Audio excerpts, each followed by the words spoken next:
better. Yeah.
Thank you.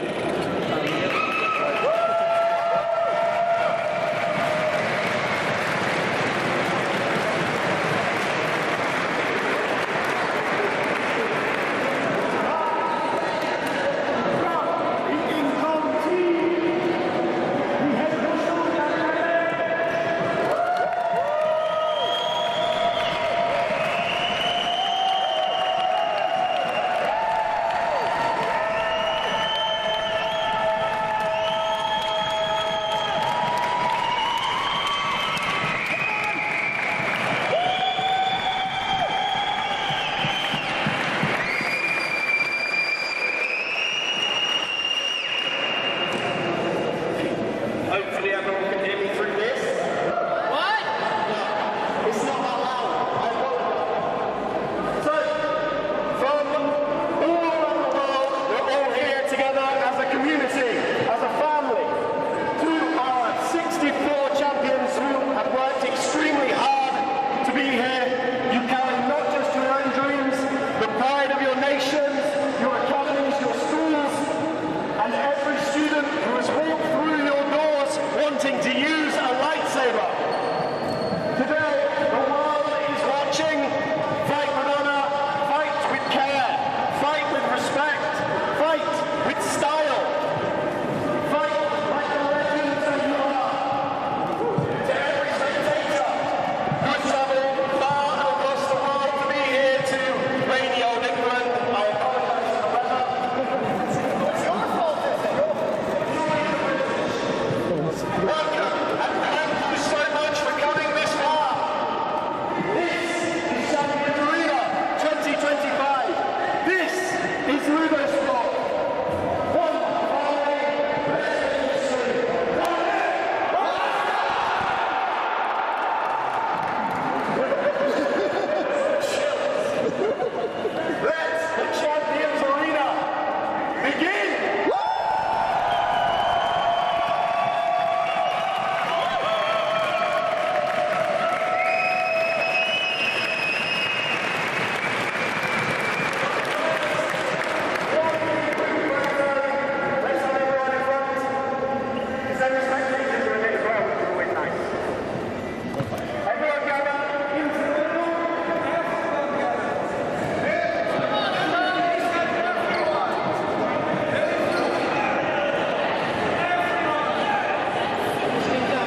Don't think that the athletes know the rules of our sport, but more just to clarify exactly what it is that the official's going to be looking for. So some of the interesting rules that we have inside the sport are particularly about if you are going to leave the arena. So there's some interesting bits where if your entire foot or your entire hand end up on the edge of the arena, so on the tape, then you're still in. If it's entirely outside the tape, then you are out and you concede a point. If you end up sitting on your bum outside the arena, but your hands and feet are still inside and haven't touched the ground, you're still in, so you can shuffle back in. I mean, granted, if that happens, you're probably going to die anyway. Oh, but you at least haven't gone out. They're also doing safety checks as well, making sure that our athletes are all wearing the correct gloves, haven't got things in like piercings, rings, etc. being rings and moved. jewellery, and that all those who have external genitalia are wearing the required protection that they need. So right now, if you're actually looking at B at the moment, you can see Eleanor is checking that people are not wearing rings underneath their gloves. Yep. A similar type thing will be happening as well on the other arenas as well. Because we're very fortunate to have Eleanor here today. She is the highest ranked official outside Italy. She's the only 03 outside of Italy.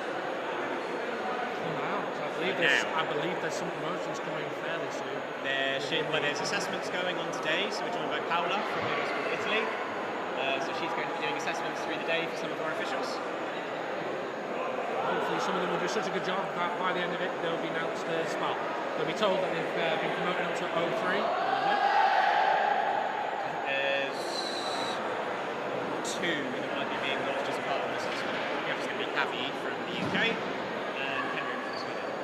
But I don't know if they're at the end of their card yet, so it might be that this is just part and parcel of the whole thing. I believe Henrik is actually at the end of his card. Yes. So now this is just Ella's in it. We have some very experienced officials as well who have been doing national tournaments, international tournaments for a long time. So I would recommend that everyone move around so they can see we're about to have the beginning of our first fight. Yeah, and it looks like Pool B is getting ready to go as well. We have access to the score spreadsheet. I won't on here.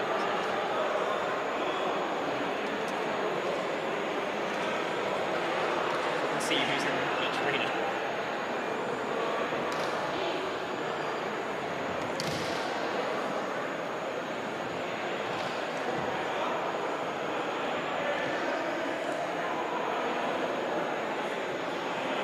So we can see there in A1, Andrea Pini just confirming with the athlete whether a contact was felt and whether a track needed to be made.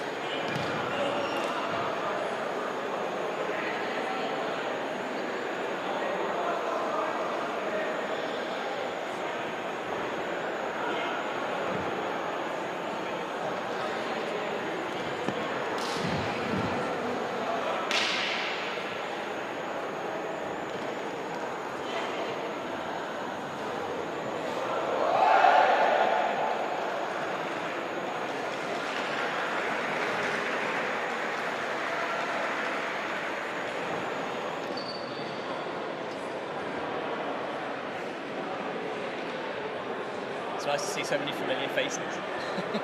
We do tend to get some common repeat offenders. Yeah, for sure, for sure.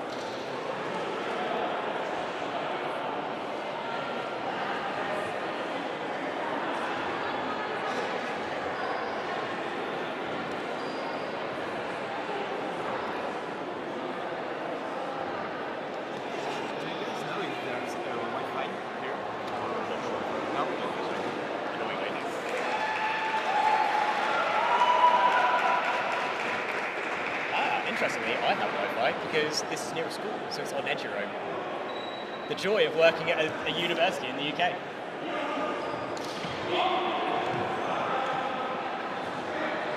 So as you can see, points are very, very quick. I expect nothing less from these athletes. We have Lucci from the Netherlands. And I believe, if I can remember his name, it's not Uke, it is...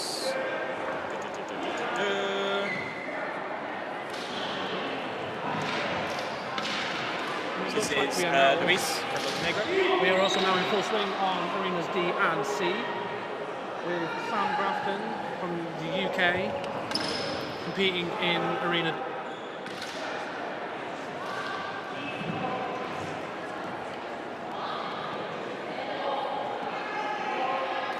Just bringing up the spreadsheet as well, just so we can see who is fighting as well on the different arenas.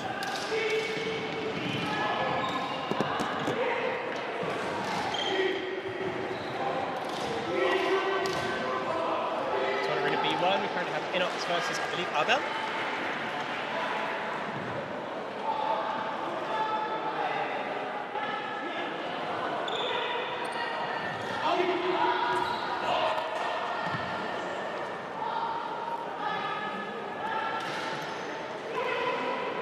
Is this C or is that C? C, that's D. That's this one. Opponent to be an interesting fight. Lorenzo Tadeo, Italy, number 1 against Laura from LudoSport Atlas in Spain. And I've just seen her signature double ascendente, which is always gorgeous to watch.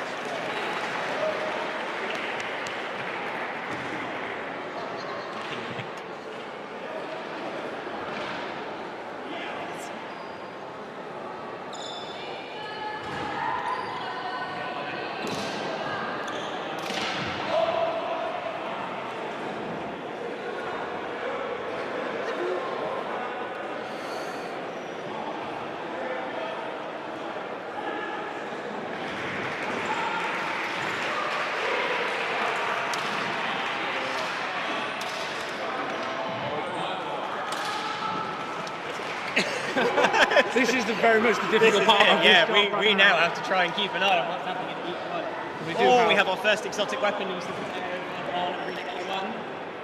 Ari from Spain. Always nice to see staff. Absolutely. Wilvorn and Philippe over on Arena D. So Philippe, interesting fact about Philippe. Every year since he has been in the sport, he has qualified to participate in Champions Arena. That's absolutely phenomenal athlete. That's very impressive. So even right at the beginning, he was a shining star in Sweden. And on top of this, he is a wonderful, wonderful human being. Been heating up over on B1, so we have Seb Ferris versus Abel Audla from LudoSport Atlas.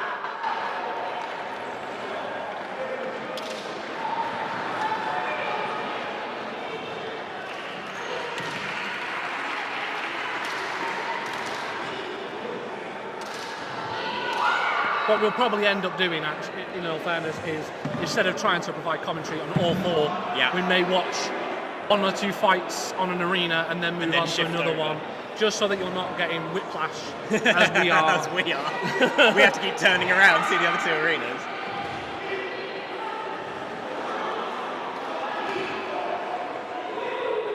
Ari taking the win over Rafaela from France, over on A1.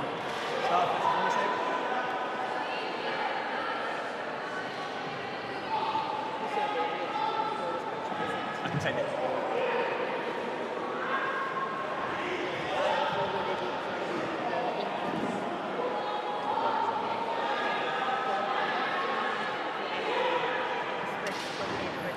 one from info channel. There you go. I have it with Oh, okay. because of the past with the group channel. Yeah.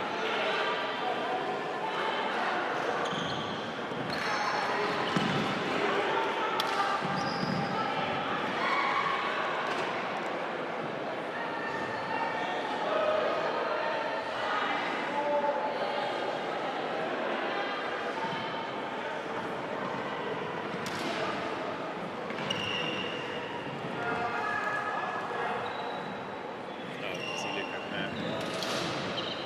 Checking on. Over on C1, Lorenzo Todaro from Italy versus Sam Grafton from the UK. These two have fought one another before. Absolutely.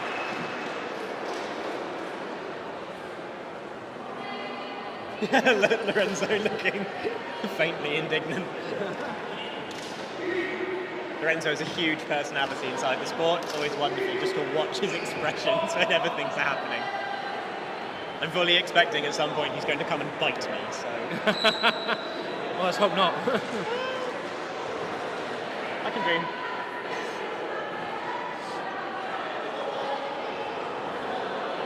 See, Eleanor and Eleanor are vibing over on B1.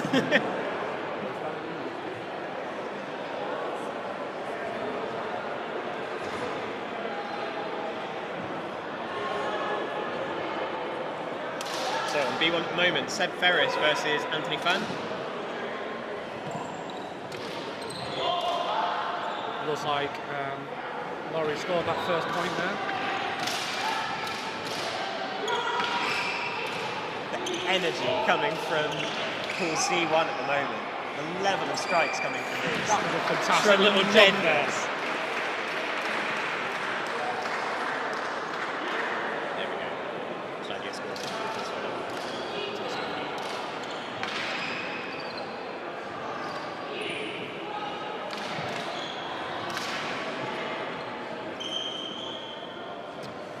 So, I've just seen the first card of the day, I think. So, a white card being issued to Anthony Fan.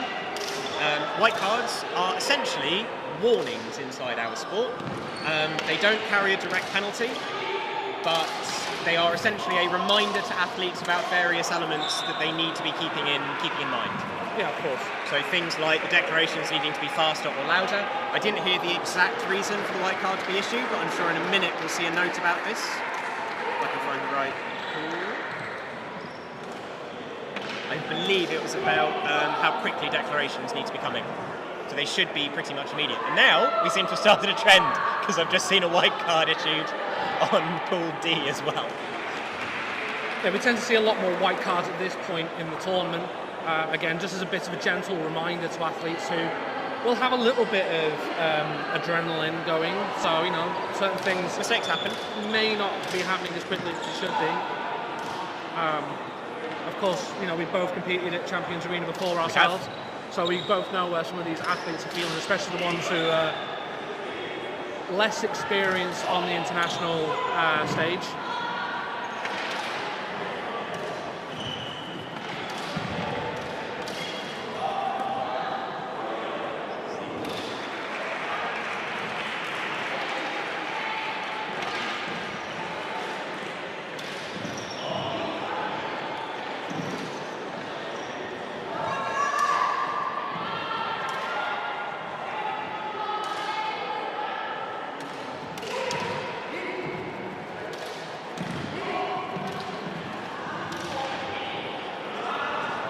Very good demonstration on Arena D1 there, with Will keeping this pressure on, keeping this attack going. So despite there being declarations in between everything that's happening, he's immediately returning, keeping the pressure on his opponent. Unfortunately, conceding the point on the way through, but again, these things happen. Absolutely.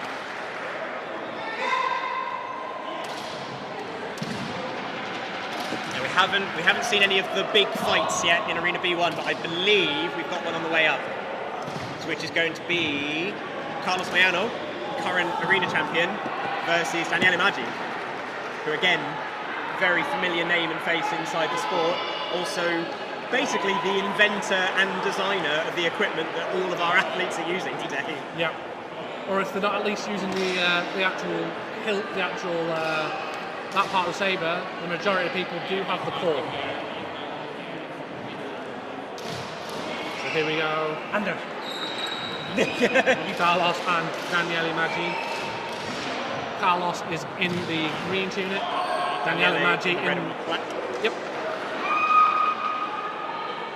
This is a fight that lots of people want to see. Unfortunately, this is going to be our focus, despite there being some phenomenal athletes in other areas. Wonderful strike from Carlos there. You see the speed that these two are able to work at.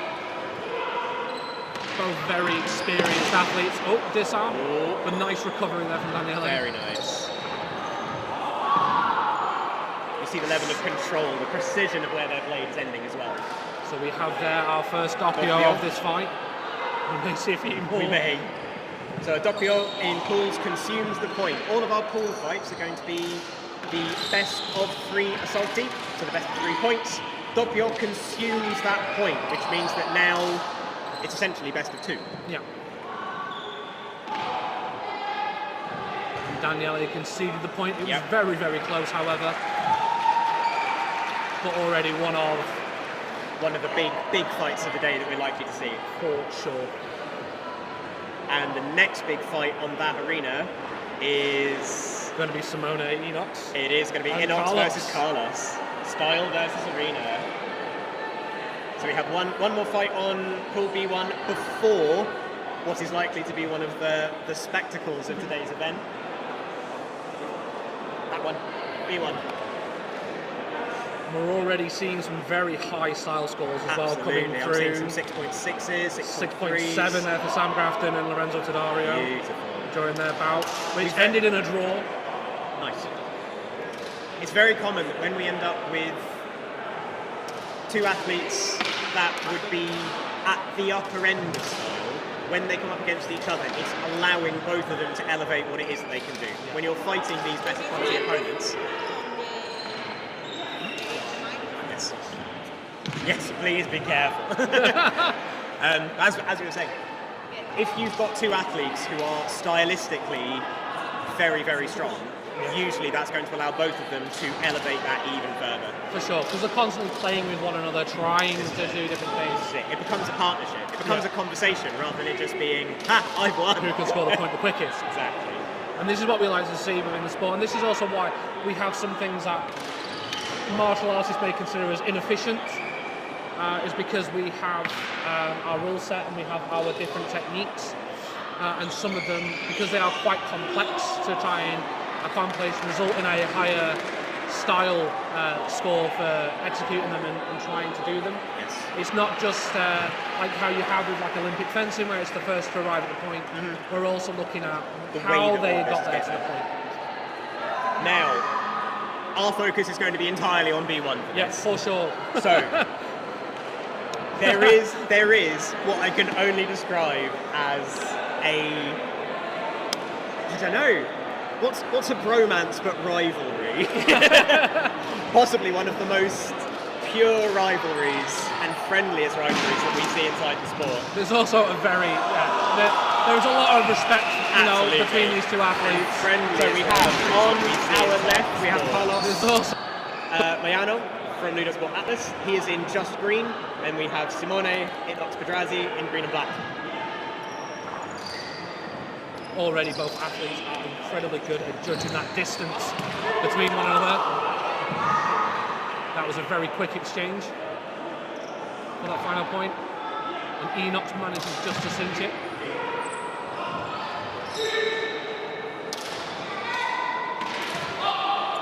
The bend on that blade. The use of distance with these 2 athletes is just absolutely brilliant. Both of them just coming in range and then moving out just when they need to. Uno pari, so one point apiece. Next coming down to this third point, or draws. Correct. Both of them now just looking for these entrances. Oh, the smile from Carlos. The smile from both of them.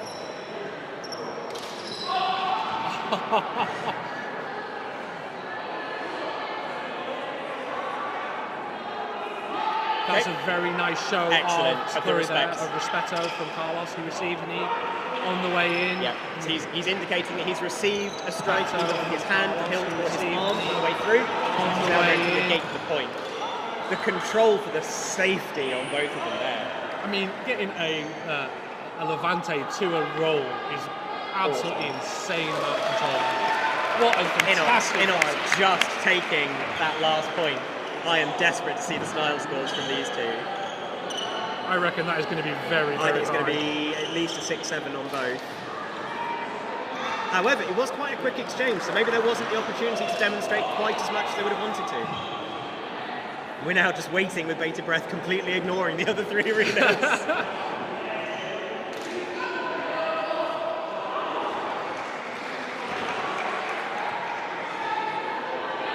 So we do have Davide Cortellessa on that arena as star judge. A very experienced star judge as well. So if anyone's going to be able to star judge that fight, it will be him. Yes, either him or who else do we have star judging? We have Sarah, we have Sylvia. And we have Laya as well, I believe, from Spain. Later we have Ando. 6-6 for Enox. Okay, interesting. A little bit lower than I thought that might be. 6-6 for Carlos. Oh, interesting. It was probably, as you say, because it was quite a short exchange. It may Not not the have been the opportunity. So both of them are actually receiving exactly the same score, not just in the final number, but also in the breakdown for it. So 1.5 in base, 2 in movement, half in dynamic, 1.5 in GCC. Interesting. Okay. Oh, on Arena D1, we now have Randy Tadaro versus Joey Pisha From the US. the USA. Again, quite a familiar face within the international circuit as well.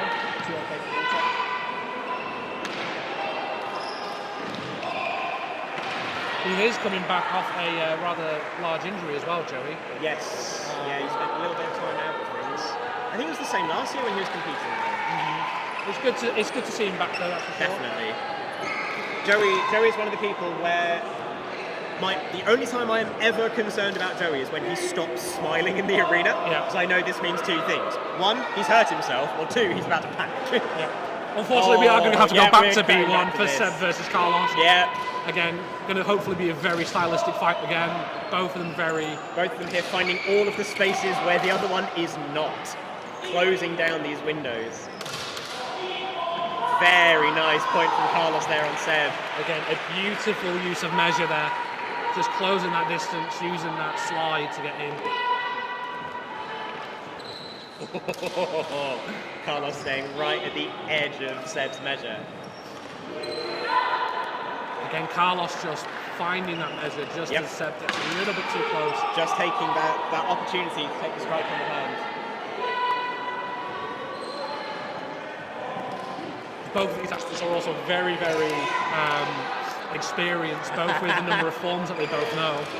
They're also two of the most experienced instructors in the world. Yes. So not only they're instructors, they are instructors of instructors. In known multiple sport, forms. In technology, yes. Yeah. How did that land? Was it Very Carlos nice. I believe it was 3-0 to Carlos.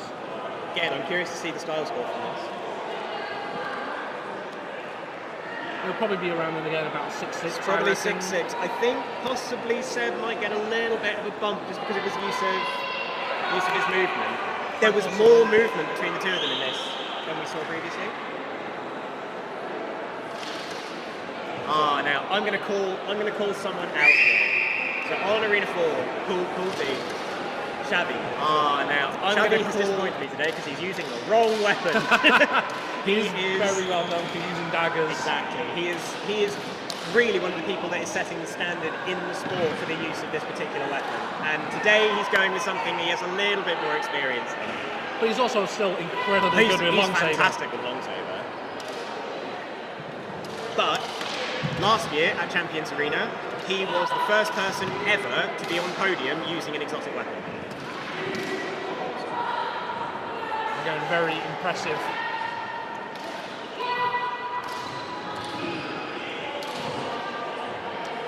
So we were right, 6-6 for Seb Ferris and 6-7 for Carlos on that last exchange.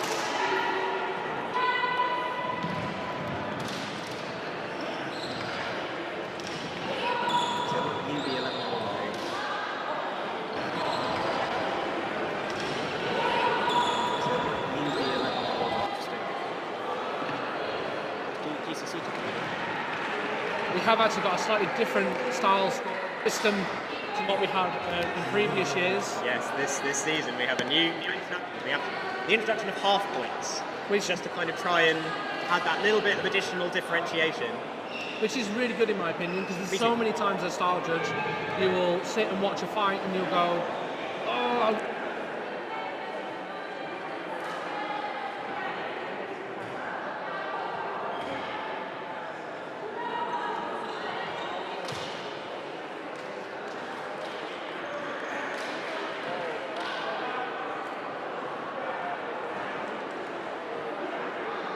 We'll see. I love watching Raph fight. He's got a calm, very calm demeanour, which very quickly turns into, I don't know if it's the right word, he can be very vicious. It looks like he Very may have aggressive. stepped out of the arena, however. No, so this was his opponent, so that was Francesco Salagone. Yep. You're a little bit more familiar with the names of I the am, international yeah. community than I am. Absolutely.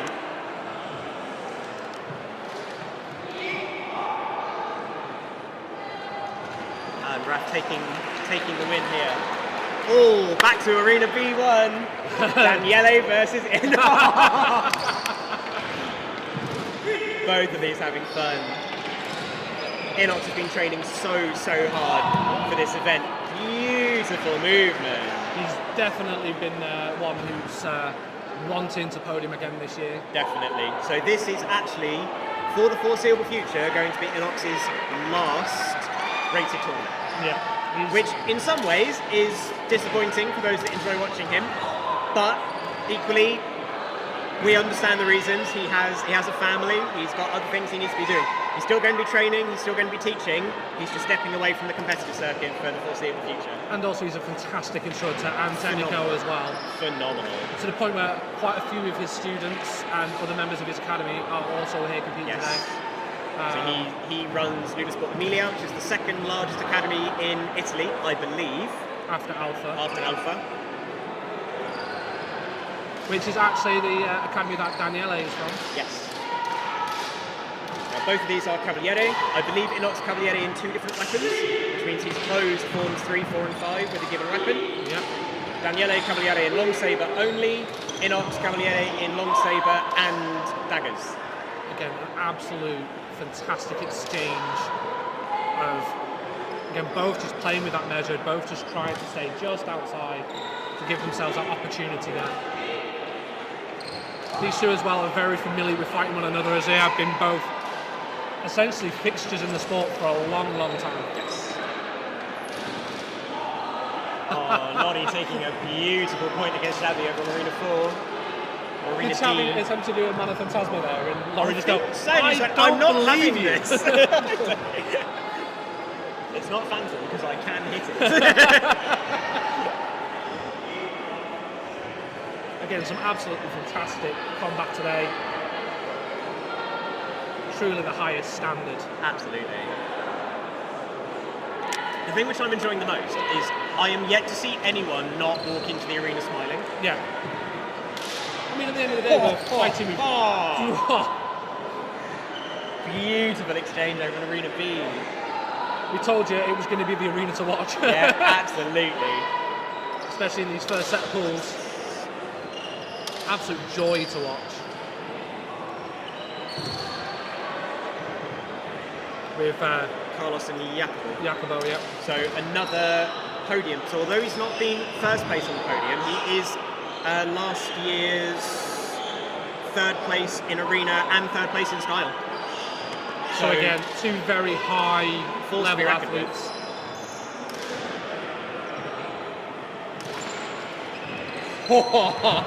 Very close to the edge of the arena, and they're just closing that distance so quickly. Also Carlos staying just on the edge of this event horizon, being just barely out of measure, tempting his opponent to move forwards. He wants to take this. Yeah. Absolutely phenomenal.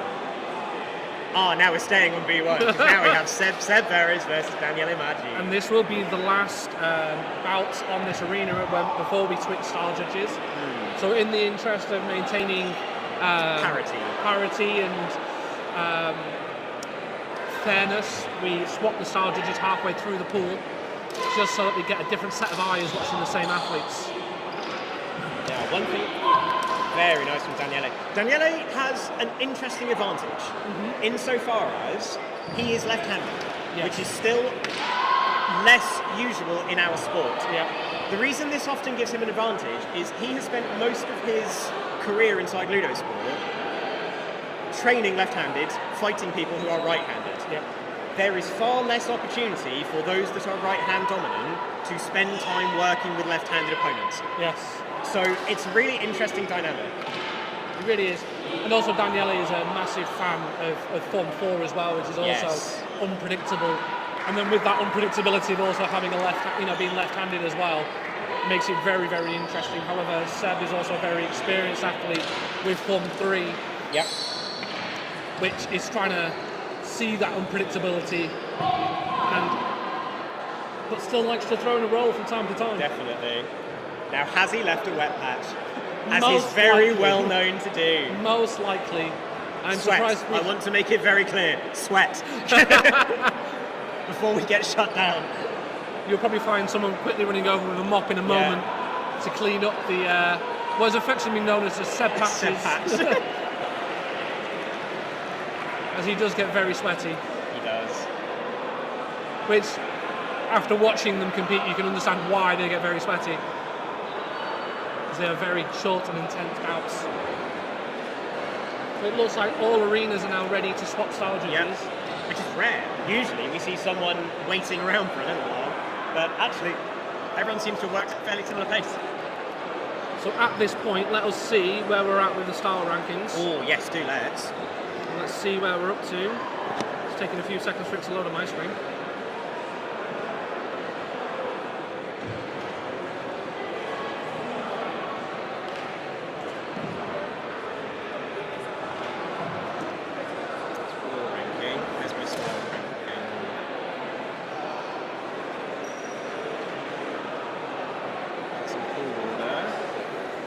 So, probably as a surprise to virtually no one, we are at the moment seeing Carlos Jimenez, who I incorrectly call Carlos Mayano. Which is his middle name, I believe. Which is his middle name, but because of cultural differences, it's difficult to keep track. He is currently sitting at the top of the style ranking, quite closely followed by Pietro Scarica, who we haven't directly pointed out yet. We'll have to definitely watch one of his fights as well, for sure. And then we have a tie for third place in style. And I'm going to try and work out who it is. But the score is 6.666. So I can work that out by looking at this part of the spreadsheet. So 6.666. All the sixes is, and Enox. Oh no, so Jacopo and then slightly higher. That will most likely be because of the coefficient and the likes. Possibly. In fact, actually, Jacopo is on 6.00, whereas Enox is on 6.666. Yep, and then the other one, which is on 6.666, is Xavi Agues. Xavi Agues, which again is not a massive surprise as well. But we are seeing a lot of people on plus sixes, which again is always nice to see at this level. So the starting point for our style score is 5.5. It is possible to go down to receive style penalties, but we like to see the numbers going up. Now, we have our first fight this next exchange over on Arena 4, or Arena D, whatever you want to call it. So we have Sam Grafton from the UK versus Laura, whose surname I completely forget. Laura, actually most commonly known in the sport as Venus, her battle name, her moniker for when she's competing. Two very experienced athletes, two very, very different styles, and once again we're seeing this beautiful double ascendente from Venus. It is her trademark manoeuvre. I love to see it, it's just gorgeous. It is very, very nice. Some would argue about the efficacy of it, as it's difficult to maintain appropriate targeting, but gorgeous all the same. Yeah. And the thing is as well with with Sam, he is also very experienced. Definitely. And he's also a student who favours that Form 3. So again, will have been watching this and seeing this happen, so it's going to take him less likely to take him off guard, that was for sure. Now I am just going to highlight this. Sam is another one who is disappointing me. He's picked up the wrong weapon for the day. Sam is someone who does favour, I say favour, he is now quite experienced in fighting with staff, but today he's choosing to stick to his more familiar weapon with the long-saber. Again, he's had more time with long-saber. He also knows he's also closed more foams with long-saber, whereas staff, he has got form 5 staff only is closed. And bits of 3, yes. And he's got some 3, so he's going to go for the weapon that he feels more comfortable with. He'll most likely use staff tomorrow in the team tournament. Yep, I've had that conversation. He and I are both using staff tomorrow. Oh, okay. That'll be fun. That'll be my first tournament fighting with staff. That'll be fun. Because, of course, you are form 3 staff instructor. Yep. As of this summer. Something I will be looking to also be joining you in. It's a lot of fun. In a very short time. It is a lot of fun. The thing that I most enjoyed about learning form 3 staff is the weapon punishes you when you do things wrong. Yeah. If you don't move correctly, you will die by your own hand. A very good fight there between Sam and Venus. Sam and Venus, with Sam taking the points 2-1. On Arena 3 at the moment, we have Will Vaughan from the UK versus... We can find it. Oh, wait, not Rock. This way, sorry. Jorge Casanova. Now, Will, really interesting athlete. I absolutely love fighting Will. He and I bring out really, really interesting parts in one another's style. The thing which I have really enjoyed seeing him work with more in the last few months is this... It's the same thing we're seeing from Carlos, the same thing we're seeing from Seb. It's this pushing and pulling, this drawing in, this ending on the edge of everything that's happening. Yeah. He's almost just probing to find those opportunities to draw his opponent in. It's really, really interesting. It also makes it very easy for him as well because he weighs next to nothing. Yes, he's a proper featherweight inside our sport. Very quick exchange there from Max on the Arena C. Yep, Max versus Maria. I believe both from Atlas. Quite possibly. I've got the information here after I did all of my homework. You may also notice that Max seems to be wearing a mouth guard. That is not a requirement, however some athletes prefer to wear them. Oh, he's wearing, yes, for his teeth. Yes. They're not face masks. Yeah. I was like, is it? Is it transparent? Invisible face masks.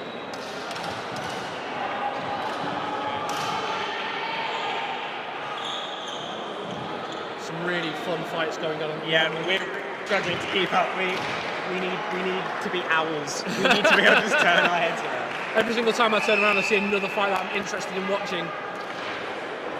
So we have Aaron Sperring from Ireland versus Xavi Aguas, Spain, on Arena D.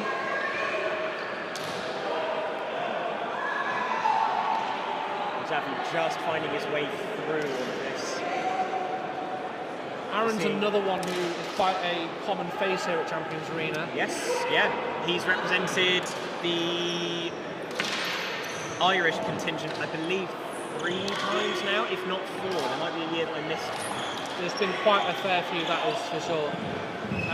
Interestingly, from Ireland, later on we're going to see Abigail, I believe it's Abigail Coburn, I think is her surname. Now she is the youngest competitor that we've got competing today. This year, yes. Actually, she is the Irish style champion. Now, her battle name is the Banshee. And this is because her declarations are very much setting the standard. We will be able to hear her the next county over, I think. Yeah, for sure. For sure.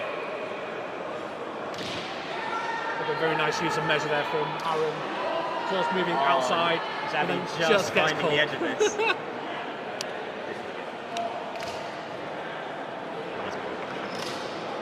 So, on Arena 3 or Arena C, whatever you want to call it, we currently have Philippe Sava from Sweden versus Francesco Paragone from, I imagine this is Italy. Yeah. With a name I like this. I have a feeling it is. Yep. From LudoSport Roma. So again, Roma is another place that just seems to produce very high level athletes as well. With the likes of Upi, previous Francesco D'Adosio, a 3-time, I believe, arena champion, or arena podium winner, if not champion. Now, interestingly, these two, while being very experienced athletes, are actually a little bit of an oddity in what we see today, because they are instructors in very few things. Yeah. And actually, we only have a handful of people competing through the day who are not also instructors. And when I say a handful, I think it is fewer than 6. Everyone else is an instructor. I think we will start seeing more and more of this, though. I hope so. I do hope so. As the network grows and as people, continue to, to learn, you're going to have more people who are dedicating themselves to being an athlete only rather than passing their knowledge on. So I slightly underestimated. There are 10 athletes who, according to my extensive research in preparation for this, I cannot stress this enough, everything else has suffered because of this homework. We have 10 competitors here today who are not instructors. The other 54 competitors because of this homework. And we have 10 competitors here. Mad. It's crazy. But again, we've got some countries here who are relatively small. We have the likes of, I mean, there's some people who have just got so many qualifications that we can't even fit it on the screen. Yeah. In the likes of Seb Ferris and Carlos and Jeremy Keller from the USA. Yeah, because some of these people are at the forefront of bringing the sport to their countries. So you tend to find that they pick up quite a lot of different forms.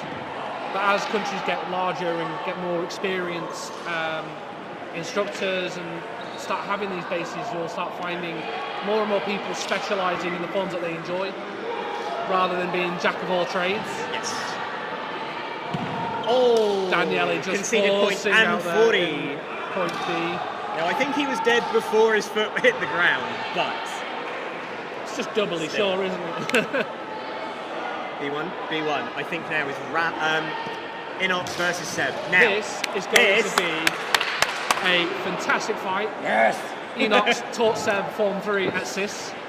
So this is very much a master and student kind of situation here. It's also worth noting though, Seb was the first person in the world to be an instructor of Form 3 in all 3 weapons. To say that he is a Form 3 specialist is an understatement. He's soon to be a Technico in all 3 as well. Yep, he's just got daggers to close out. Absolute piece of distance there. Very, very nice. Now, I am expecting high style scores in this exchange, purely because they are going to be bringing the best out in one another. Enoch's very much controlling this, though. Oh, I don't know. I think Seb's in more control than it would appear. I feel Enoch is putting a lot of pressure on Seb here. He's not allowing Seb to move the way he wants. Oh, however, that was a beautiful use.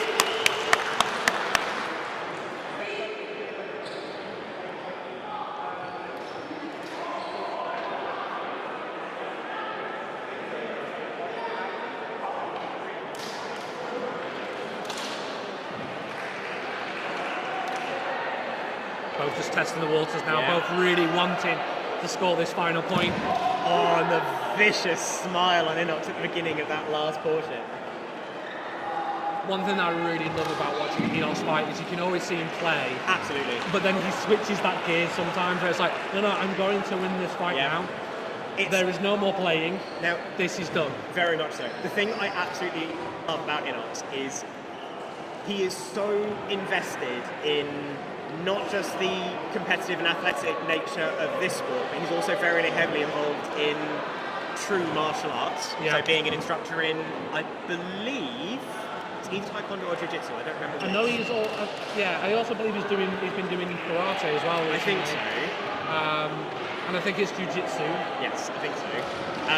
But equally, he's a massive anime nerd. And the bit that I absolutely adore is you can almost see that anime main character exchange of just, right, I need to gear up now. A faint golden aura just appears on him. He goes Super Saiyan. So we are now actually going to be seeing on Arena D, Aaron Sperrin versus Pietro Scarica. Did we just reach the tail of that though? I believe it's only just starting. Really? I think that one just finished, because the next one will be Laura Esteban and Joey. Yeah, we just got the end of it. Okay, so we've got a slight delay on our scoreboard, on our scoring spreadsheet here. One which I think is worth highlighting is over on Arena 1. We are going to have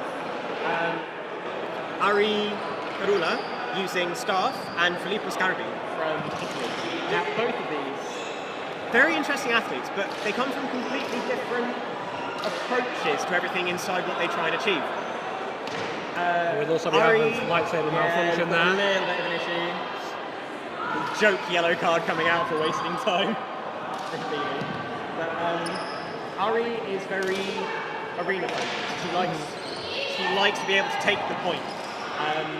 She's less focused on style. But interestingly, it kind of comes to her a little bit naturally, just because otherwise she wouldn't be getting the point. Well, yeah, this is one of the big things as well. Really, is ideally style and arena should go hand in hand. They should do. If you have good, they don't. If you have good style, you should hopefully do quite well in arena, and vice versa. So Filippo Scarbi, I thought I had some information about him, but that seems to have gone. Rev, he's a very well-known face inside the sport generally. Yeah, again another athlete from Amelia as well, so yes. the same academy as Enox. Yes. Also a very nice guy as well. I remember in my first ever Champions Arena on the second day when we had the team tournament, he was on my team, and it was very early in my in my time in the sport really, after COVID and everything, and he was just very welcoming and very encouraging. So was 2022 the first Champions Arena? Correct. In Stockholm? Yeah. First time I ever qualified, first time I competed, and then I competed the following year in France as well. Yeah, in Bussy. Oh, now on Arena 3 at the moment, Will Vaughan versus Maria from LudoSport Atlas. It's actually quite nice to see Will fighting someone who might be in his same weight class. This is good. Which is a rarity. And she's very, very good at kind of pushing Will to the edge of that arena and really closing that. Get on the right side. This happens so often. I know. I had it on my Champions Arena bingo card. Unfortunately, I didn't. I have a bingo card. I forgot to put it. It's this aggressive use of the word central to make the athletes switch. Yeah. Oh, on Arena B as well, we currently have Inox versus, I believe this is Abel. Yes. Abel Outlaw from LudoSport Atlas. No, it's Jacobo. It is. Oh, of course it's Jacobo. Oh, and a disarm. After the point, though. After the point. I don't think that's going to clash with style. No, sadly not. I love that we've literally got other athletes from the arenas that we're going to see later in the day crowding around this arena to watch. I mean, I can't blame them, to be fair. Both because it's very high level of combat, and I'm pretty sure I'm safe in saying that most people who are here today to compete also are massive fans of the sport and want to see these these athletes competing. But also, I think some of them are watching because there's a potential that they're going to have them later in the elimination phases. So maybe trying to get a little bit of information before we get to that point. Particularly those who favour Form 3 and Form 5, that observation phase becoming very, very important. Very vital to the efficacy of the form, for sure. Oh, on Arena 4, we're going to have Sam Grafton versus Joey Pisha. Again, this should be quite a nice fight as well. It should be clean. Both quite big fans of Form 3. Yep. So Joey having a slight, I wouldn't necessarily say advantage. I believe Joey is Cavaliere of LightSaber. If he's not, he's close. Yeah, no, so he is. Yeah. And he's. However, Sam Grafton is also not far away from. No, he's very close. He's very close. I believe he's closed all forms and he's looking to do his exam as soon as he's able to, really. Yes. Both of them instructors in actually quite similar number of forms, similar elements. So I think the only difference is for Form 5, Joey's an instructor for LightSaber and Sam's an instructor for Staff. Yeah. Neither an instructor in Form 4 yet. Can understand why. Oh, that's my next big hurdle. Form 4 instructor's course in January. It's a very fun form, but it's not one I would personally want to teach. No, I've said this quite a few times. It's no real mystery. Form 4, I think, is the most bizarre form that we have inside the sport. It's the one to me that, and I'm very sorry for anyone who listens back to this, Gilo, Nemo, the Masters, please don't ban me at this point. To me, it is the one that is the least like lightsaber combat that we see in other bits. It has this very bizarre movement of the blade in lots of the techniques that are being utilised. Oh, Arena 4, Venus versus Xavi. This should be good. Both of these athletes train together. Both at the moment just feeling this out. And you can see that quite a lot in the way in which they move around each other. They There's lots of already this scoping have an out. idea for sure. Carlos taking another win over Arena 2. Again, strong declaration there as well, 5 minutes. And this is what we like to see as well. We like to see good declarations. I'm just waiting. Double I'm waiting for the double ascendente. Which is this double rising. So it's not a rising strike, it's a descending strike from Height to low. height. Yes. It is your body that ascends rather than the blade that ascends.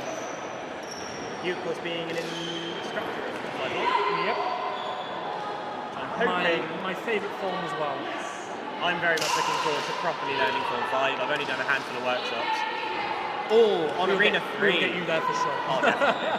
I need to get Form 5 before I can have my cavalleros. Yes. This is the fun thing as well, like each form is very different. We have some similarities, of course. But you use lightsabers. yeah, it's Funnily enough. This does mean that people gravitate to different forms. Wonderful bit of Nano Phantasma there from Will. Definitely. He's been favouring this a lot recently. Yes. But he uses it tastefully. Will is very much a fan of 4. Yes, he likes Form 4. He likes the acrobaticness, he likes the unpredictability of it.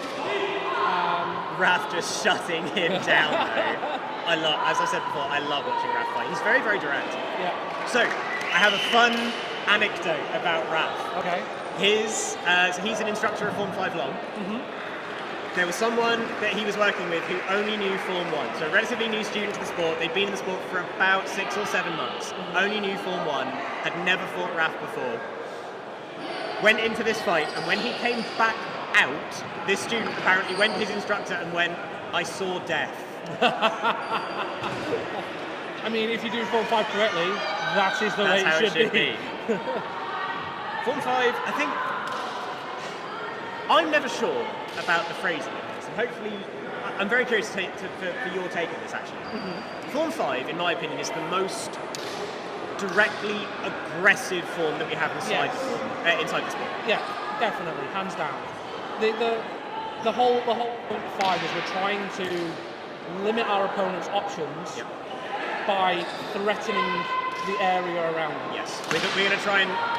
If you see there now, actually, on Arena B, if you're watching Arena B, you see there one of the examples from Carlos shutting down that line to really make him, to make his opponent not have many options. Whereas the likes of Form 3 on the opposite is on the opposite side of the coin, where you're trying to encourage them to do things to lay traps. 5 is all about shutting those avenues down and those lines down to limit the options that they have so that you can then capitalise on those opportunities. Again, big swings, big movements. Hard strikes on the blade as well. Yeah. And this is the reason why 5 requires so much control, because you don't want those big hits landing on fleshy, squishy human bits. So we have to have that control to pull those strikes before they hit. So 5, although is the most, is probably the most aggressive form, is also the most controlled form. Yes, definitely. Now, what's really interesting as well is we're calling all of these forms Form 1, Form 2, Form 3, Form 4, Form 5. They don't necessarily need to be learned sequentially. No. You have to do Form 1, Form 2, and then you do Course Y, which is a movement course where you do bits of 3, bits of 4, bits of 5, bits of daggers, bits of staff. Yeah, gives you a little bit of everything. It's a taster. I like to think of it, and I describe it to my students as a springboard. It's going to let you go into those different directions. Yeah. However, if you speak to some of the more experienced athletes and instructors in the sport, the recommendation is usually that you do learn the advanced forms in sequence. Yeah. They do build on each other, but it's not a direct necessity. Yeah, I mean, one of the things I quite like is something that Enoch said which is when you're learning an advanced form. You're not learning the forms, you're learning a weapon. Yes, very much So 3, 4, 5, all those separate forms, when you're learning them with long saber, daggers or staff, you're learning how to use that weapon in an advanced way. And so it all connects and it all works well together. And this is again why we see the rank of Cavaliere is awarded when you have closed all 3 forms in a given weapon, and can then do a combat exam where you need to demonstrate these forms in isolation and mixed. Yes. So this is really important. And it's also been, it's also under the direct supervision of the masters as well when you do these exams. And it's also been, it's also under the direct there are supervision special of the commissions masters. in some places in the world purely because the masters are based in Italy. They obviously have the development of the rest of the sport to be able to worry about. So it can be a little tricky, and we don't want people waiting 18 months for an assessment. Yeah. Because forms, the Cavaliere rank is also required in order to begin learning Form 6. Yes. So we don't want this to become a tremendous barrier. However, Form 6, so at the moment, we've only got half of it that's been released. Yeah, so we have Form 6, what's the name? Part 2 is Magistrale. What's Part 1? What's Part 1? We should have wrote this down, but we haven't. Yeah. I could get name. Form 6 Part 1. Form 6 Part 1. Parte 1. So that, of course, was done at CIS. First time this year. And Part 2, I believe, will be done at CIS next year. It will. I'm very interested to know how this is going to work. Philippe landing outside the arena. On Arena If B. he had shorter legs, maybe that would. On Arena C, sorry, not B. Yes. Yeah. And again, this is the danger. I mean, interestingly, actually, this year is the last year. Last year of the we're going to have an 8-meter arena. 8-meter arena, yeah. So from next year, arenas will be only 7 meters in diameter, which will force people to be a lot closer. Which I think will work better for some, for some forms. Form 4 athletes may struggle a bit. Form 4 are going to struggle. Staff athletes are going to struggle, in my opinion. But we're seeing a reduction of 1 meter, which I think I've got the maths right on this. It's a 24-point-something% reduction in area. Which is quite a lot. It's huge. It's a quarter. But it has been tested quite thoroughly before these kind of decisions get made. Alpha being the guinea pigs here. Now, we've seen this fight between Daniele Maggi and I believe this is Abel. Anthony. Is it Abba? It is Abba. Of course it's Abba. This has been going on for a long time. Now, the pool fights are limited to a maximum fighting time, so not including stops for decision making and various other bits from the officials. It's 90 seconds. Yeah. And I think we can both say from experience, it feels a lot longer. Oh, it's very, very long. It feels long. Combat is usually done well within that 90 seconds. Yeah. But I think there, if we checked it, I think we were probably down to the last 10 seconds or so to be able to close this. I mean, you've probably been in the same position where you've I've done run the combat, clock down. and it's a case of like you've been in a fight that's been 90 seconds because it's so difficult to get through to your opponent, and so you've not been able to close it. But then also at the same time, you probably had fights as well where they've been done in mere seconds. Yeah, like, absolutely. I'm pretty sure the shortest fight I've ever had was 5 seconds long. And that was a very quick exchange on all 3 points in the pools. Yep, I think for me, fastest fight would have been Champions Arena 2019, me versus Mauro. Oh, we've lost a tip on Arena B. And of course it's Seb. He's had 0 luck with his saber. Yep, I'm going to go with it. So he has had 0 luck with his saber, as he was unable to charge it the other night because of the internal shifting in the saber and then not being able to unscrew it. So he's had to change sabers and now he's having to change blades. So we got Sam Grafton and Xavi over in Arena D. Again, we're getting very close now to the end of the first lot of pools. A very exasperated look there from Sam as he concedes that point. And there's a 3-0 win for Xavi. I think Sam will be very happy with his overall performance, though. As will most, I believe, looking at these style scores. So that is Pool D1 complete. Pool C1 also complete, with Pool A and B slightly behind by a few fights there.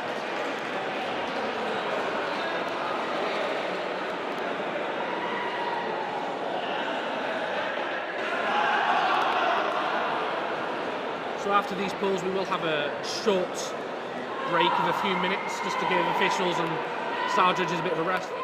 To swap over, I imagine it'll be fairly quick to get in. Some absolute fantastic acrobatics there from the Yakubo.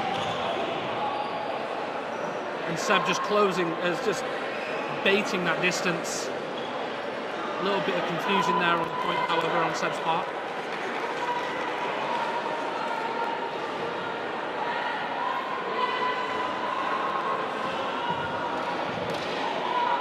Fantastic use again, really just bringing him in and then closing that distance.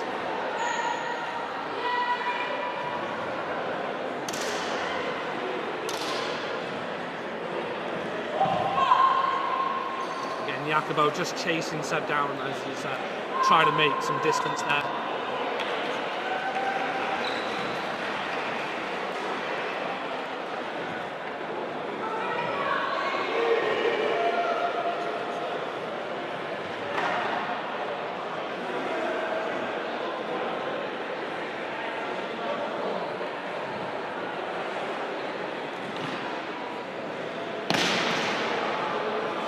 Also, we have a disarm.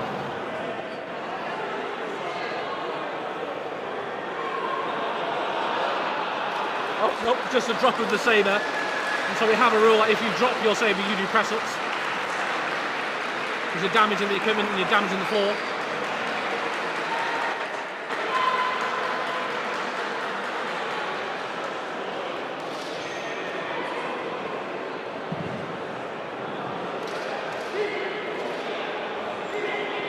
Wonderful change of range there. It didn't quite work out the way that Enox was wanting.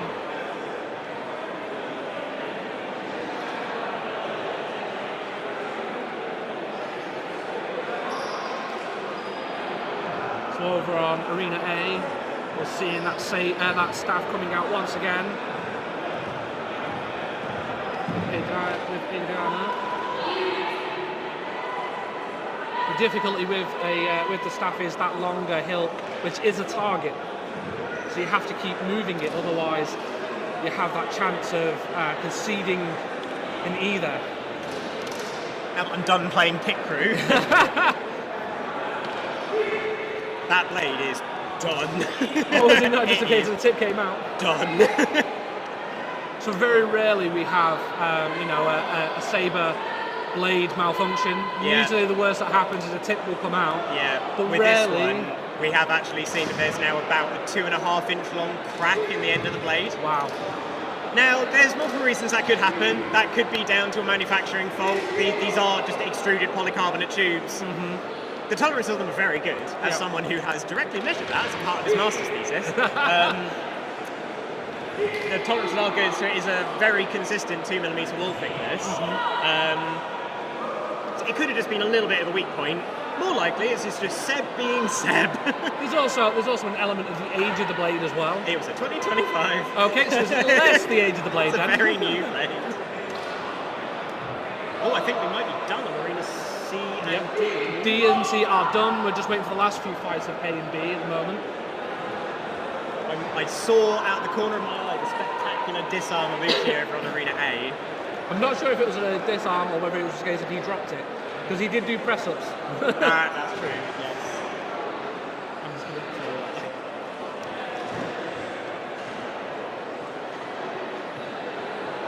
Now, I'm curious to know if this blade is going to survive Seb's next fight. Huh? I know, it's a new one. Seb just highlighting to me there how shiny this blade is, because it's brand new.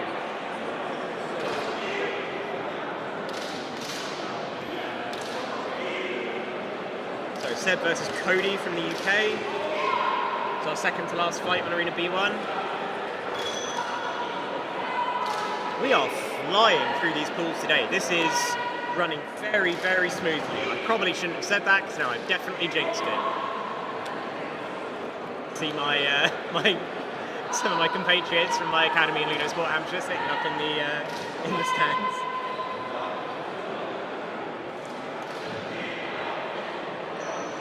Now, what's interesting when we're watching this fight in Arena B1 at the moment, Cody has these very large, long declarations, which it's interesting. I'm curious if it's a tactical choice, if it's something where he's just wanting to make sure that he is declaring appropriately. Waiting for the style scores coming on these last couple of fights.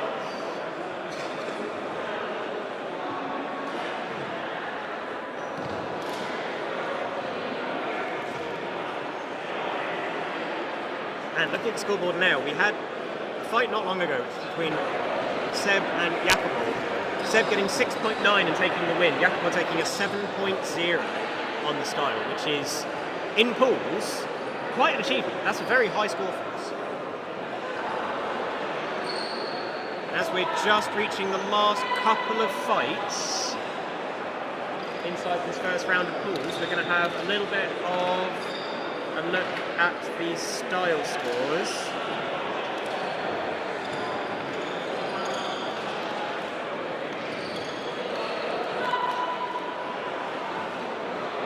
So, currently we have a tie for first place at 6.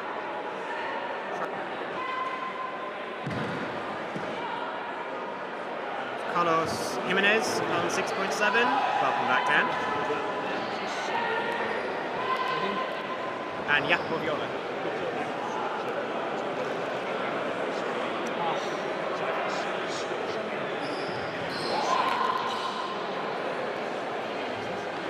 Just for their names on the stream. Some of our some of our staff are having to switch the names around. Oh, bless them. They're doing a great job, though. I hope. I'm not watching the stream, so I don't know. No, I have no idea. We have no sight of the screen, which actually I prefer, because I did the commentary last year for Champions Arena 2024 in Milan, and I had to sit up on a balcony, and the only time I got to see any fights with my own eyes was through 3 thick panes of glass over an edge. So this year, at least I'm getting to see everything firsthand. It's very good the position that we've got, because we are very much in the thick of it. We're in a crow's nest. And if you are watching Daniele's done. You've seen him. Daniele just on the floor. And Anthony just flopping out. But that is Arena B. They're all finished. And A. Okay. Yes, we're all done. So now we've got a little bit of a break while we have the warm-up phase for the athletes that are going to be in the second group of pools. Yep. I, at the moment, have very good view of one of my favourites for the day, Pierluigi Clementi from LudoSport Emilia. Who's going to be using staff as well. In exactly the same way as earlier we mentioned, Xavi Aguez is setting the standard for use of daggers. Pierluigi is one of the athletes that really is setting the standard for scarf. Definitely. And again, like, we've got some really good names in the two pools as well. Yeah. You know, we've got the likes of Jeremy Keller from the United States, so again, I quite enjoy watching. I love watching Jeremy. I mean, at CIS, every time I've seen him at CIS, he's always up at the crack of dawn, walking on his hands. Yep. Incredibly athletic individual. Very much so. So who else do we have? We've also got Fabio Pesci as well, Pesci, who is also another Yep, so he was on the podium last year. I've got my list. No, he wasn't on the podium last year. He was... I think he was on the podium in 2022. He was second place style, second place arena. Yeah. In 2022 in Stockholm. He was actually in my pool as well in that one, and that was such an absolute joy. He destroyed me, but this is one of the fantastic things about Champions, is because it is the best in the world. When you are coming to this as as someone who's quite green and quite new, it's such an experience, because I feel like in your different countries, in your different nations, you get a good grasp of who's good in your country. So like very good, very good. See Neymar looking confused.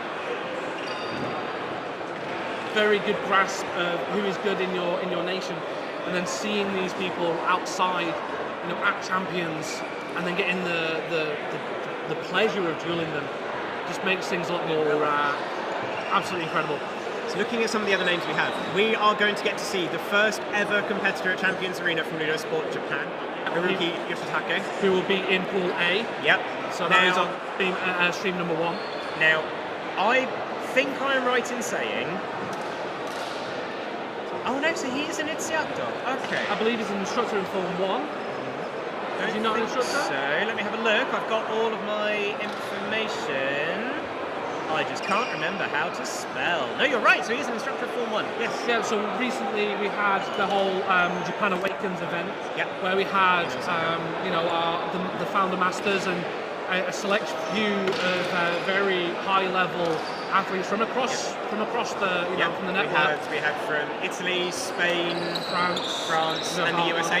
Yeah. Bart and Manuel went. Now so we get Bart in this next round. Bart is one of my favourite people in the whole world. Again, he's an absolutely lovely person, and his style is very interesting as well. He's very, very direct. He's very precise. He doesn't do a lot of wasted movement. No. And it is very interesting to watch. And again, he's a Cavaliere in 2 weapons. Yeah, so he's staff and lightsaber. Yeah. And again, absolutely fantastic to watch him, do combat. And in his pool as well, we have Ian Smith from the UK, who may see currently warming up in front of us. So moving between 2 streams. Again, he did very well in the UK in the UK national tournament. Who else have we got? We've got Pierluigi and Xavi Cruella as well in Pool C. Yep. Again, 2 very strong athletes. We've been given chocolate to keep our sugars up. So Xavi Cruella is, in the same way that Seb is a Form 3 specialist, Xavi is a Form 5 specialist. Yeah. He is an instructor in Form 5 with all 3 weapons. Yeah. He eats, sleeps and breathes Form 5. I think we're going to see some really interesting stuff. And I'm fairly sure when it comes to that point when Form 5 technicals are needed, he'll be one of the first to sign up. He will be one of the first on that list, I believe.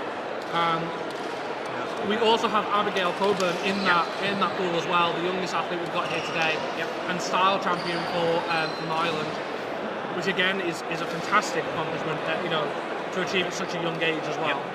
And she's still a relative newcomer to the sport. I mean, she's only been in the sport just over a year, I think. I think maybe going on for 2 years, but not that long at all. And again, you're going to be able to hear her declare. Yes, definitely. Because she is, again, very, very good with her declarations. That is for sure. Ciao, Laurie. We're being invaded by Laurie now. Being invaded by Laurie. There's no cameras, so don't wave. No camera today. Hi everyone! So normally Laurie gets this job of event managing the entire tournament. However, this year, so if you're watching stream A, B, 2, stream 2, I don't even know anymore. No, you'll see us on there now. Oh, we're getting all the streams pointed at us. Hello. Oh God, we're getting all of them. Aha! I've not even done my hair. But yeah, Laurie normally is the one who gets tasked with event managing this tournament. This year he's been able to be freed of that, so he can actually compete and have some fun with it. Yep. And I did pretty well, I think. Yeah, you had some good fights. Not bad at all. I saw you die sometimes. Yeah. Definitely some good stuff there. You want war or style? I don't know. Let's go in the pool. Let's go. Pool rankings. Mission. Pool tables. rankings. Results. No, Here we go. Pool tech. Come on. I'm going Let to the me one you're show going me to. pool tables. You were in D, 4th. Yeah. Yep. 6.5. A very good. It's mine. You're in that middle of the pack. Yeah. It's my style. It's my style. And it should be where most people are aiming, to try and achieve really when you come to champion. Is that 6.5 kind of range. Of course, different people are at different points in their, in their competition life, really. So the wonderful Panda from LudoSport Hawaii has given me the information that we wanted earlier. Form 6, Part 1 is Gimnasio. Of course it's Gimnasio. I remember now. Thank you, Panda. Thank you, Panda. I love Panda as well. I love Panda. He's such a nice guy. Panda is one of them, yeah, he's definitely in like my top 5 amazing people in the sport. And it's also very difficult to choose just 5 people to be at the top because it's like, because there's so many wonderful people in this sport. There is. I think a lot of people when they join LudoSport, it's a lot of people join for the lightsaber, stay for the community. Absolutely. We are really blessed in this sport to have such a phenomenal community in support of everything. And you meet so many new people. Yeah. At these kind of events as well, like from all across the world, and you have that kind of common interest, in the sport. So let's see, who else have we got? So let's say Pool C's got some good names in there. Yeah. Isak from Sweden as well. Very, very strong. Yep. From LudoSport Atlas. Yeah. Stephen Clancy, aka Skippy. Who will be using daggers today as well. 2 tip Skip. So again, I don't think we've actually had anyone with daggers at the moment. I think he might be the only person competing with daggers today. Yeah. In fact, I don't remember checking any other daggers on the Sexsmith's table, so I think he might be the only one. He was very one of these people who, when he first came across daggers, went, "This is the weapon I'm going to use, and this is the weapon I love." We've got David from LudoSport Madrid, who's been working very hard this year. Paco Brondolo, very well-known name inside the sport, been around for a long time, and indeed part of the family who's quite heavily invested in the sport as well. Definitely. Fabio Bonamelli, another big name, very, very well known inside the sport for being a very active traveller inside the sport. Because he works all over the world. Yes, he tends to visit a lot of academies, a lot of schools on a regular basis. I think we have him in Manchester at least once or twice a year. We haven't had him down south yet, but we're working on it. It'll only be a matter of time. We've got Johan Claesson, Little John from Sweden. Yep. Again, I believe it's his first time competing in Champions Arena, but it's the 3rd time he's qualified. So that's interesting then. Because sometimes we do get it where people qualify but then are unable to compete for numerous different reasons. One thing that I always find quite interesting, in fact, if you have a quick look on Arena C, we can see Daniele and Grandmaster Nemo having a little bit of a spar. We don't really get treated to this that often. Not often. I think in my whole 10 years in the sport, I have seen the Masters actively fighting less than 10 times. Yeah. So this is a very rare treat. Nemo is, of course, very conservative in his movement, but very precise. Yeah, demonstrating what he's been helping develop for Form 6. Yeah. And they are actually getting quite a crowd now of people watching. Yeah. Because again, it's a very rare thing for for people, especially outside of Italy, to witness and see.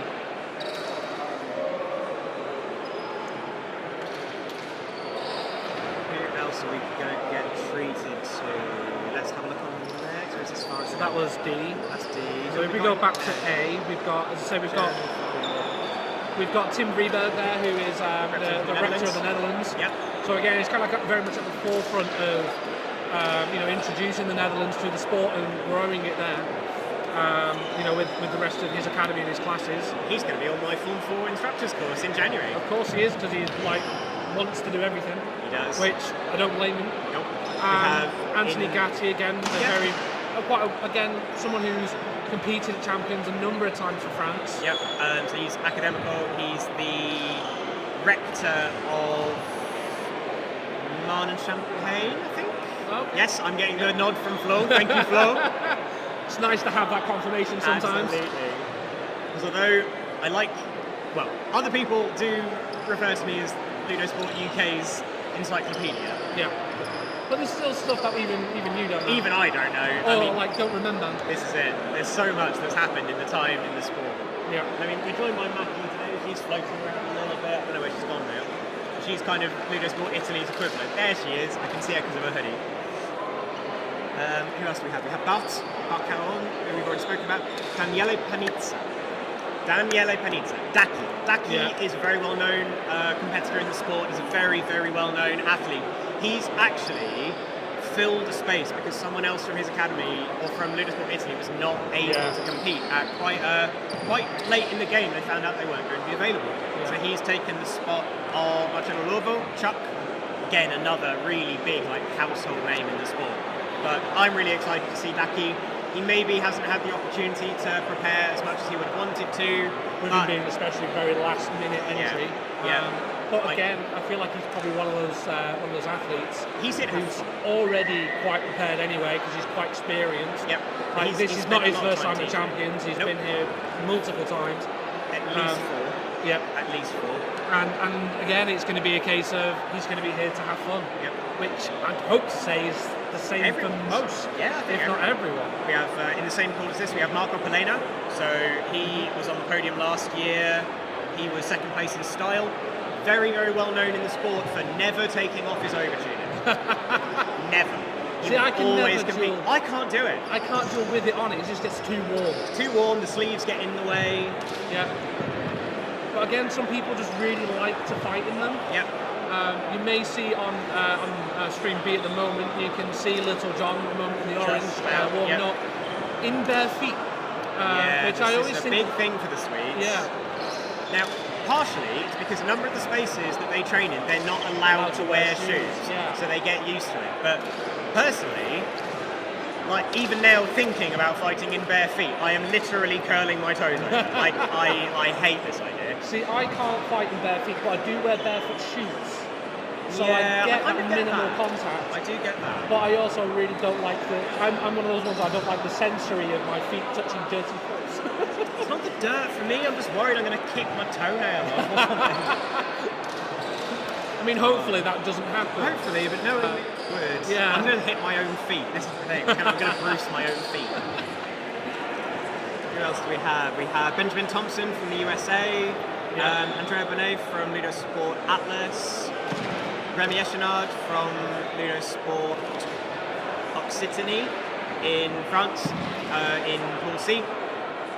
I love Remy. I love watching Remy fight. He's the current style champion, I think, for France. Oh. Maybe not champion, but he was on the podium. On the podium, He was on the podium. I think actually Raph was the French style champion this year. I think there's going to be some really good fights to watch. I don't think there's a single pool actually, like pool B1. Yes. I don't think there's any pools here that you're going to go, I'm going to be glued to this pool. Yeah. I It's think a bit more all even. of them, it's a lot more evenly distributed with the talent that we have here today.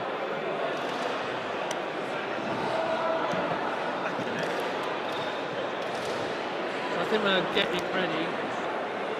So Fabio warming up with Master Nemo there on again on Pool C if you're watching that one.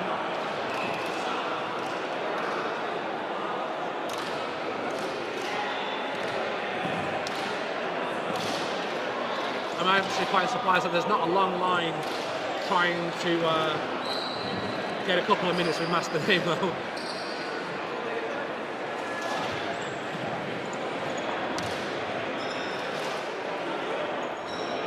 A lot of athletes milling around at the moment, getting warmed up, training with one another, just to warm each other up and get themselves ready, which again is wonderful to see.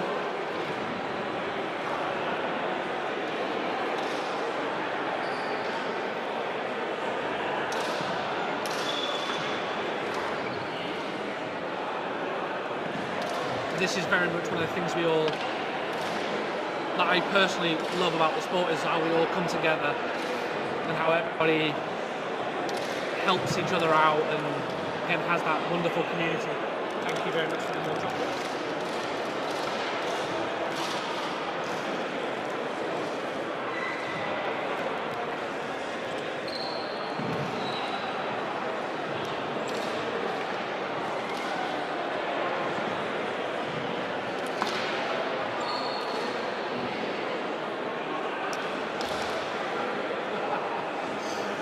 For those watching on Pool C there, just a wonderful example of that precision from Master Nemo there.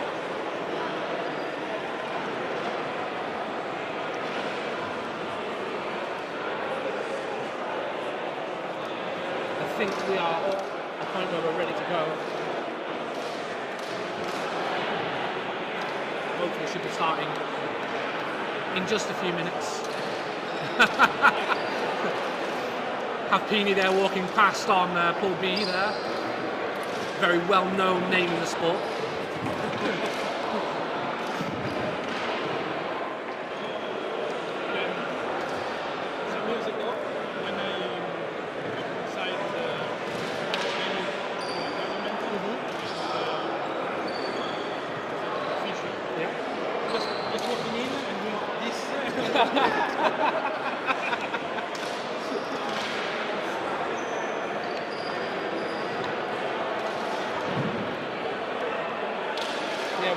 We do have quite a few people here who are, as I say, fixtures within the sport, both as officials and athletes, and just helping out in general, which is wonderful to see. And I think your job is more difficult than Yeah. Well, yeah, I have to keep talking. I don't know what to do. Someone told me what to do. Okay. But in my opinion, the staff is very more important. Yeah.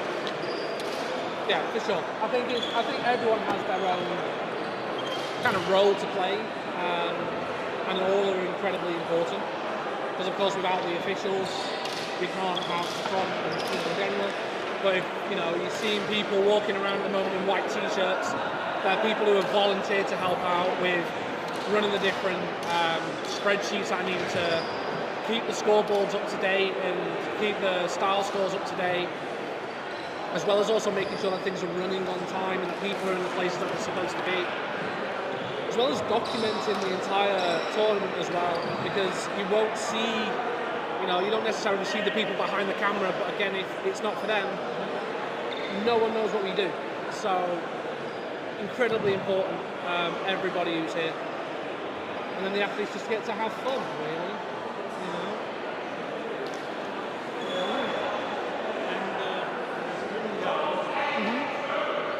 I've seen some of these videos. Yeah, so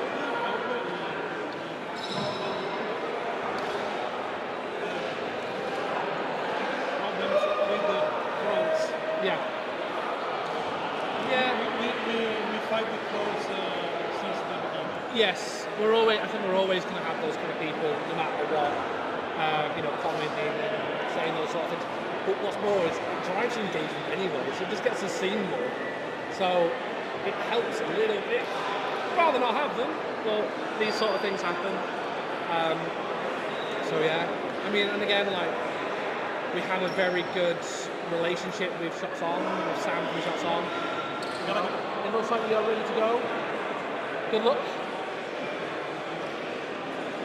So you may have heard Andrea Pini, again, one of the long-time fixtures of the sport, very well known within the community, very experienced official. But it looks like we are getting ready to go. Athlete briefings are going to be happening in a moment. Again, just gentle reminders of those basic rules. Checking those gloves, checking those, those protections that the athletes may need to wear.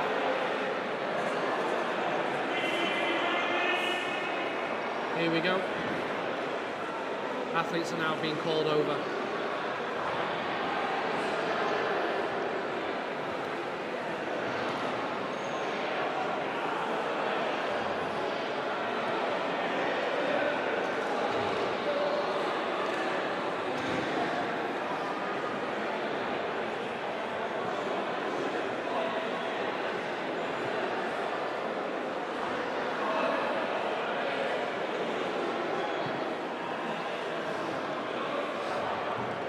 Ooh.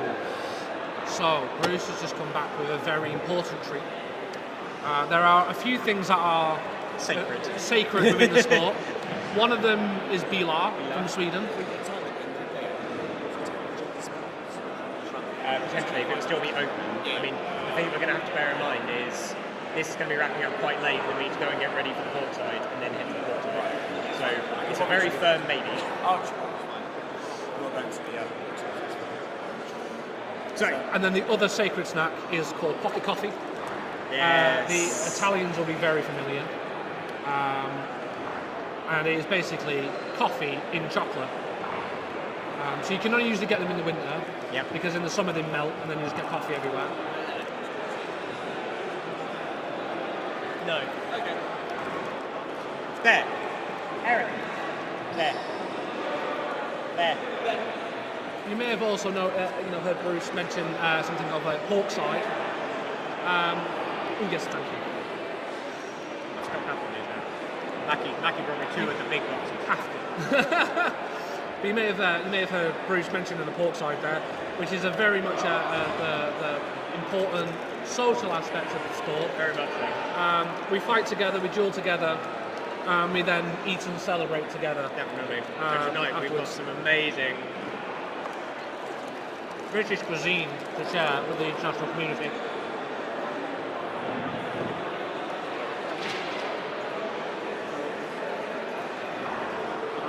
In the form of a Sunday roast.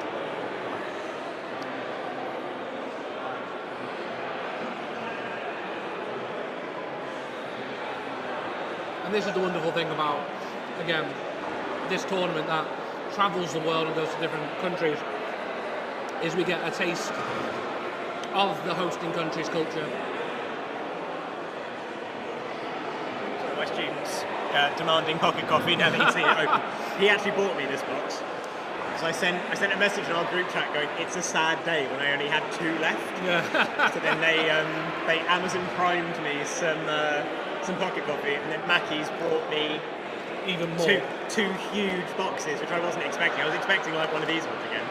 It's like, no, the big box. The big box. The big box. The correct size box. So that'll keep me going until sis.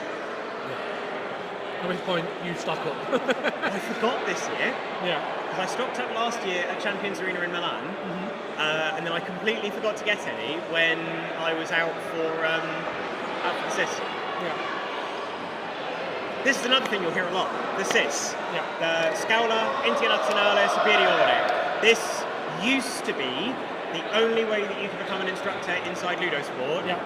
Now, because we have so many technici worldwide, there are far more opportunities to be able to become a qualified instructor and to learn either new forms, different forms, whatever. And another place that's maybe a little bit more local to you, because this is always done in Italy. Milan. Well, it is now in Milan. It used to be Oh, it used to be north of outside, Rome. yes. But again, it's a wonderful experience to attend CIS and to go to CIS. Because just like how Champions Arena is a gathering of of athletes from across the world, CIS is a gathering of instructors across the world, or hopeful instructors from across the world. And also we tend to find new people who attend the CIS from countries who may not even have the sport yet, and they're coming across to experience it and to hopefully become an instructor and then take the sport back to their to their home country as We well. are off in Arena 4. Oh. So, Francesco Delosio, aka Upi, who basically floats, Yep. versus someone who I don't recognise, which is rare for me. A2. Who do we have? D2. D2, sorry, yes. Oscar Martinez. Ah, yes, from LudoSport Alice, Iniziato. And in Arena B. Ah, yes, exactly. Again, I don't think there's going to be many fights up, and not going to be good fights, to be fair. Yep. Francesco is very much going to be good fights, to be fair. In Arena 1, we've got the first Francesco ever is competitive fight for LudoSport Japan. Oh, so we're definitely going to have to watch this. Because this is a day of history. So not quite the newest country to now be opening itself up to LudoSport, because since Japan opened during the 2025 season, we have now actually had the first instructor qualify for the Czech Republic. Yeah. So again, always growing. Ah, there's too many good fights to watch. Oh my gosh. We're really spoiled for choice. So this on Arena C, we have Luigi and Abigail Coburn. Abigail Coburn. Luigi having a little bit of a technical issue because his blades need to be the same colour. Yeah. Let's go Abigail! Lottie, a massive, massive fan of Abigail. The interesting thing about the competitor from Japan is he's only got Form 1. Yes. Whereas you've got athletes here who've got Forms 1 through 5. Some who have And even seen half weapons. of Form 6. So this is, gymnastics. yeah. So this is the wonderful thing about the sport though, is someone who only knows Form 1 can still compete at an equal level against these people who know all these forms because they are complete in themselves. A little bit of a problem. I think there's been an issue with one of the internals inside Luigi's staff, which is borrowed from someone. And he's going to now just try and set both of them to be in the same colour. Yeah. Looks like he's going to be able to do this now. Oh, in the meantime, we can have a look at Malena. Very, very quick. I think possibly this is going to get caught low by gravity. Not entirely sure. No, Henrik thinking he was moving out from underneath. Do we have an age for Abigail? Huh? Do we have an age? Abigail? No, I don't. I think she's 17.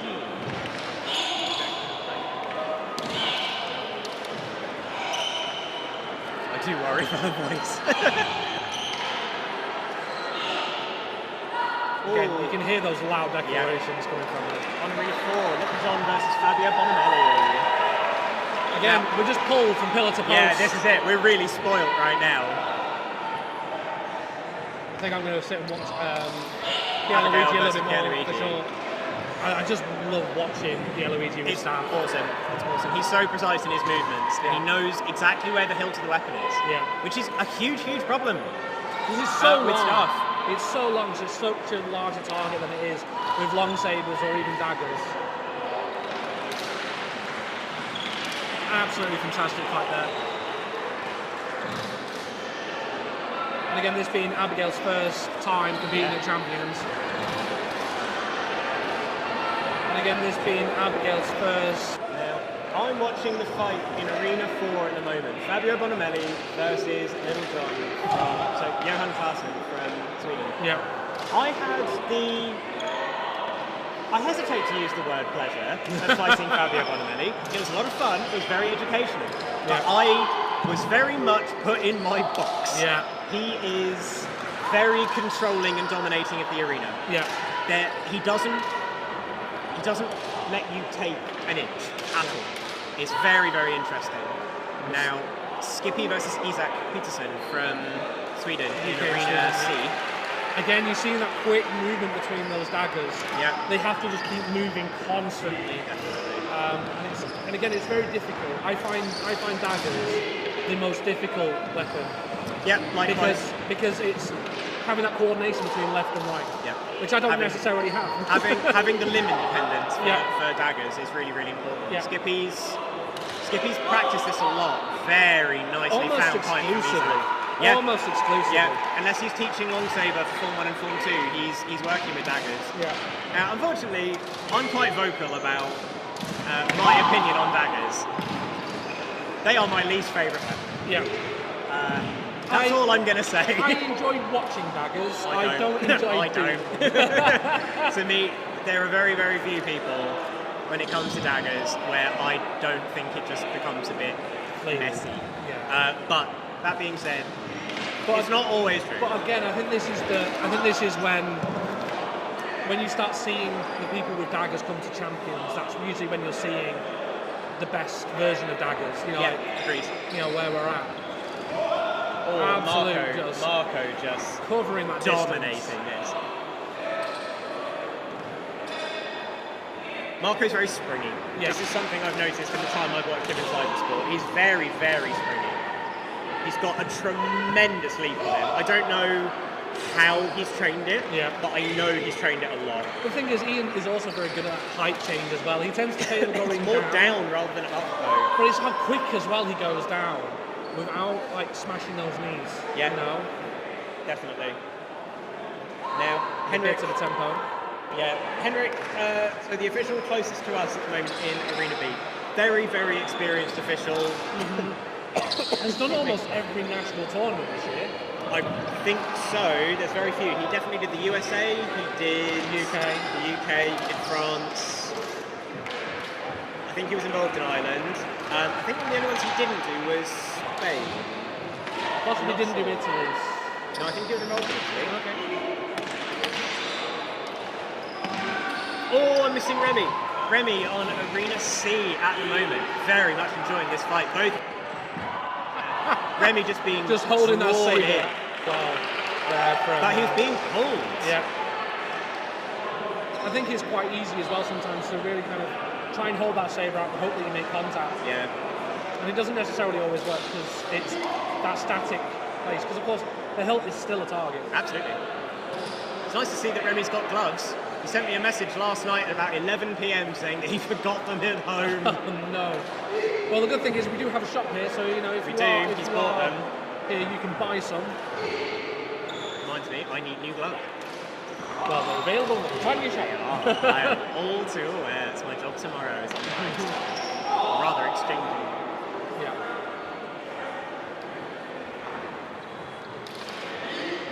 So you can see here on Arena C, there's a bit of a conversation between the officials and the style judge. Yes. So just wanting to have a look. I believe, So there's from a the white little card bit that I there. took of this, it's about the way that the blade's entering the centre of combat. It's becoming a little bit Pointy. which we do try and avoid, but I think in this case, I understand why the warning's being given. Yeah. In my opinion, it was a little bit of a joint effort between two athletes. Yeah. Remy here just making sure he understands the way that this is working. Yeah. Because of course, like again, with our, you know, with the sport, we try to avoid. One of the things that we do get asked questions quite a fair bit is like, why do we attack the way that we attack, and why can't we just thrust like we would do in like something like Olympic fencing? Yep. And the reason that we attack, you notice we're not wearing gloves in way we would do, you know, gloves and, as I say, groin guards for those, you know, for those with external genitalia is literally the only required protection that we have to have.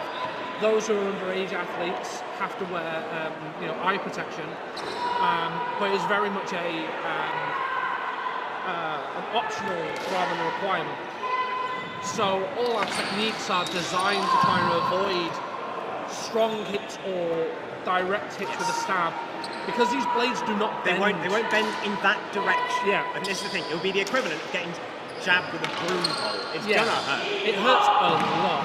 As someone who has been stabbed on more than one occasion by a saber from a Unfortunately, student. yeah, it happens to us because we're instructors, particularly those of us that teach Form 2, which is the single-handed style we see where it looks the most akin to fencing. Yeah. There are big differences. So If you have a look at Bart right now, actually on Arena B, B2, you can whatever see you call it. some of that kind of, you know, that kind of fencing swashbuckling style. You can see some of that kind of, you know, that kind of fence.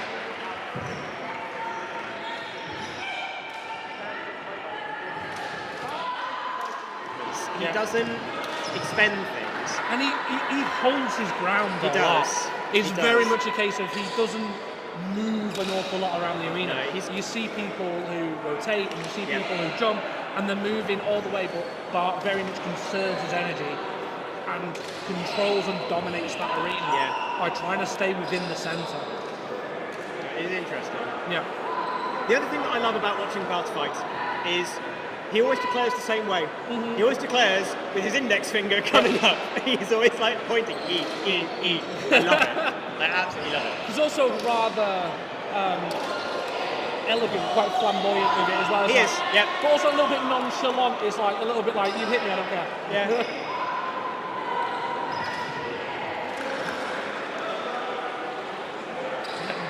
Yes, you've hit me, you've hit me. Yes. I think with this one it was actually a check about where the contact had been made. I think Triad was just trying to understand that it wasn't too up towards Bart's face. Yeah. So we have, yeah. Again, this kind of shows, again, like the speed in which the athletes are fighting, and also the efficiency of the officials and star judges. And we've got another staff in A with Jeremy Keller. With Jeremy Keller. I'm really torn now. I want to watch Jeremy, But but I also want to fight Skippy and Remy. But it's also Jeremy versus Fabio as well. Yeah. So again, this is going to be a very high level fight. So I may watch the staff a little bit. I also am a little bit biased because I do rather enjoy watching staff. Yeah, I enjoy watching staff. I enjoy watching staff more than daggers. For those who are just watching on C there, that was a really nice example of how good daggers can be, with offering that kind of It's that bait cover, and switch. that kind of cover whilst also attacking simultaneously. It's the only weapon that can do that, which is why they're shorter. Because if they were longer, it would be a bit more unwieldy, but also at the same time a little bit. Yeah, absolutely. So what are we at? Jeremy versus Fabio. Which Fabio is it? So Fabio this Pesci. is Fabio Pesci. So again, previous podium, Champions Arena podium winner. Jeremy, a big fan of Form 4 staff, so we're going to see these change the height, we're going to see these... Oh, wonderful use of mountain tackle there again.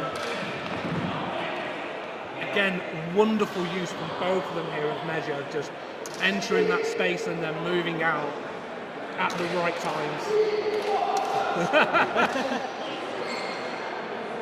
Sam is a wonderful videographer, he is a bad window.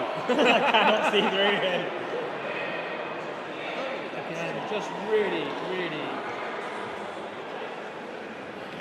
so much fun to watch these two play.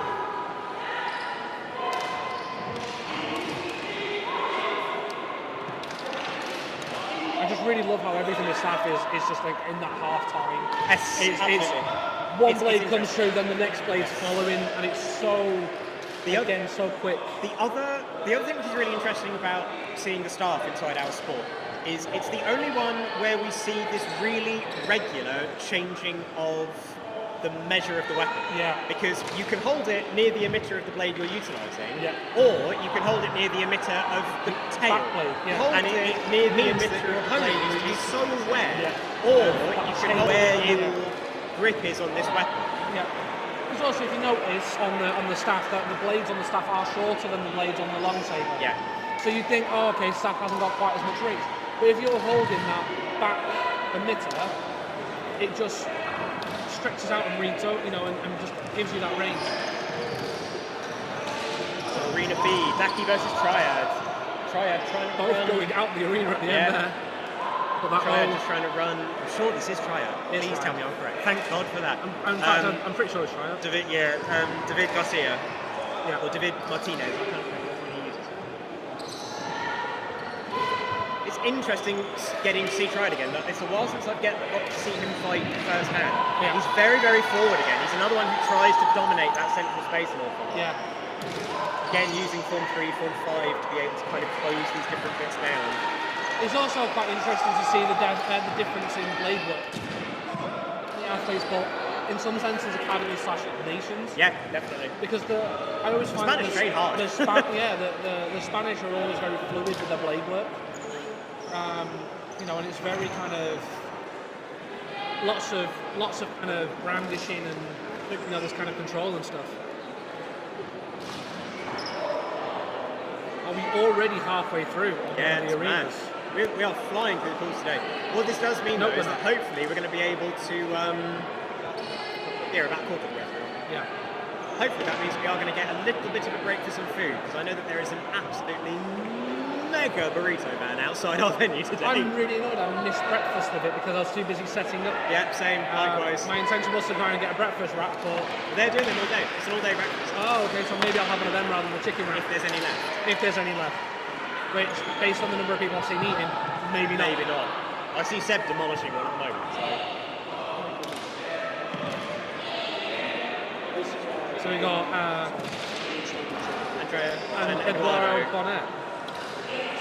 Bonnell. Oh no, Bonnet. Yeah, so Bonnet we and Bonnell. have I well thought Andrea they were the same Bonnet, name.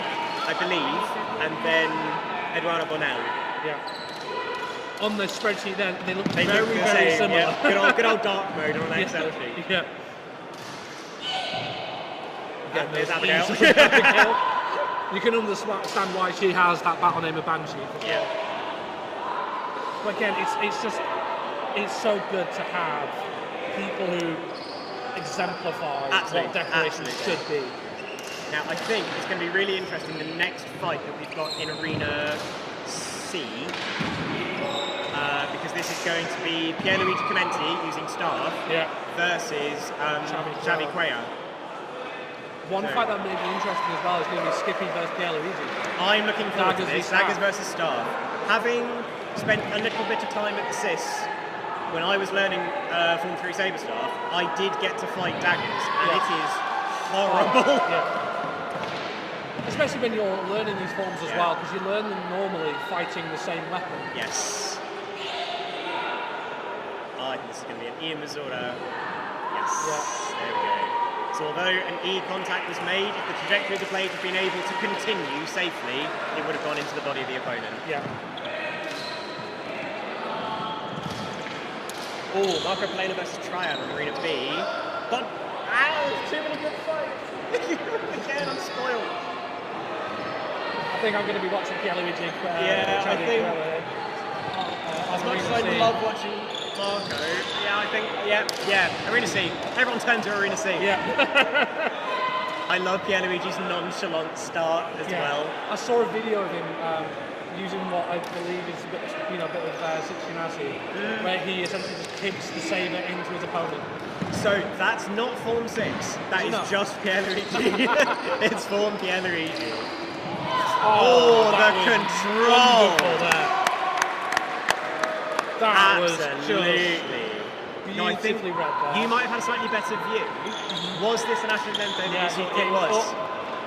Yep. Oh, and then Pierluigi going like, no, we're this up now. Let's take this down to the last point. Again, it's that difference, that kind of changing in attitude.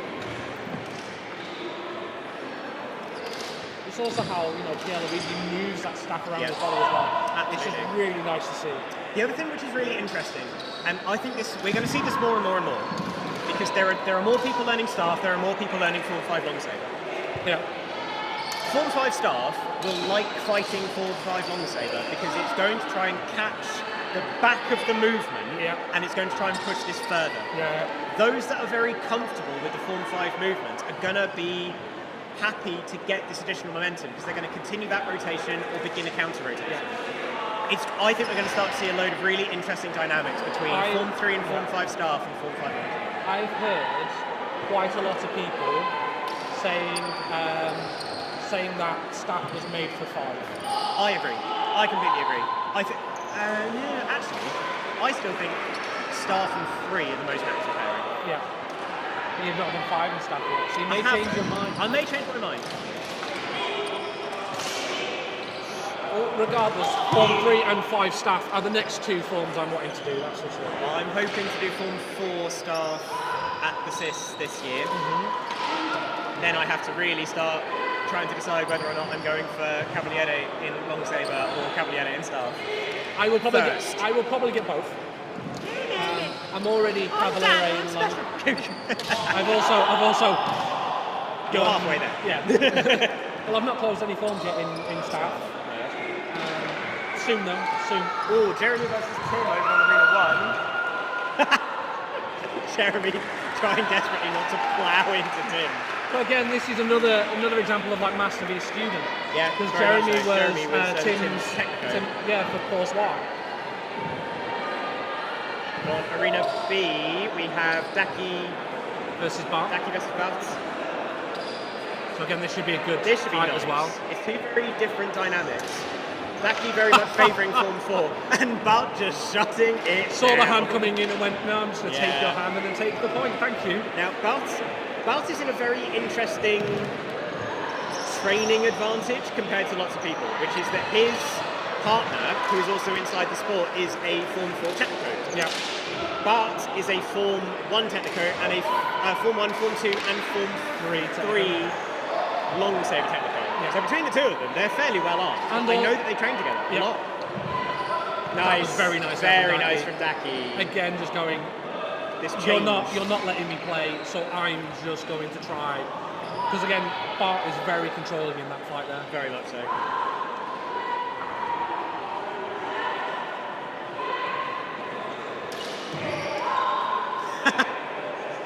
Sorry, just watching Isaac absolutely shut down Jabby. It's a little bit of a shame that D is behind us to our left, Yeah. actually, because we do miss that one there from time to time. D.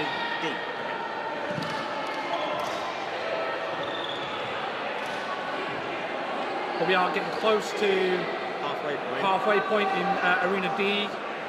Arena B, still quite a few to go on A and C. I think A had a couple of long fights. Yes. And actually, I'm not really surprised by that because of who we have. There's a few people here who are always going to try and not necessarily run the clock out. They want to Maximise their time. Well, it's not even a case of maximising it. They just want to be in control. Yeah, definitely. Triad actually with the gold saber at the moment, being one of those. He wants to be in control of that situation. Oh, on Arena C at the moment, Abigail versus Yuke. Yuke, an incredibly dynamic and athletic individual. Loves his changes of height, very, very precise with his blade work. Yeah. Abigail again showing form 1 though. Absolutely. Being in a very effective form, despite the fact that you have people who know more forms. Yep. Now, we're really fortunate, well I say fortunate, a very good thing about our sport is that the forms are directly designed to be balanced. Yeah. There should not be a strongest form. Correct. But what we do start to see, however, is that obviously as you progress through the forms, not only are you getting more toys, more tools in your toolbox, you are still then getting to continue practicing those lower numbered forms. Yeah, and it's when you do any of the other forms, the stuff you learn in those other forms goes back and kind of improves the forms that you've done previously. And you essentially start to build your own style based on everything that you know. So you very rarely find athletes who stick only to one individual form. You'll have some, athletes who maybe favour one form.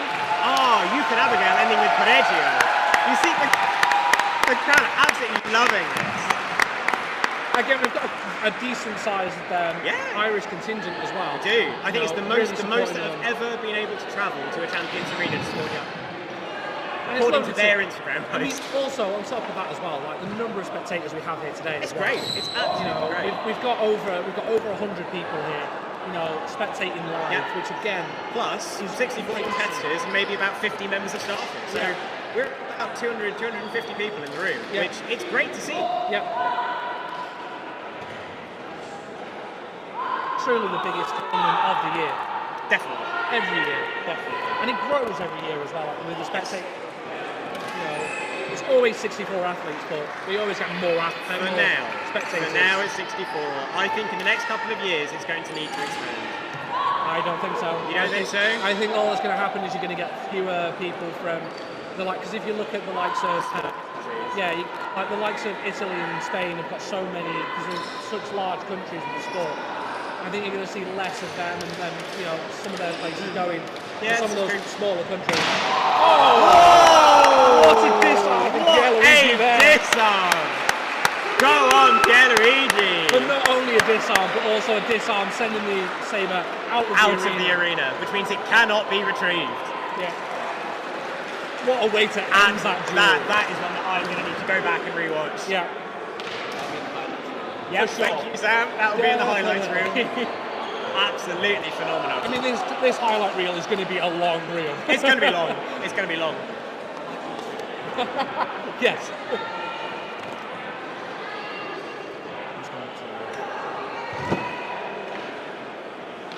Over on Arena A at the moment, we have Anthony Gatti from France versus Jeremy Keller from the USA.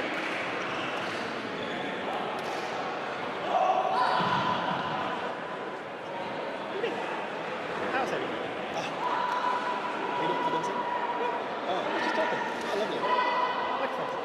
Hello. Hello. We're joined by Luke, the event manager, who's been instrumental in sorting all of this out. Oh, instrumental I wouldn't say, but... Well, you're a tool, which is an instrument. It's very true. Any highlights for you so far today? Being...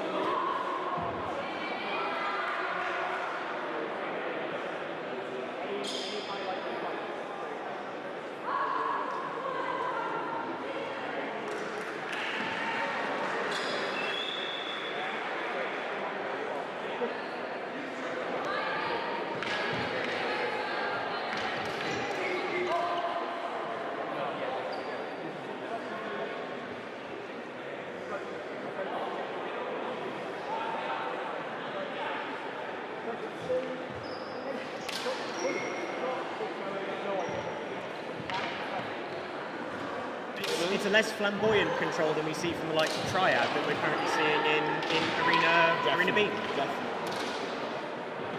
But no, it's highlights. Honestly, are being here so far. It's been a long time coming, and a lot of help with stuff from Hannah Salmons and Dan Salmons, and yourself as well. Do my best. Which I'm very, very pleased to have such a great team.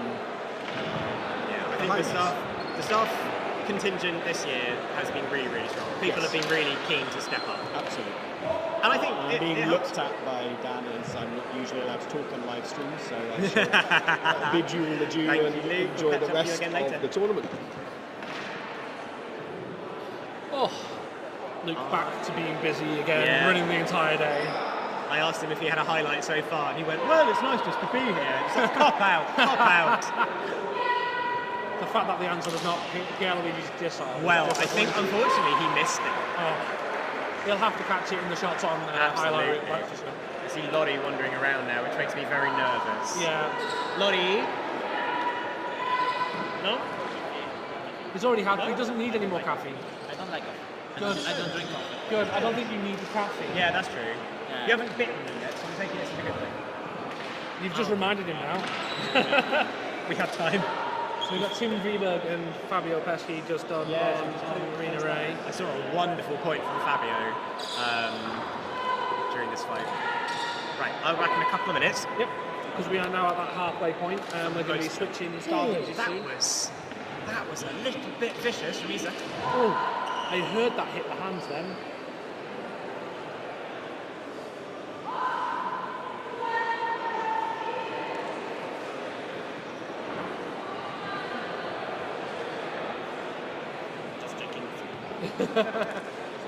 Scoping out the competition. So yeah, that ends the first half of the pools for the second set of pools.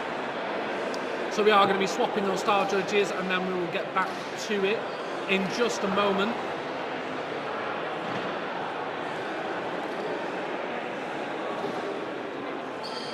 I'm okay. Actually, some more water. Yeah, just take it from any of them.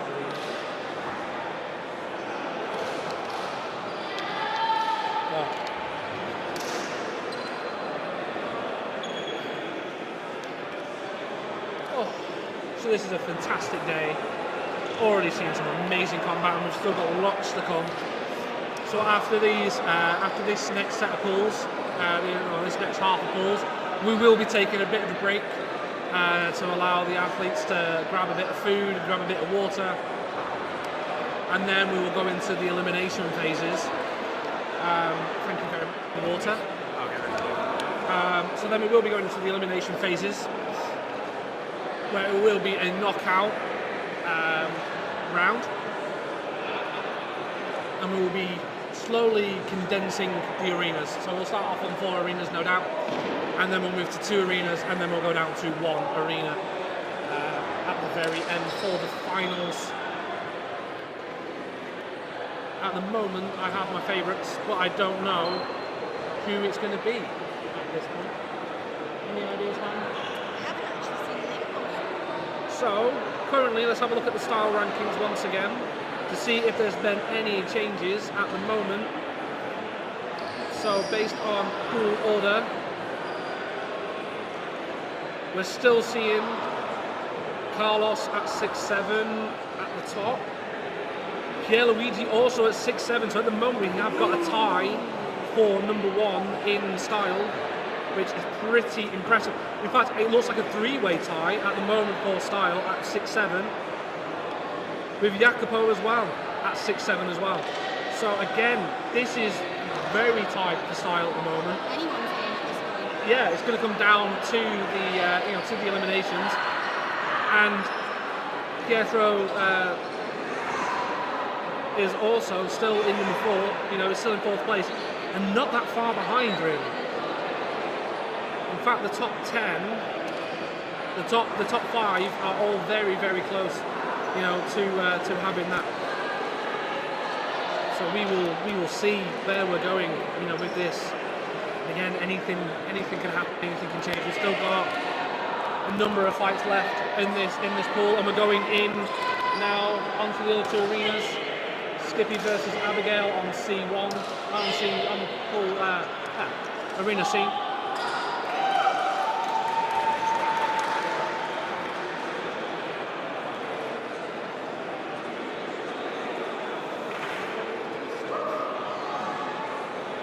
It looks like B is getting ready to go.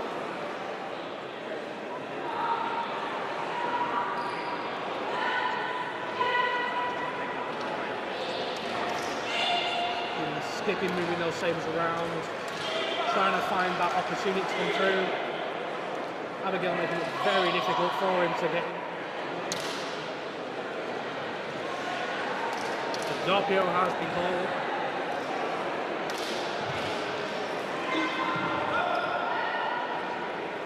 So over on Arena B, we've got Ian Smith versus Eduardo.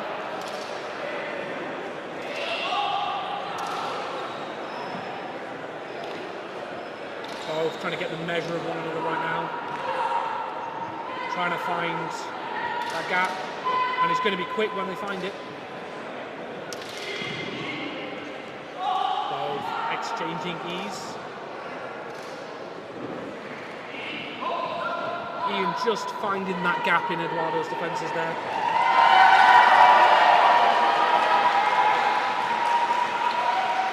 I do love how loud the crowd is every single time for Abigail.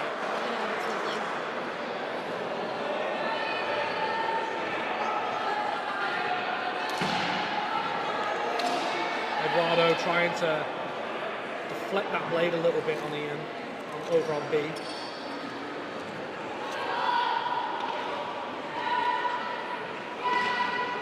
Ian trying to cut those lines, make it a little more difficult for Eduardo to achieve anything. Eduardo manages to make his way through. Fight over and he looks very energetic. Again, changes of heights. An absolute onslaught of strikes there. To the point where the officials are having to call a quick tempo to try and figure out what happened. It was so quick and such a flurry of blows.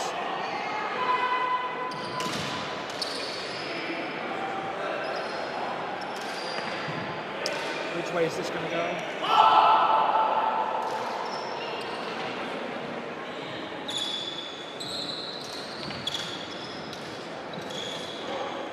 Looks like we may have a decision.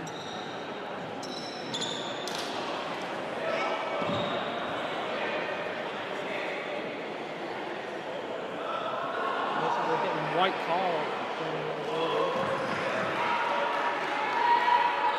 for the blade coming up from the looks of it.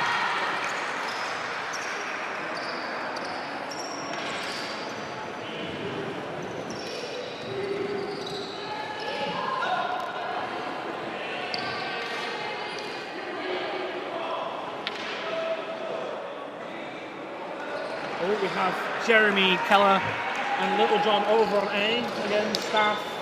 Not Little John, sorry.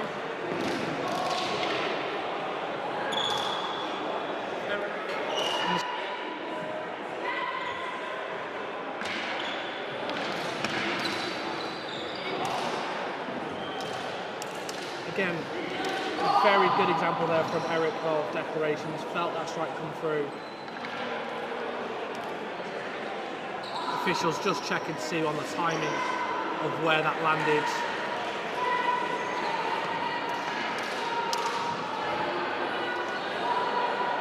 So East Solaris being closer, there was E on the way through.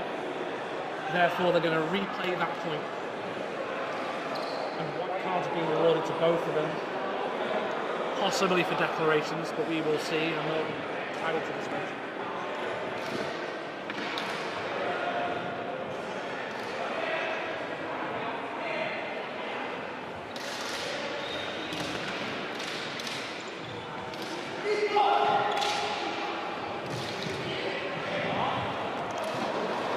Really pushing Jeremy there to the edge of the arena.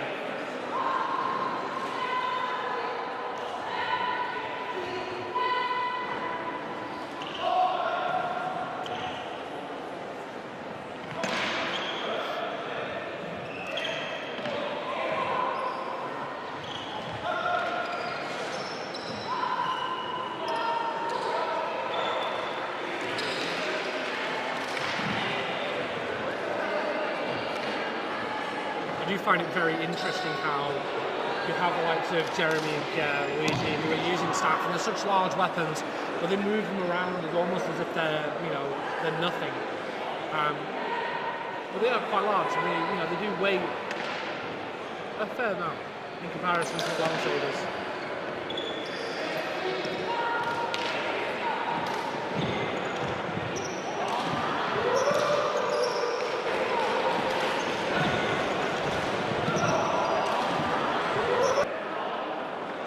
Wonderful exchange there between Eric and Jeremy. With Jeremy coming out through there. Going Arena B. We're seeing again Daki versus Marco Polina. So again, two athletes who will be quite used to fighting one another. Oh! And Marco just stepping out of the arena.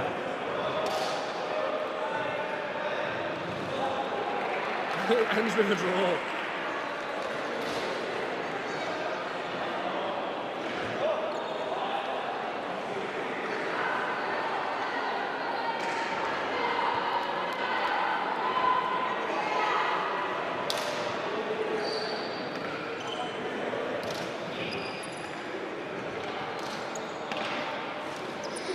Luigi beat Isaac on Arena C. Again, two very strong athletes.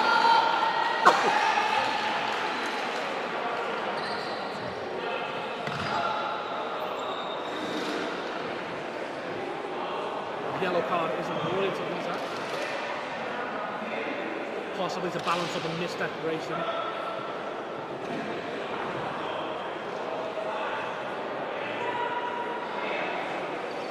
We do have a number of cards. We have spoken about how the white card is a warning. The yellow card does provide a punishment with awarding a point to the opponent. And this can be awarded for a number of things.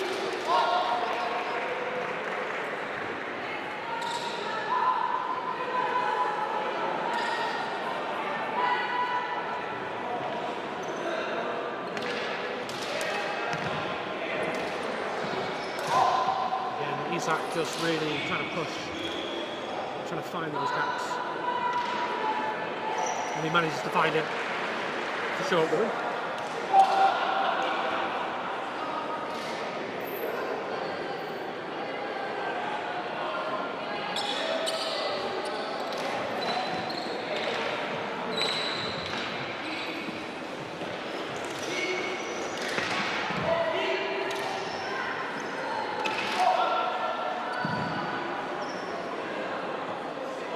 Over on Arena D, we are seeing Francesco Rodolfo, aka Upi,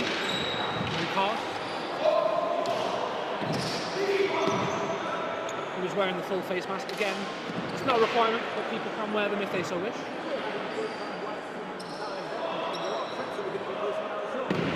Upi being very nice and measured. Trying to find those gaps. Carlos is very much holding the ground.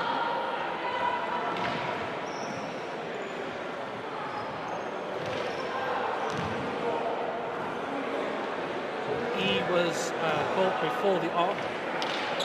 So they will replay the point.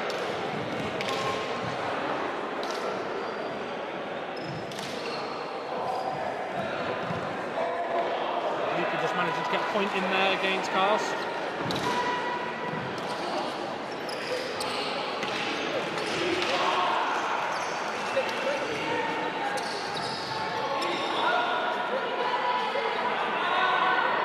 Very nice use of height change there. I'm sorry, I had to do it. I was afraid they would run out. So I've been here all on my own with them, and Bruce comes back with a very nice smelling burrito. I'm okay. I will have one in the designated one. Like a good little one. I'm not eating today. It is fine. It's not. So you're going to have some times where Bruce is going to be going like, "I'm amazing, look at him go!" and then rice being sprayed everywhere. What have I missed? What have been the highlights since I've been gone? Oh, everything like, you know, like 3 people. No, I'm joking. I say this. No, we've had some really good fights. With Deluise and Isaac was a good fight. Oh, that's what I remember. There was unfortunately yellow. Oh, really? For Isaac for declarations. Oh, that's a shame. Yeah. Just missing it on that. Just missing it on the emitter, and it's so easy to do. It is. It is. At this level, we hope that declarations are not being missed.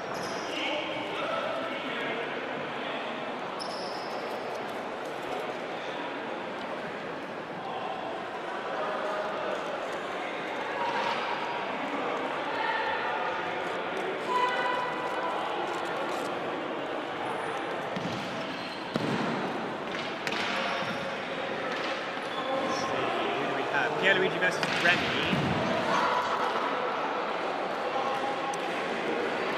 Again, at the moment we've got a 3-way tie for style. Oh really? Who do we have? So we've got currently. So now it's only a 2-way tie.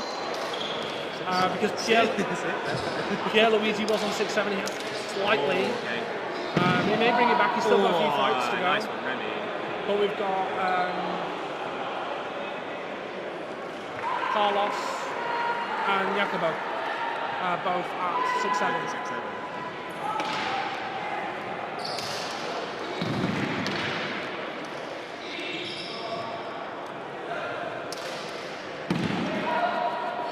Just unfortunate there. Yeah, very much so. We may have East Albans spotted and called. We may have to replay. I do like how whenever there's a tempo called, Remy goes into full-blown, meditative mode. That rap was amazing. Fair enough. I just had to eat something, I was going to pass out. There's only so much you can survive on getting pushed out. Yeah, that's true. Blackie just getting forced out of the arena, but still taking the win in the fight. We've had quite a few for it in this pool. Which makes me wonder how they're going to cope with a 7-meter arena next year. I think there are some.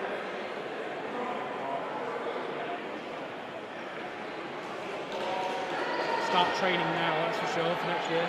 This is going to be an interesting fight in Arena B.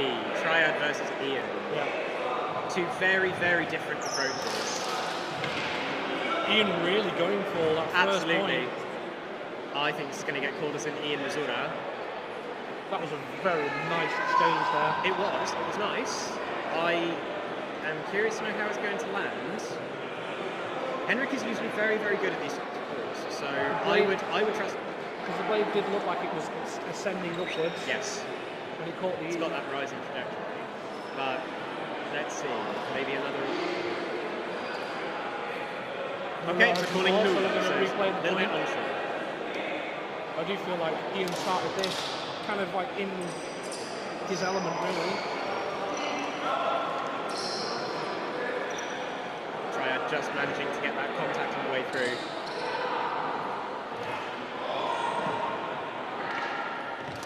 Oh, we've still got this fight between Arena C. I feel like there's been quite a lot of questions and stuff, and we're drawing at the moment. In Arena D, Fabio Bonamelli versus Francesco Bellissimo. This could be an interesting fight to watch. It's already 1-all draw. Fabio was taking his last point. Yeah. Fabio securing the point. Fabio's reach is crazy. It's getting one.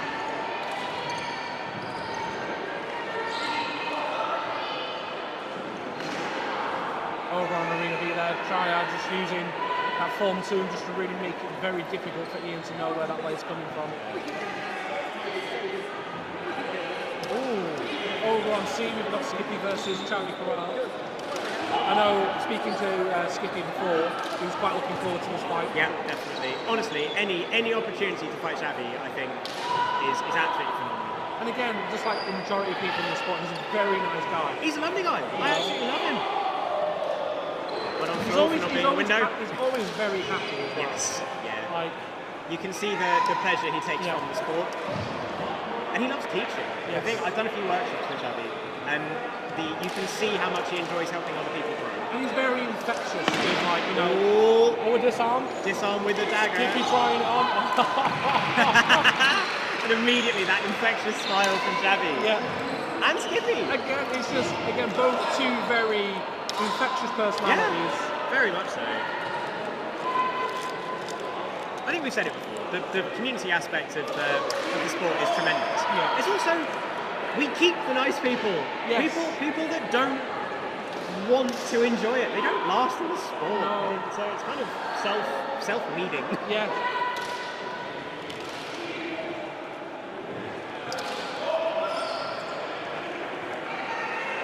Again, like Xavi's just staying just outside the reach of Skippy here.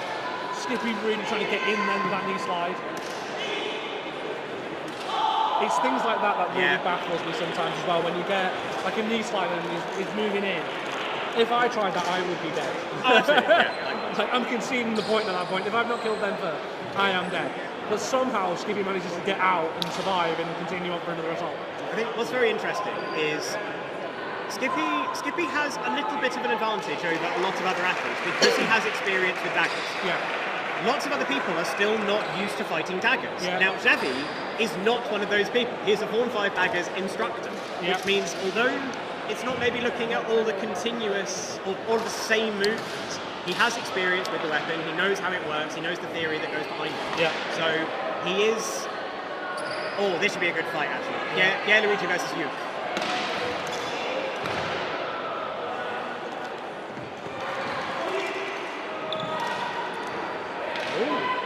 Interesting stuff together.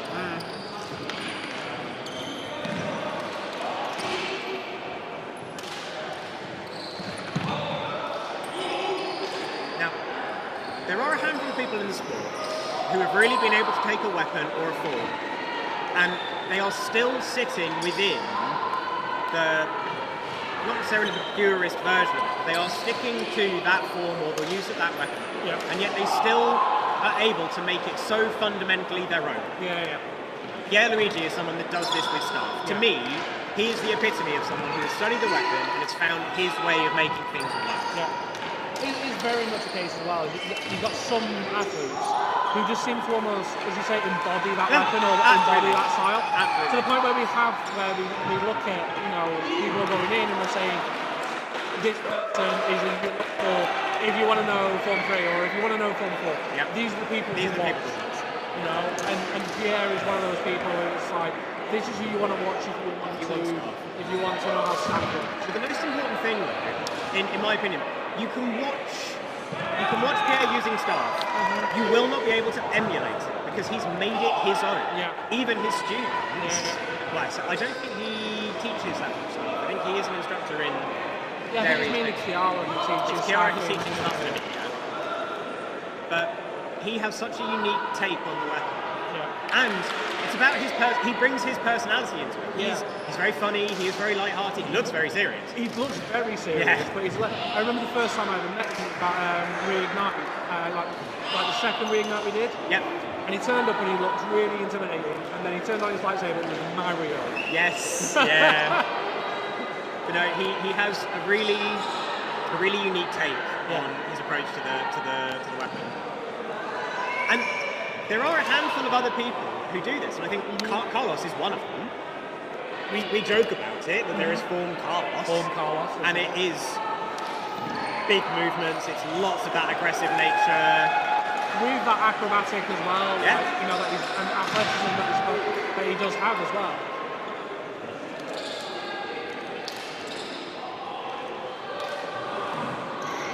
Something tells me that the fight between Skippy and Pierre Luigi is going to be like the last one.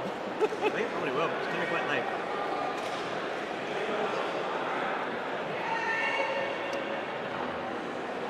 Third to last. Okay. So we have two fights left. And before that we have Isaac versus Remy. That's a fight I'm looking forward to. Which again will be a good fight. Again, I don't think there's been a single fight where I've gone, no. All fights have been ones that have been. This is why it's so difficult to commentate on them. There's so many good fights. Over on Arena A, we've just seen a change of height from Haruki sure it's his name. Yes, Haruki Yoshitake. Which is not inside Form 1. There should not really be that change of height.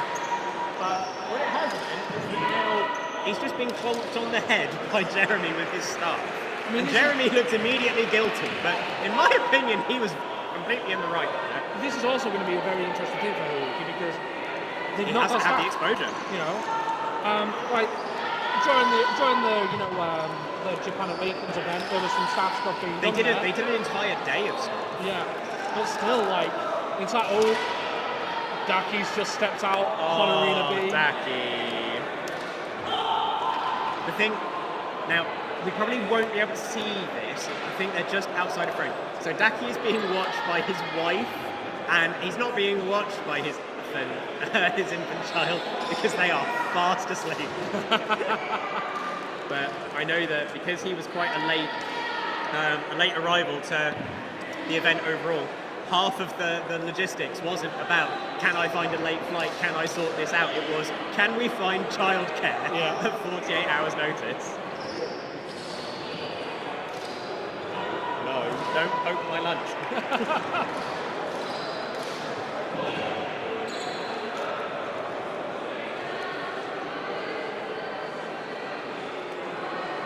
So here we go, we have Remy v Isak on the scene. Oh, beautiful control there on Arena B from Marco. So much awareness of the location of his play. He's really gentle. Yeah. Almost going into an official there on B. Nervous. Lorenzo's back. I'm very nervous.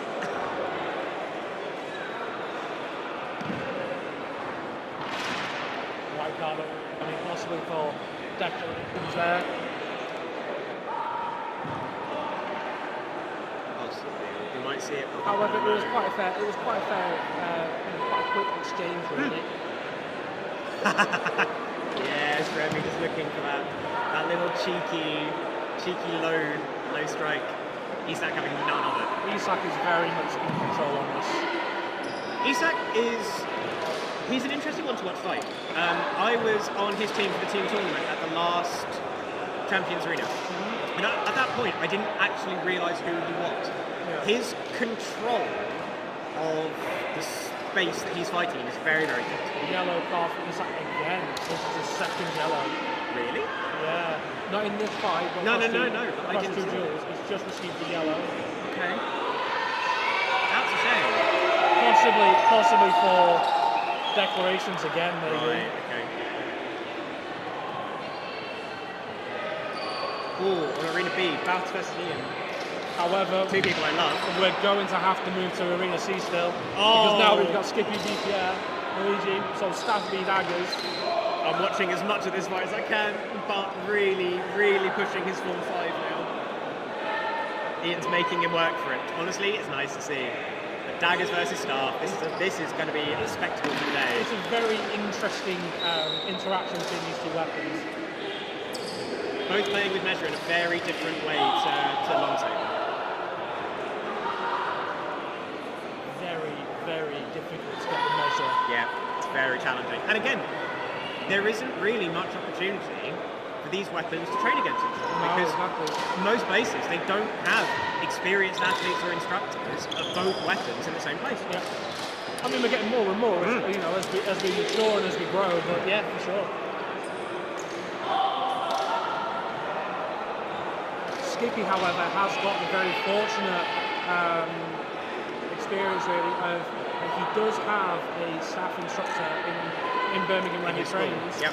You know, in Sam Grafton, who is using LightSaber today. Disappointed.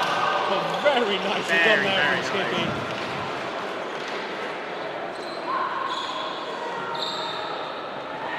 This is a very good exchange between these two athletes. I'm enjoying this. Oh, the contact on the hilt there.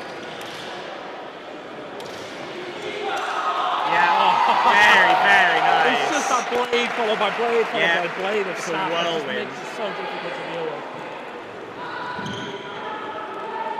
Before you've even had time to really declare on, you know, on a hilt hit, the blade's coming round for the arm. So it looks like we are finished on Arena B. Yep, I think they're all wrapped up now. A's still got a few fights left to go. Absolute. We've got a slight injury over on Arena B. First aider going over.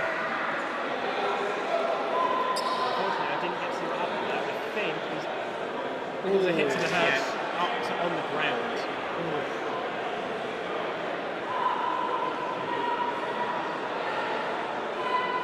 The camera's been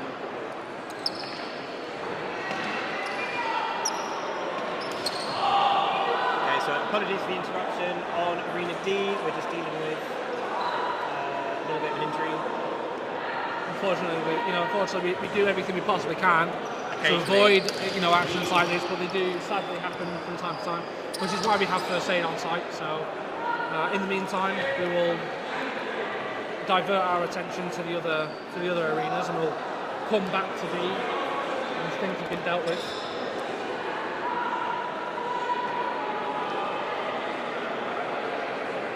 We're now on to our last fight in Arena C. Yeah. It's going to be Abigail Coburn versus Lorenzo Chiari. We've still got plenty of fights going on in A. Yes. Tim Greener versus Anthony Gatti At the Yeah, Gatti just making sure that his opponent knows what's going on. Little bits of dancing from the officials and Abigail over on Arena C.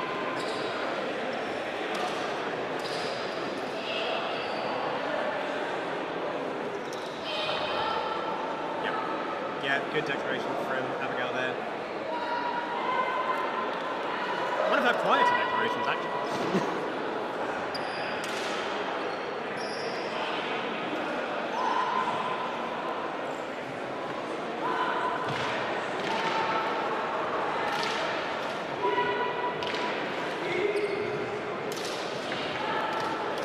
Again, this is another example with Abigail on a Form 1. How effective it can be even against high ones like 1-3. Mid-rotation, expose himself. Stick it in. She took the opportunity.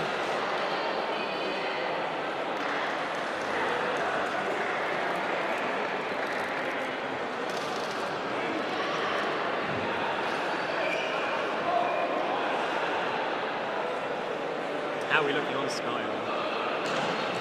Not much has changed really.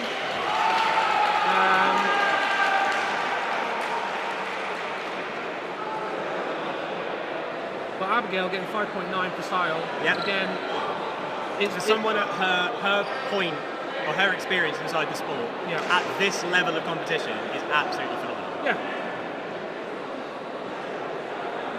Very, very, very well done. She's definitely one to keep an eye on. Definitely. Because I think, given more time, given more experience, she's just going to get better and better and better. And the continued support of her academy. I think this is the thing. Ireland are quite a small academy or quite a small school comparative to lots of the other places. Yeah. And that means that community aspect is probably even stronger there than we start to see in some of the other places. You just see the number of people who've come over to support, to support her and Aaron. And like the noise that's coming from them, they're louder than like some of the countries who have brought multiple times more people than them really.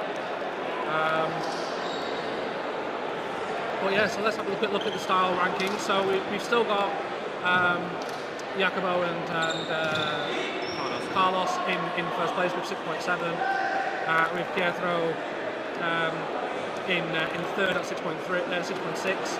But again, it's still very, very close.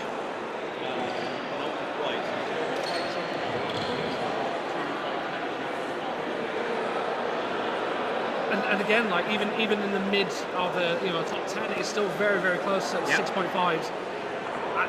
I think this could all change in the elimination phases. There's definitely no one who's run away with it at the moment. So yeah, I wouldn't want to put money on anyone, that's for sure.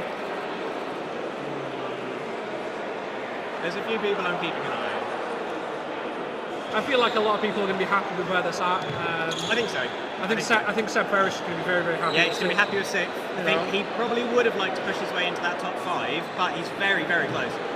But when you have a look at the likes of who is in that top 5, you can kind of... you can understand it. Again, he's standing with like on the shoulders of giants. Yeah.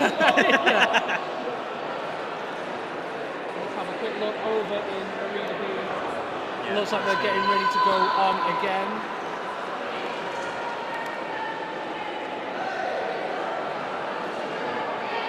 Hopefully, so Upi has won that fight with his opponent receiving a yellow card for lack of quarter. Lack of care. I don't think that was directly related to the injury that's been taken. They may have done. It wouldn't have been malicious, which is why it's only a yellow. But you know, these accidents happen.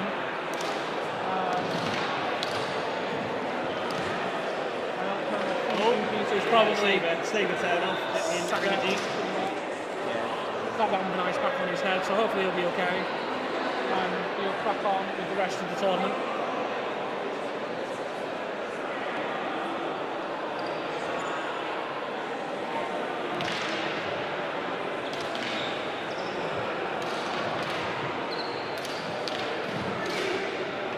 And Johan and Karst here really trying to figure out each other's movement here. Trying to find that opportunity to get in. Both just probing each other's defences.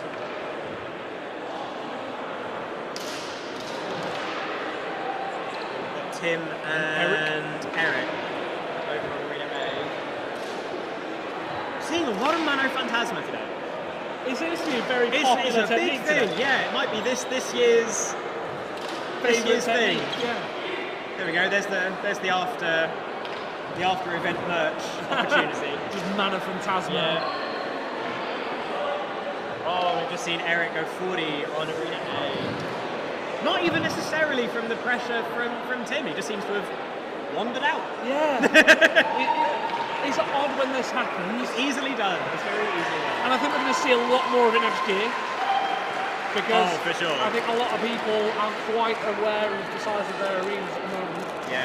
Which is only going to get worse when it's, you know... It's reduced by a quarter. Yeah.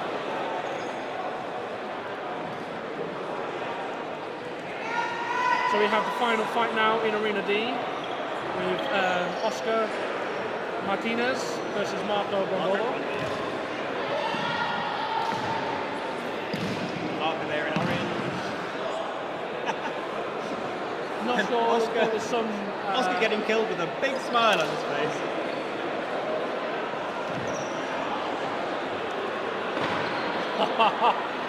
Rolls in, jumps over. Yeah, absolutely. But it's nice to see someone of his rank trying to utilise those more advanced techniques. Yeah. I think I'm right in saying that Oscar.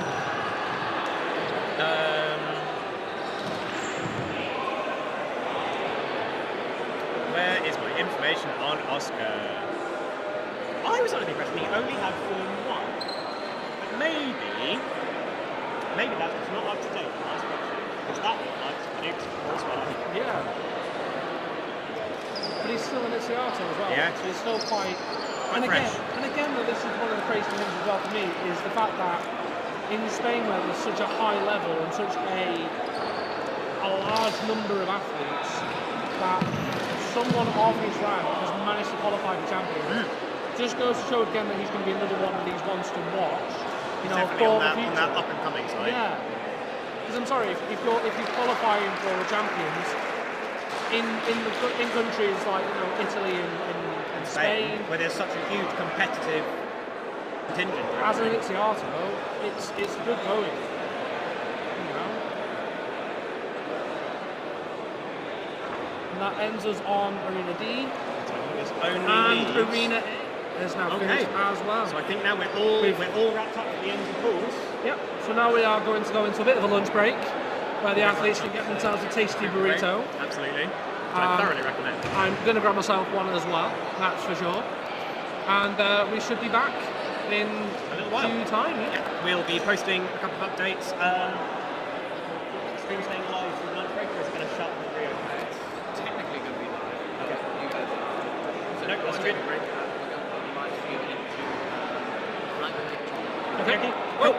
So stay with us. The streams are still going to be running, but there's not going to be anything going on for a little while. I don't know exactly how long the lunch break is going to be. I would imagine it's going to be at least Usually around about an hour. there or thereabouts. Yeah. So come back and join us later. Stay tuned.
pleasantly surprised by Haruki. It being his first ever, national, international tournament. He's got a style score of 6. Yeah. Again, that is very, very good going for someone who's not been doing the sport for a particularly long time. And who hasn't had that wider exposure to the more advanced forms, exotic weapons, and even tournament-style combat. Exactly. So, again, it's very, very impressive. There's a message from the motherland saying, commentators are saying Abigail is 17, but she's 16. So she's 16? Yeah. My mistake, that's entirely my fault. So it's even more impressive. Absolutely. We did our little interview for the documentary there, but I'm barely keeping it together. No, she's doing great. She's doing really, really well. They told us when Abigail was born she would never walk, she would never talk. Now, So I do have the lungs on her now. I do have a few moments where that hits me in the mind. Yep. And now she's here competing And now she's here. on the ball stage. Beautiful. So again, a very nice touching thing there from Abigail. Trying to find these other ones that have already fought. So I think it's Aaron Sperring's fighting somebody who already fought. and David from LudoSport Madrid is fighting someone that was in his pool. Yeah. Oh no, I'm getting mixed up. No, I'm getting mixed up. There's some I'm quite excited to see. Can't find any examples right now, but there are some that I'm excited to see. Pierre Luigi and Ian Smith. That should be interesting. Yeah. Ian has the exposure to fighting staff. Sam. So, I haven't seen someone's uniform, but desperately want to go and fix it. Not going to go and do it. So if you're watching the scene, you'll see Bruce running over to fix Skippy's tunic. We were saying the same thing. Yeah. Sometimes you just have to run over and fix a person's uniform. Oh, and if you're also watching Arena C, you'll see a lot of people doing press ups because they've all dropped their skills. There's always a show off. But you have to get real close. I mean, like, Here, I'm not in I'm seeing the... like the very top of the Streams now, you'll be seeing again. That's why I've got The athletes will be having their athlete briefings. Meet the officials once again.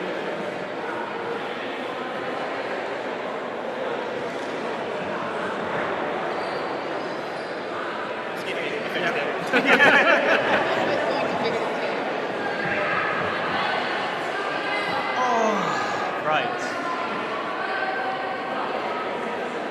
I see Carlos wearing his belt as well. He'll sell that out because let's face it, he'll be able to compete without wearing his full uniform. Oh, looks like we've got the first round of the eliminations ready to go. I know that match number 2 on Arena A is going to be worth watching for sure, because that's going to be Seb versus Yannick. That will be a good fight for sure. For sure. For sure. We were saying... Oh, the second fight on this arena as well is going to be Jacobo and Philip. So, Ooh, that'd be fun. Yeah.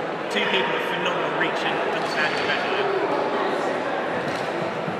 Aaron is quite keen to do well in this. He's come across Xavi in multiple Champions arenas he's done before.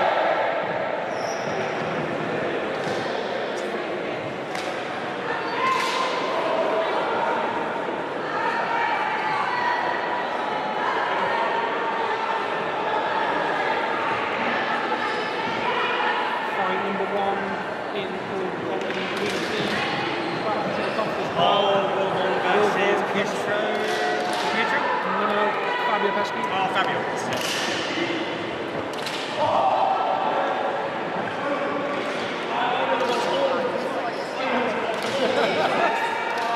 I'm very sorry for everyone to scream. I'm like a kid in a candy store right now.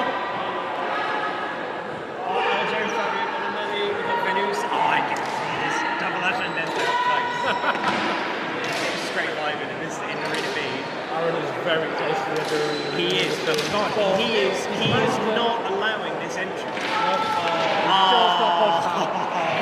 see it on his face, and it's like the disappointment.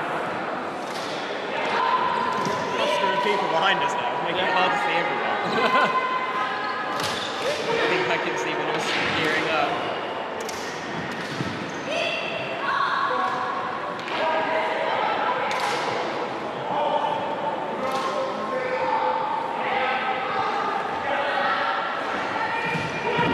Beautiful control of the space over arena deep.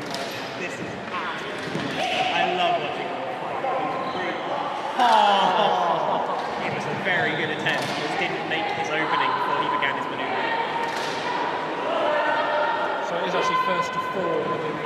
Oh, was it first to 4 in this round? Right, okay. We did say first to 3. We did. But it is Champions Arena, so we always I have a little bit more. I should now immediately be strict to my officials.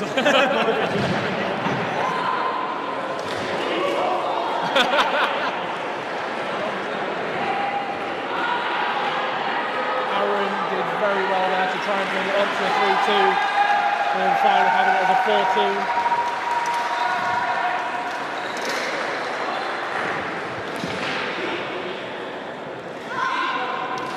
We're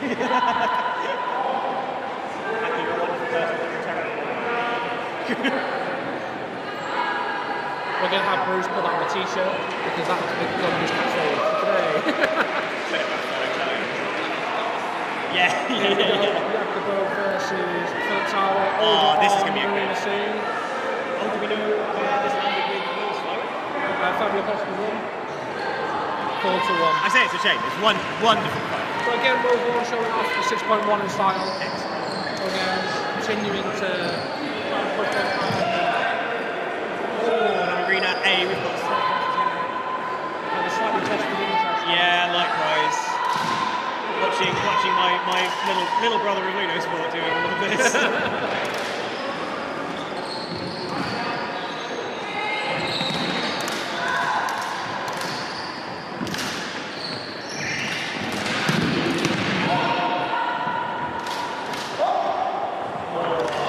Just sneaking in with this rising strike. And this is going to be a very fun fight as well. Two really dynamic athletes. Yeah. Like a little bit more moving around the ring, trying to control that ring.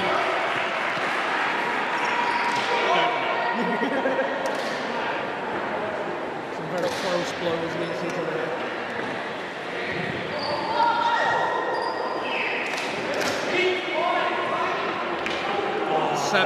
Pushing. You could see him setting this up though. I kept seeing Seb just looking at where he's going. Yeah. In some ways it's a shame, in other ways it's an amazing tackle. I mean, this is one of Seb's strong points. He's always looking at tactics. So you see straight away he tries to take that centre of the arena to try and force Yannick to move outwards. Straight away he tries to take that centre wide of the arena to try and force Yannick. Yannick's very light on his feet though, which does sometimes it's good because it means he's able to move around really easily. But in other ways he is quite easy to push around. Says he who probably could not achieve. From the outside it looks easy. Yeah. I can see how other people are able to push it around a little bit. Yeah. From the outside it looks easy. Pushing around. It's always fun when he's got a legal uniform. He's got a legal uniform.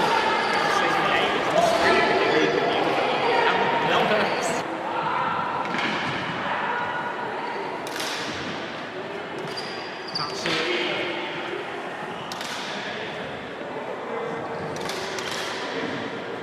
I've said my bit. That's just 3 fishes to sort.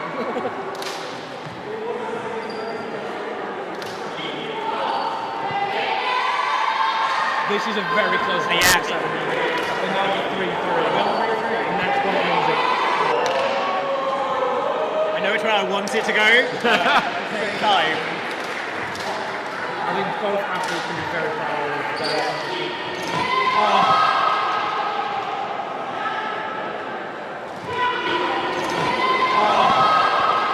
Just ending that, knowing that he's got moving into play. So just went in to complete that as quickly as possible. Just wanting to shut it down.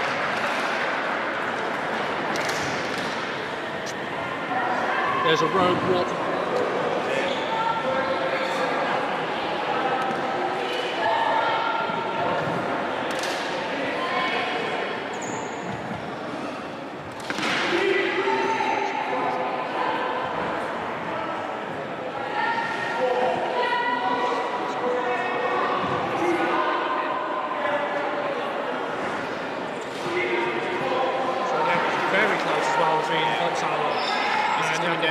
2 apiece? Yes. Yeah, 2 apiece. I think we're now 2 apiece on Arena B as well, between Gatti and... Oh, what's his name? Can you tell me from Atlas? Oscar. Yes. Thank you. Again, a lot of these first round of eliminations have been very close. Yeah. Because again, a lot of them are very even. It was a very interesting spread this year, seeing some of the people that were landing in the middle of their pools. Yeah. There isn't much, we haven't seen much of this at top of your pool, and therefore you get that slightly... Yeah. I hate the idea of being an easier fight with someone who is at a lower qualification. Yeah.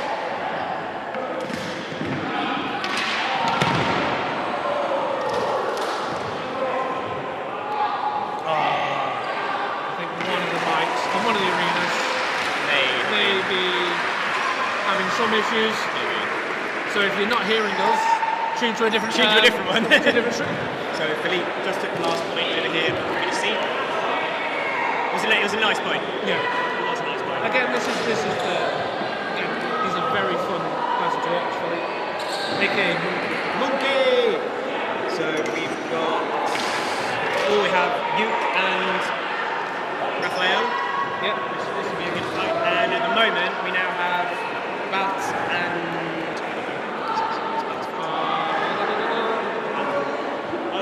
Cast. Yeah. In the full mask. Yeah.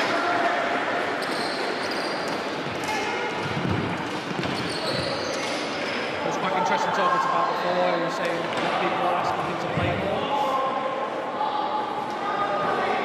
During the pool stages, he wasn't quite happy with that.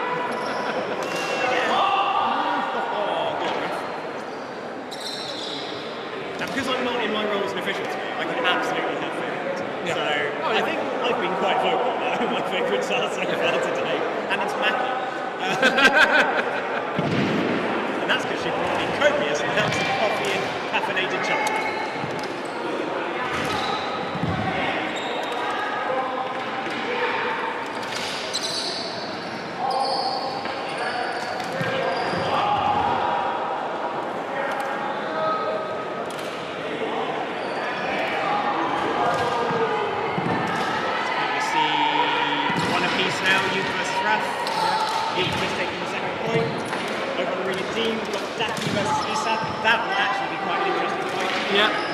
Actually, it makes it sound like I'm surprised. I'm going to have to stand up because I need to turn around more. Right.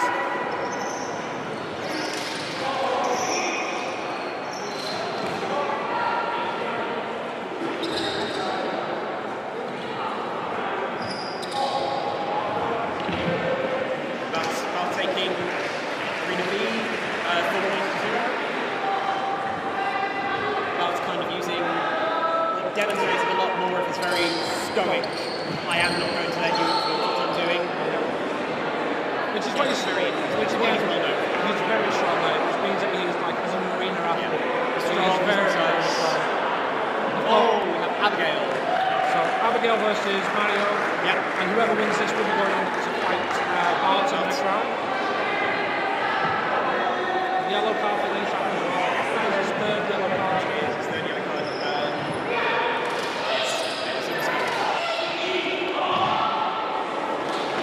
I think again it was for the same thing, which is declarations.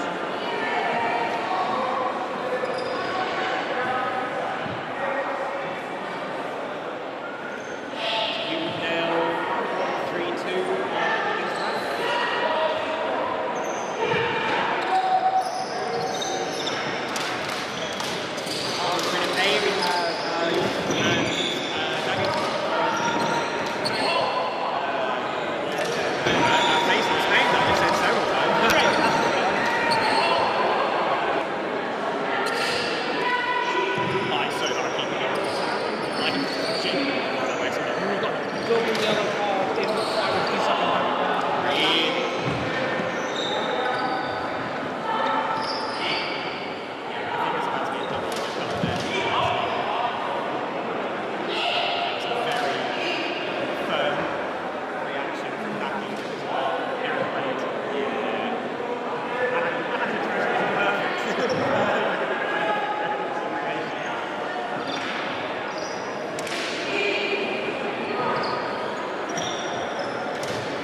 attack there. Essentially coming down to a lack of duel. Yeah. Which is really unfortunate to see. Yeah. Because especially at this level, we only one essentially no-go zone, which is the facing net. You know, so having the blade come across that area is fundamental. We don't do. So having that come up a little high is unfortunate. What's next in Arena C? We've got Skippy versus Pietro. Yep. Oh, beautiful move from that one. Maybe not way up. Good move. See Pete come over.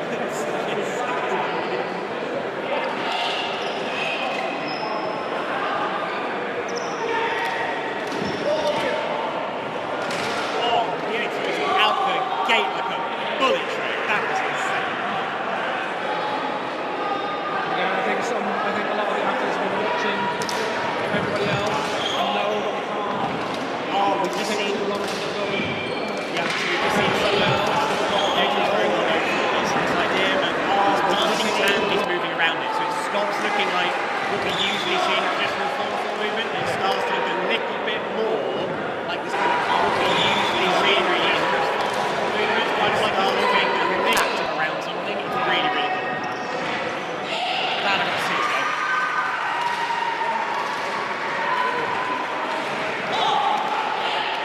Skippy just being a little bit unfortunate with some of his cover. It's hard having both sabers to make today.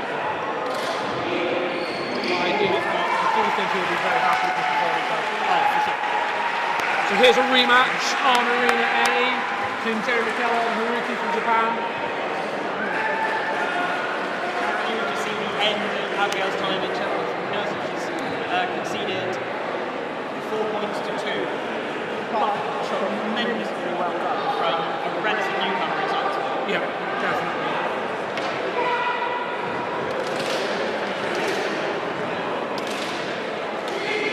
He's got to be careful, he's right on the edge of that arena.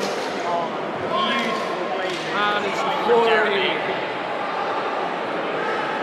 Jeremy has such a good command of the weapon.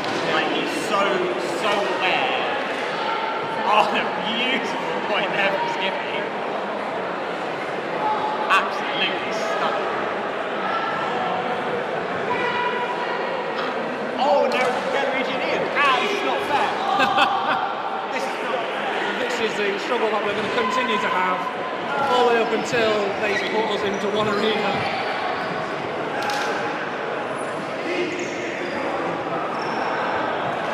Ian doing very well to keep Gallery Ian at a distance. But I think in a minute we're going to start to see a big change.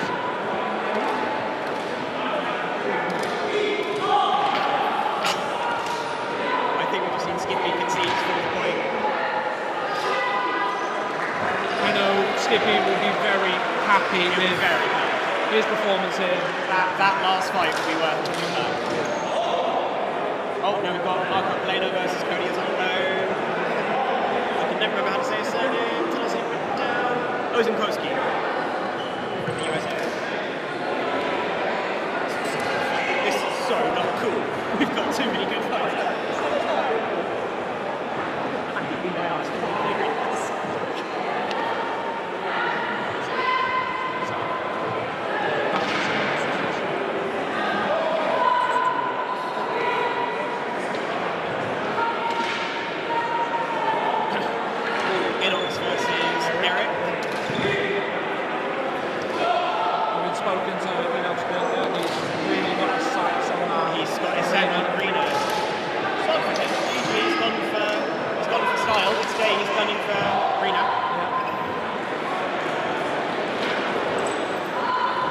Style last year, so maybe he's just like to have a nice complete set. Yeah, he wants the set. And he's training staff now, so he needs a pretty staff.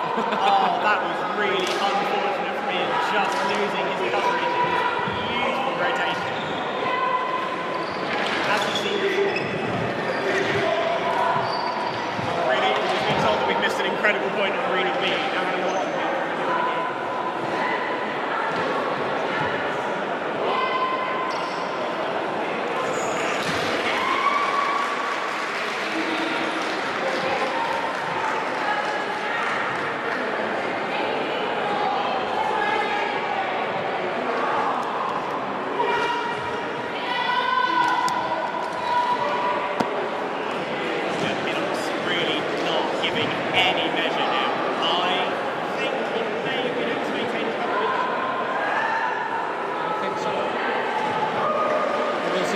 say.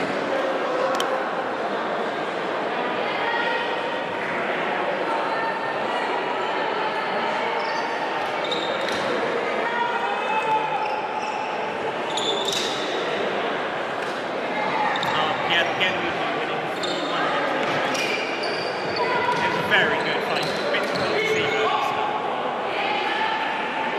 Joey Fisher versus Javi in Arena B. And you can see now Sam Craft and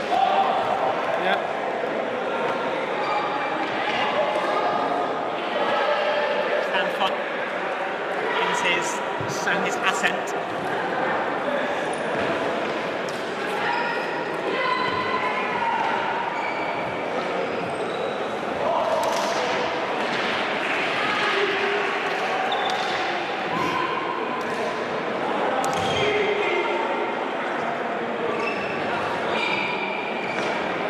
Inox there, making it very, very clear that he's has no doubt that he received an knee on the way into that or contact. Very short point, that one. Yeah. Oh no, W.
Through these first rounds.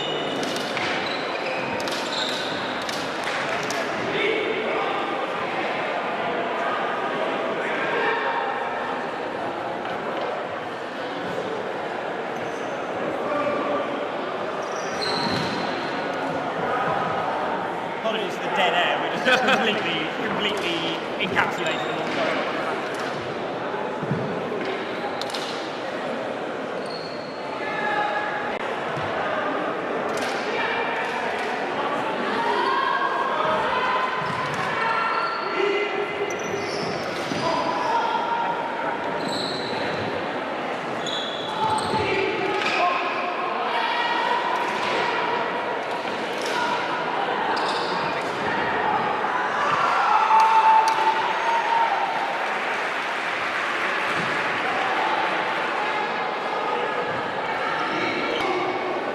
Very close fight for Sam there. 3-4. Both seem to be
quick wrist movement.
He does things that other people don't. People do not expect the type of movements that we see from Carlos. And particularly the people... New laws being on. We're going to see something very similar again in a moment. Maybe Carlos is going to make it look a little bit more obvious. Yeah, there we are. Yep, there's no doubt about that. Zero doubts. I think that was 3 points on the way to the 40 and the 40. Yeah. If you could score all your points in one, that probably has done. Very nice over on Arena C there. Fantastic to see the rookies back into the arena. Excuse me, everyone, you just saw that little exchange between Jeremy and I on Arena B. I could not compliment his staff movement from that last fight. Absolutely. Very dramatic salute over there. Yeah.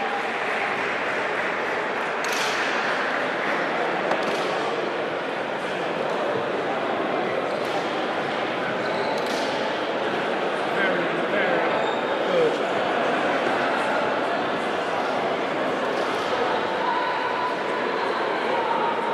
Looking at him there. Anthony Bell having the position there. Narrowly holding it.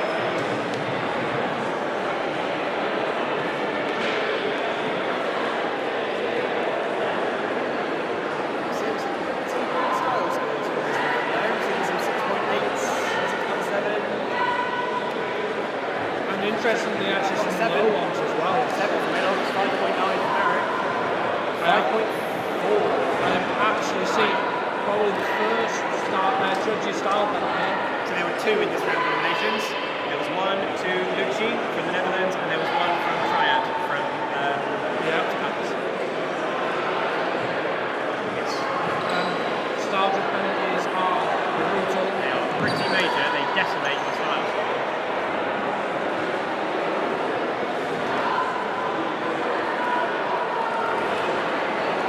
So with that first round of eliminations, we've now actually got a bit of a difference between Carlos and Jacobo. With Jacobo being first now by only a very, very narrow amount.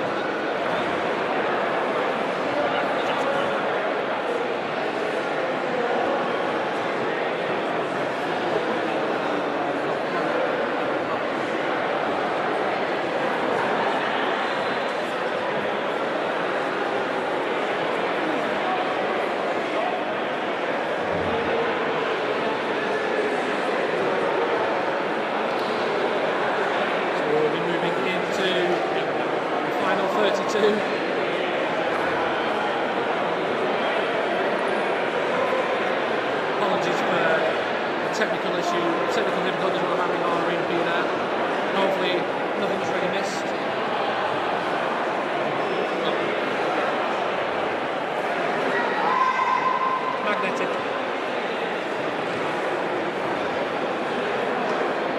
So going into the final 32 of the 16 finals.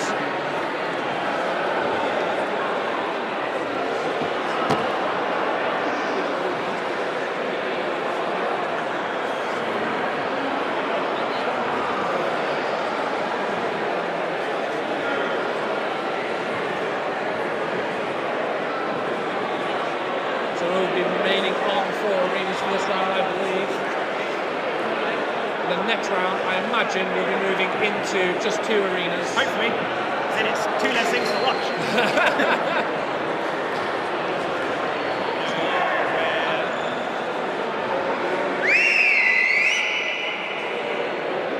Another very impressive whistle there from Bruce.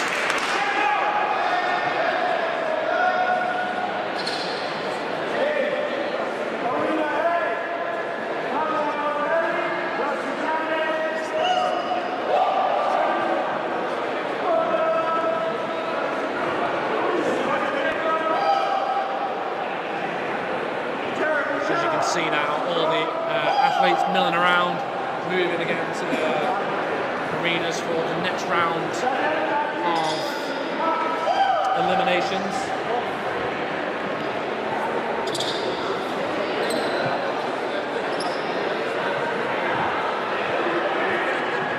So these will be even shorter if we have half the number of competitors.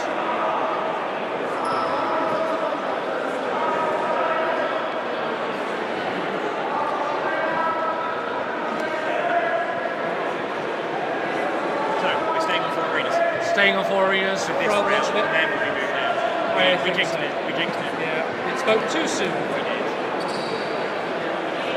Again, there's only going to be like something 3 fights or 2 fights. 2 fights in each arena. In each arena, which are going to be very, very quick.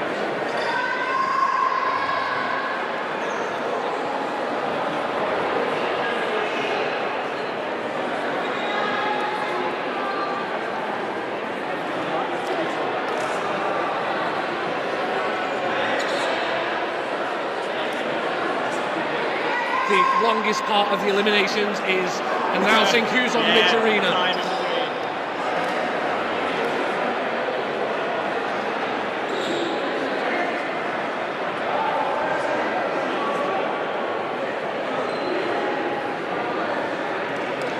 So, what pairings have we got? We've got Fabio Bonamelli versus Yannick Santos Rielas, Lorenzo Tadaro versus Luis Montenegro, Jeremy Keller versus Rock. That should be good.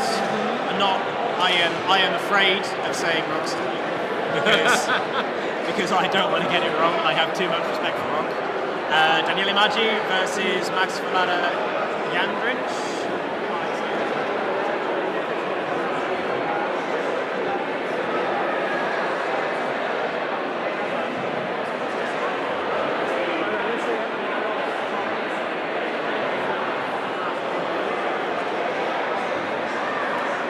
Javi Agues versus Philippe Sabat, that should be good. That should be a good fight as well. Luxi Fred versus Pietro Scarica, that will be a good fight. Simone Pagazzi versus Francesco Paragone, that'll be good. Like that. Ari versus David Nogal, Fabio Pesci versus Oscar, Simone Mascolino against Isak, Pierluigi versus Filippo Scarica, that will be fantastic. And again, they know each other. There's history. Yeah. It's a grudge match, the friendliest grudge match you'll ever see. Then we have Remy versus Whoopi. Should also be That should be nice. Again, some really good fights in the second round of eliminations. Yeah, we're in for a treat. So sorry, there's going to be 4 fights in each arena.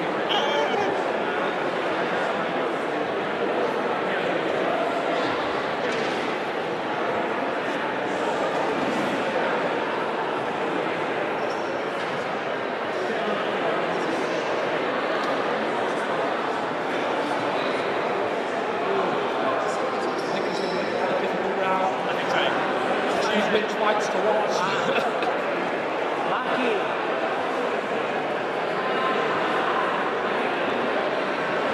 I think having a shift around the officials' teams as well is kind of different. Not entirely That's probably one of the important parts for an athlete to stay warm. Yeah, Keep moving. definitely. You don't want to start moving down in between. It's probably one of the hardest parts about the eliminations is the stop, start, stop, start. The pause, you kind of just start get going and you just continue to go. But then with the eliminations, there's so many pauses in between.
Yeah, so we can show you this. We've actually just gone through and explained everything on the screen. So we've got Fabio Belli versus Yannis Yannis. This will be a really interesting fight. Really, really different in the way that they try and play. So Fabio, very, very stoic. He wants to have this control. Yannick is much he moves around a little bit more. So this is a Roddy versus Luis, again, very, very different styles. Lorenzo, very, very direct. Necessarily kind of powerful things, but he's not quite a particular way of fighting. He's, again, very fast, likes to change the way of things. Jeremy kind of versus Rob, that's a great fight. Jeremy's only using staff. I think that would be really, really strong.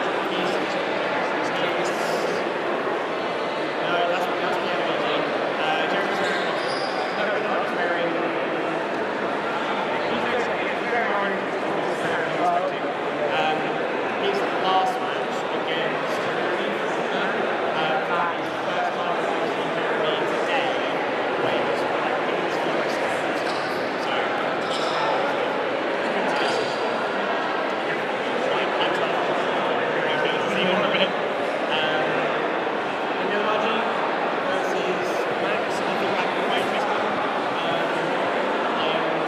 I'm still on the stream, so I'm going to be a little bit dramatic on this. I'm less excited about that than some of the others. Roddy versus Comment, I don't really know enough about this yet. Comment, Bouts versus Mario. Bouts very stoic, he likes to play center, he likes to be able to control what he tries to do. Mario isn't someone that like what we've seen today. Marco Reina versus Travis Harris. Rico versus Carlos. Xavi versus Philippe, that would be very, very good. You versus Diego, that would be very good. Inox versus Francesco, great. Larry versus Pete, really interesting. Fabio Moscow, yeah, really good. Simone versus Isak, I genuinely don't know where to go. Luigi versus Philippe, absolute phenomenal fight. That's going to be great. And Remy versus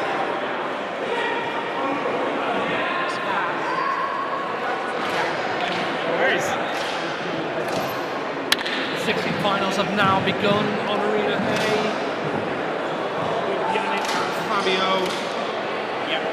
As you probably just heard me explaining some of our video today, this is going to be an interesting fight because there's such a different approach. Yeah.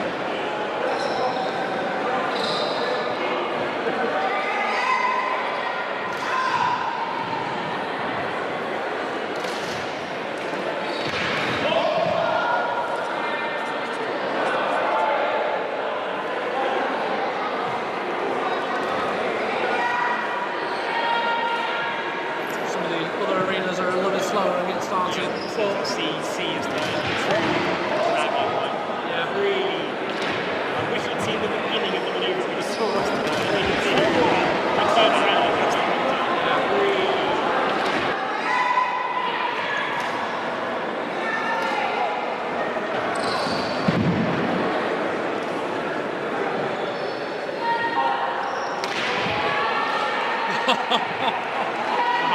Fabio doing a really nice rotation, dropping the height and just clipping off his opponent.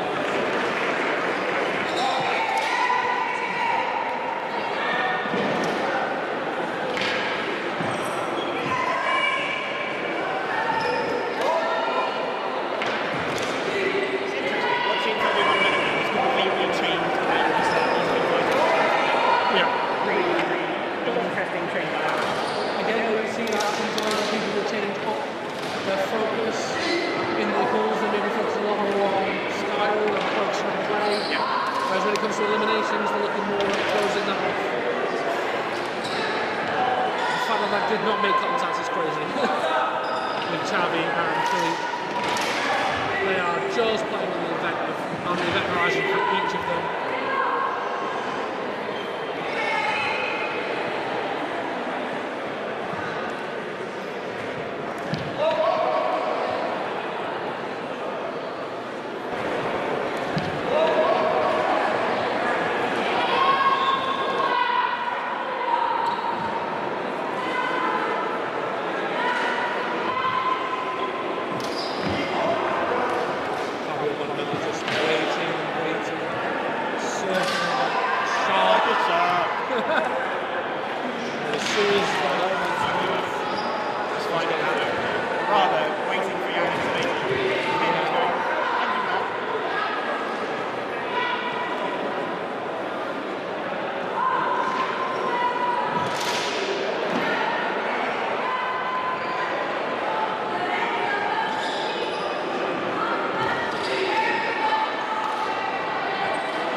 Attitude for a lot of athletes at this point, because there's more on the line. They want to win, they want to continue, so a lot of them change their strategies. Absolutely beautiful on just this idea of I'm placing my saber here, I'm going to keep moving forward, there's nothing you can do. Very, very good. Oh, now we have Bouts and Mario. Yeah, there doing a quick 1-2 against Philippe on Arena C.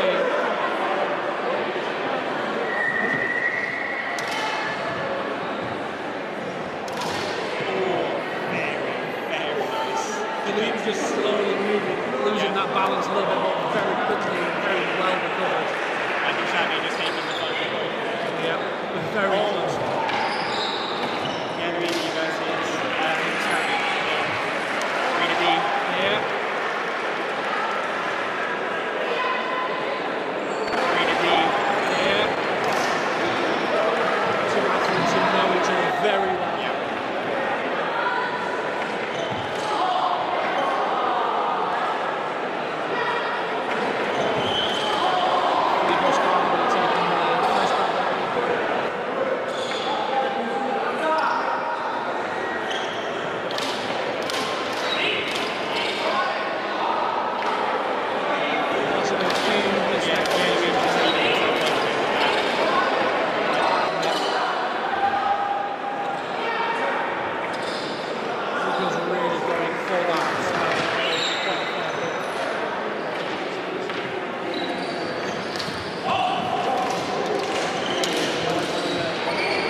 again, the staff prevails. I thought this is lovely.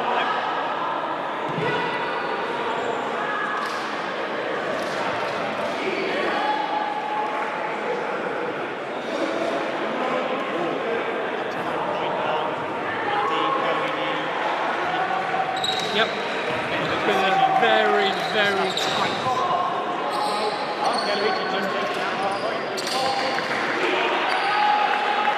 Very, very hard fought for by the two of them.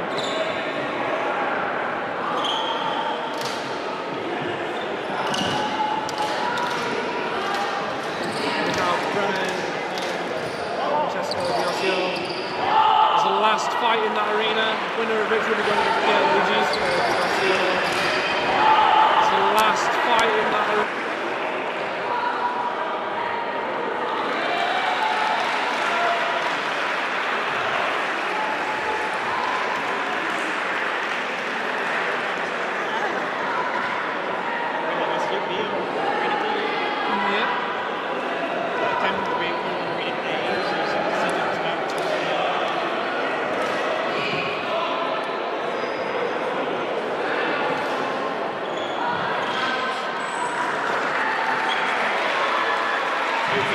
Skirting his way around the outside of the arena.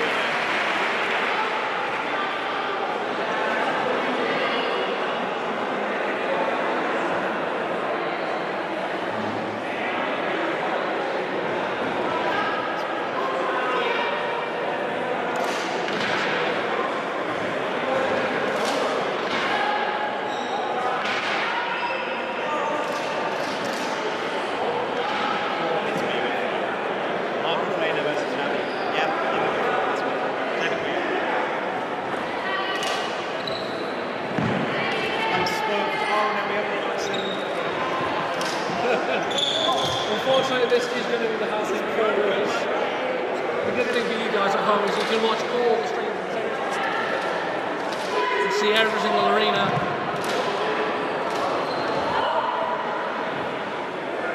Xavi really pushing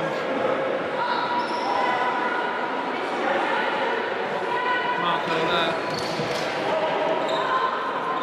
Marco with an incredibly quick response. That's a good point.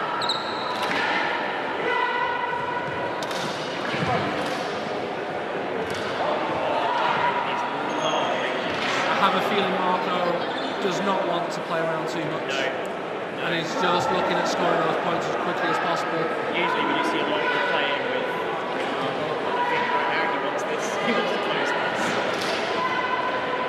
At this point it sort of becomes a bit of a game about conserving energy.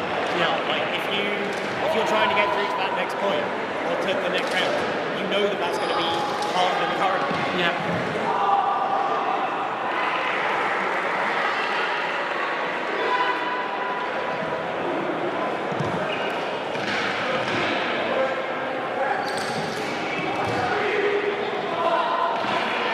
Xavi now managing to get his foot back in the door.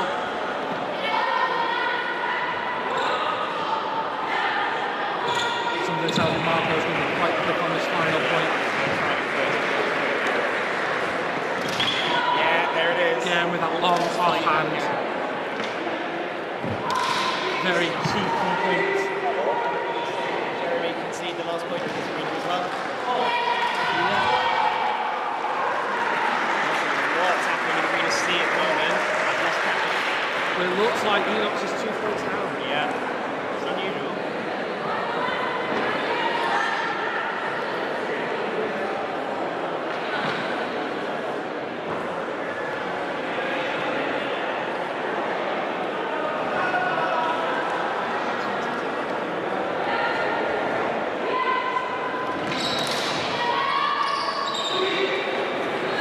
A little bit of tough love there from the official and Beanie.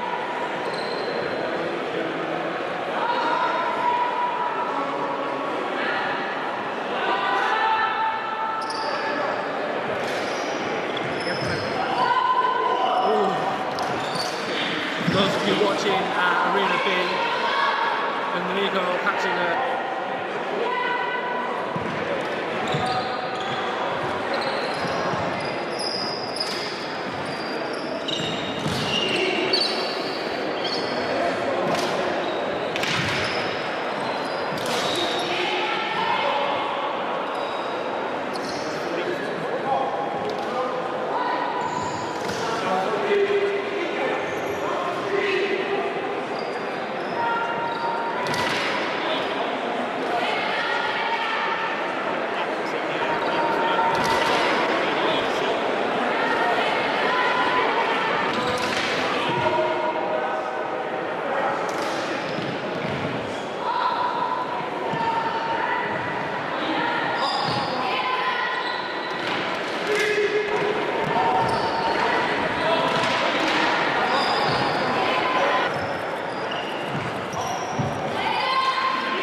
Francesco.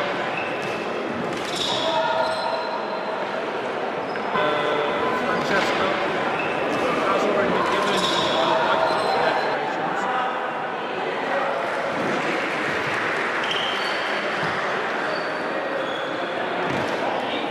And the yellow card is also for declarations.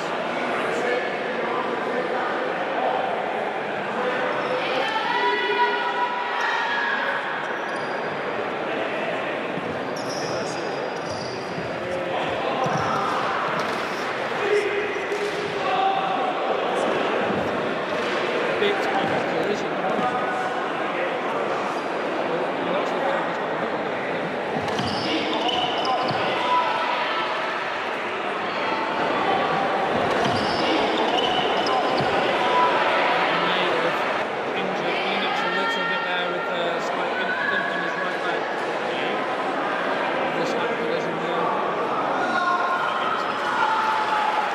Hopefully it doesn't hold him back too much.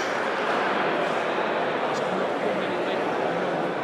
You see Daniele out of yeah, so Max and Daniele, so Max is coming out too.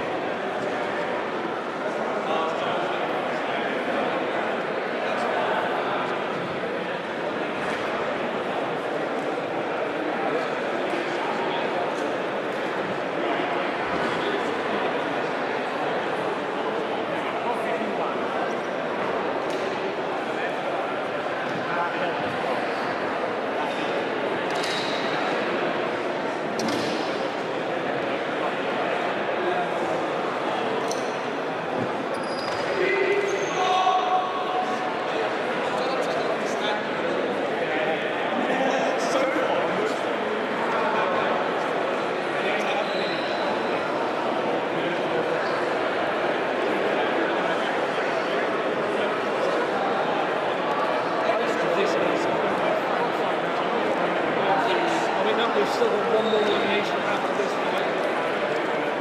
On this arena.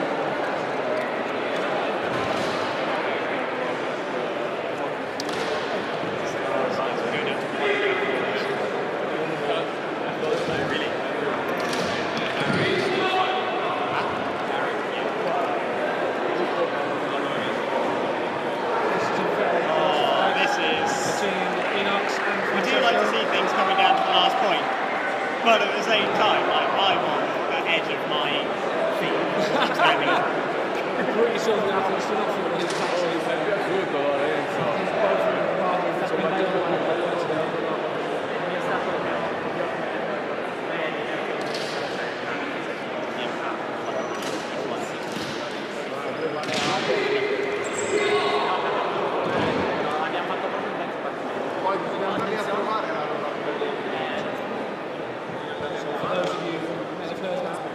On the next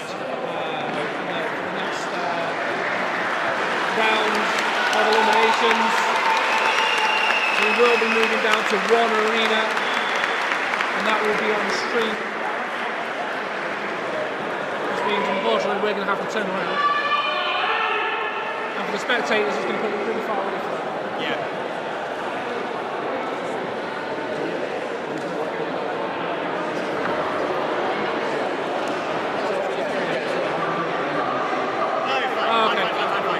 It's still going to be arena. It's still going to be arena one for you guys. So stream one, but it's on what has previously been arena B. Yeah. Confusing us poor. That's true, but they're going to move it so it's all on stream number one. Okay, so for those of you, we still have one fight left on arena C.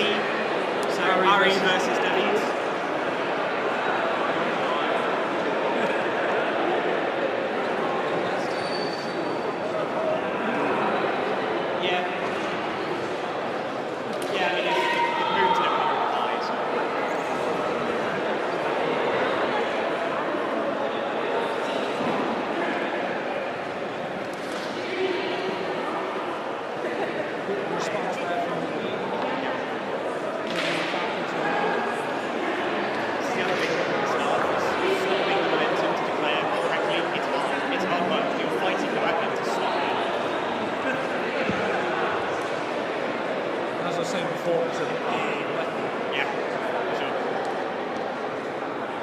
even Ari was using something which is towards the bottom end of the weight, the length limit. Still talking about that.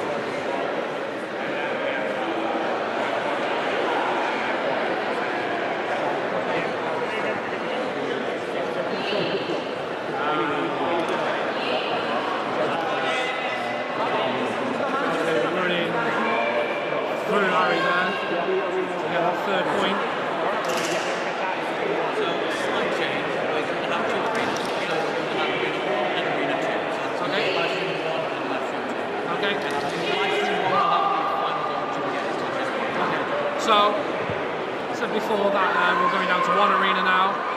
We're actually going down to two. So streams 1 and 2 will be up with the quarterfinals. And then once we move from the quarterfinals, we'll then be going down to one arena in stream. So if you're watching on stream 3 or 4, we'll say goodbye. And we'll see you over on streams 1 and 2.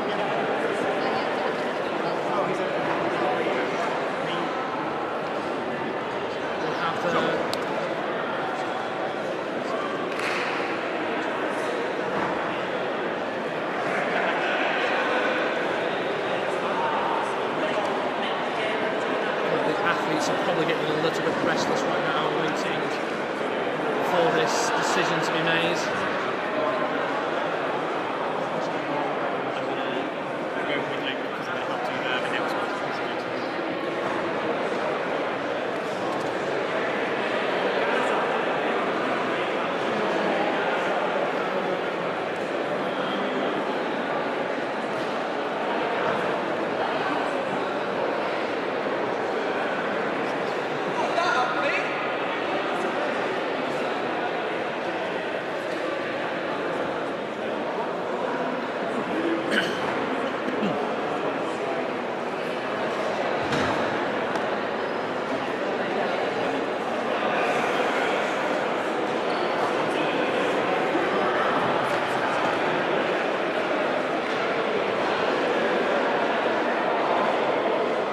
We have come to a decision, and David continues on to the quarterfinals.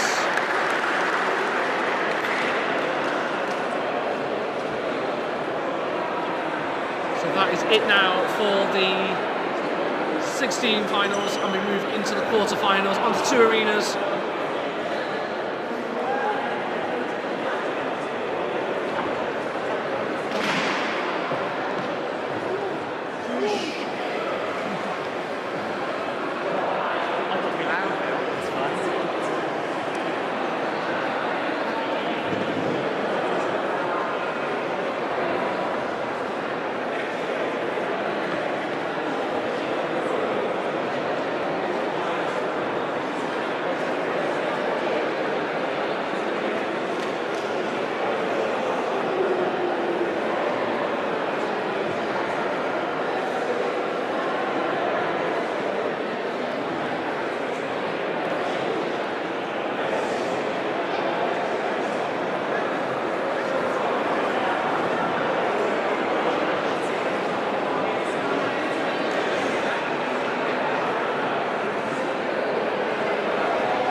Watching streams, you'll notice cameras being moved around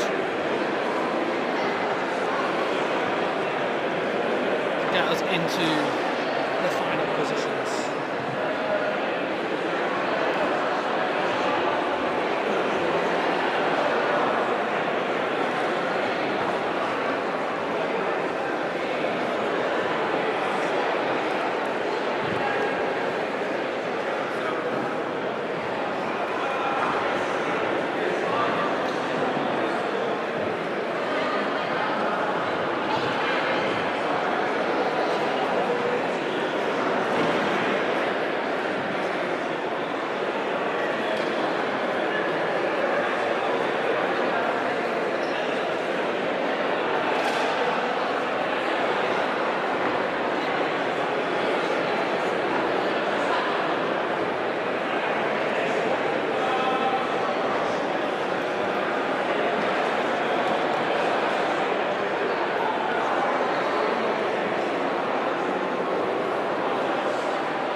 sorry for the confusion, everybody. We are actually going down to one arena. So that will be on stream 1. So if you're watching 2 open, close off. Yeah, for a minute, just in case.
We are now into the quarterfinals.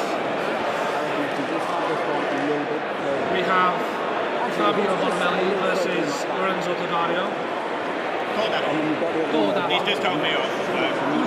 We have Brooke versus Max.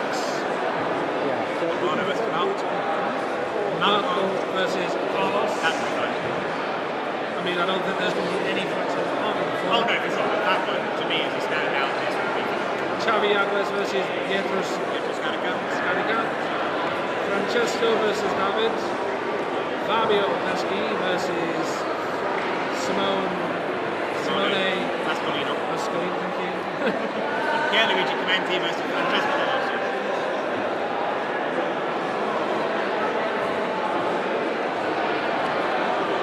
There is some disappointment by some of the athletes from the previous round. This is the way it goes in competitive tournaments. Everything goes in play, unfortunately.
So we are just testing the mics, getting ready for this final, these quarterfinals. Athletes are getting ready. We're just waiting on. I'm not quite sure what we're waiting on.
first quarter-final getting ready to go.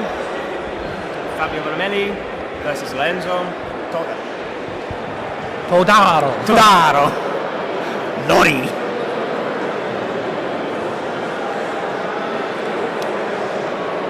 It's quite funny actually because Laurie was saying that today's the warm-up because tomorrow is the important team tournament. Yeah.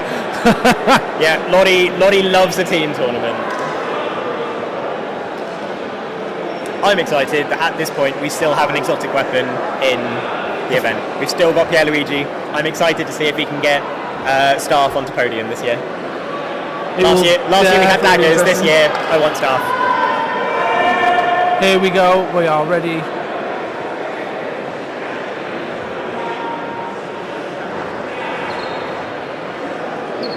So we begin our quarterfinals.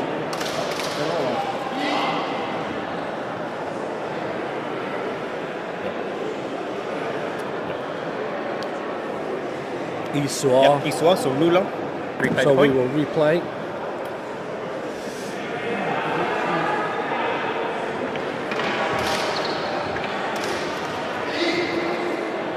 And both just kind of testing, trying to find a way in.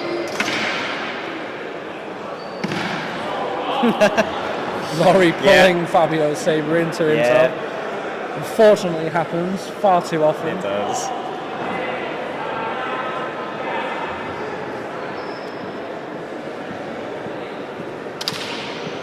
That's neat. Very nice Laurie extension from Lori. continues to put the pressure on. And we have a white card warning. So this was a For the missed declaration, which for those in the room may not come through on stream, but it was a very distinct sound when the tip of the blade hits the edge of the emitter. Can be quite difficult to Feel it, but again, we are at the World Championship here. We can't expect a little bit more from our athletes. We are at the World Championship here. We can't expect. So there, Laurie has conceded that he also received a point, and therefore it's a doppio. Again, showing very good Sakuri, very good Rispetto.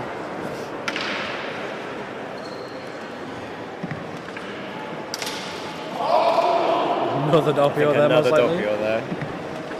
Yep. Yeah.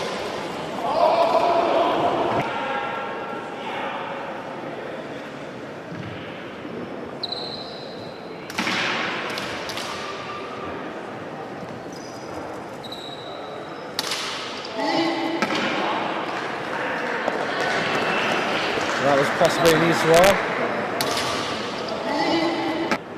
Laurie conceding the point. And tying his legs.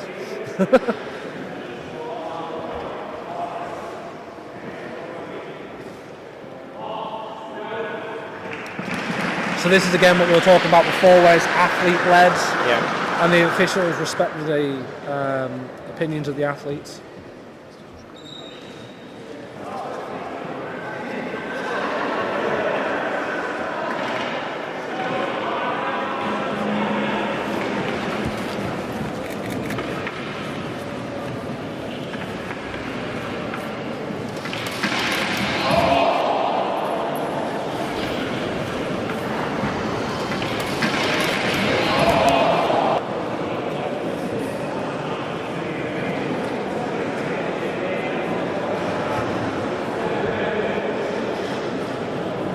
Laurie is arguing against the yellow card from the official there to his opponent. But the decision stands. Yeah, athletes are only really able to comment at their detriment. So it's this case of if they are not going to gain advantage, then they can speak up. It's very bad form in LudoSport to go, I think I hit him first, for instance. But here, Lottie's trying to ensure some fairness. I don't know exactly how this whole thing's landed now. But However, it looks like the decision stood, and the yellow card has been upheld.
SWAT. Huh? Oh, okay, which is I just lost the track of the score. So I thought it was still 2-2. Okay.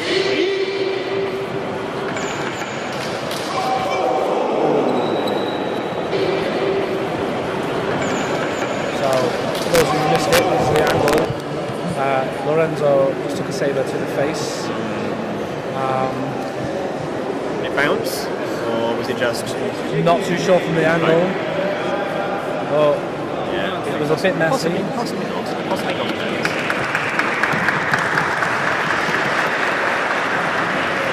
So the officials now going to be gathering just to try and make a decision on what happened there and what's going to happen there.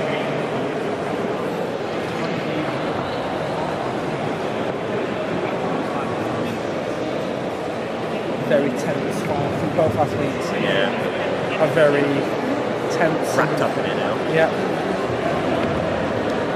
Maybe having that tempo will help them relax a little bit, gain their breath. So the art is being awarded Fabio, which means Fabio continues on into the semi-finals. So it's also worth noting that now we have 4 officials on the arena watching the combat. So this is four sets of eyes, and we also have 4 style judges. The voice of the 4 officials remains pretty much equal, with the style judges, the highest and lowest score on the arena from those 4 people are eliminated, and the average of the middle 2 is taken forwards.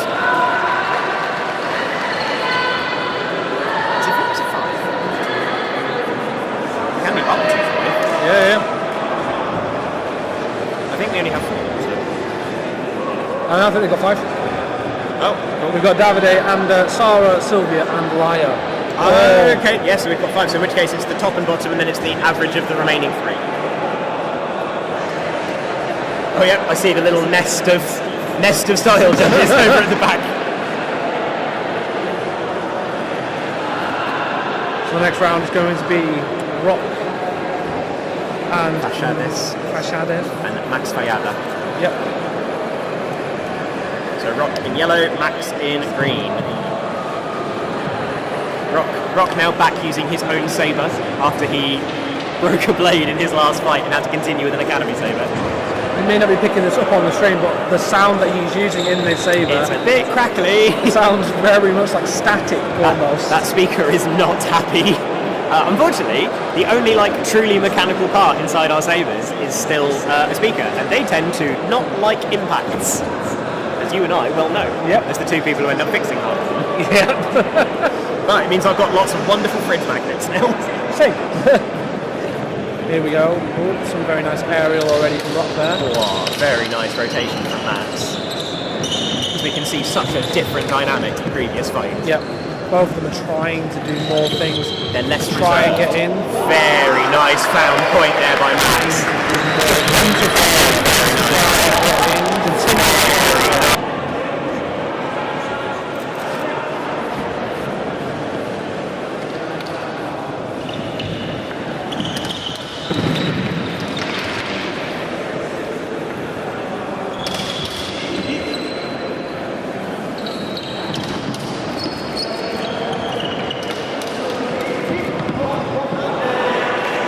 Again, Max continuing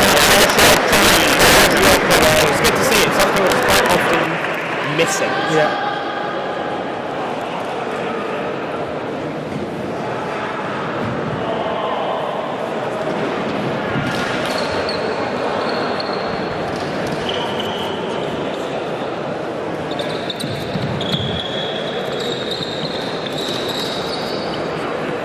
Just on the edge of that measure. This is another matchup where we see someone who is right-handed. So we've got Max who's right-handed and who is left. This is another matchup where we see someone who is... Wait, he's using his right hand. Yeah. Usually he trains left-handed. Interesting. Maybe he's just trying to throw us off. Maybe. I was sure that he's left-handed. Interesting. Very quick point there for Rock. tying it all up.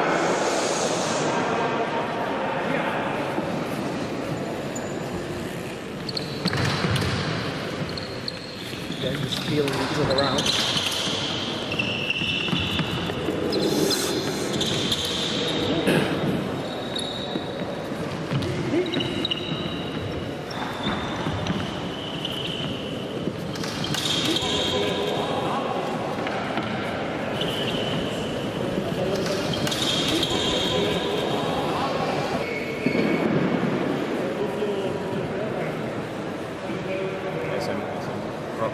Rock here saying he didn't feel contact against his opponent and therefore doesn't necessarily want the point.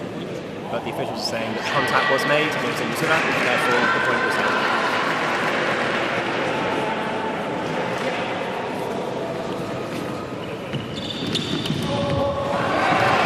Don't think we can deny that one. Max still in the game. Yeah, so that we get the last point. 3-3.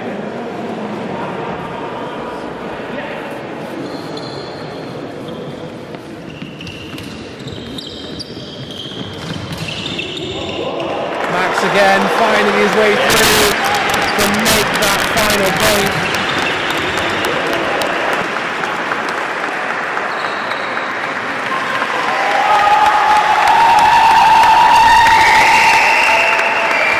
Very good when the athletes make it very easy for the officials and for us to tell who scored the point. Definitely. Makes our lives a bit easier.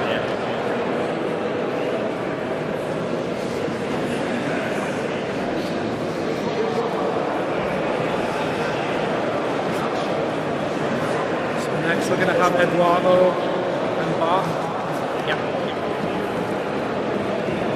I'm curious to know if Bart is going to switch things up a little bit now. Because I know that as he usually gets a little bit later in the tournament, he can kind of, if the end is in sight, he starts to use his energy quite differently. So maybe now he's going to be a little bit less reserved. But we'll see. I'd say that probably in the room right now, I'm the second biggest Bart fanboy. Second, with the first being his wonderful partner, Manuel.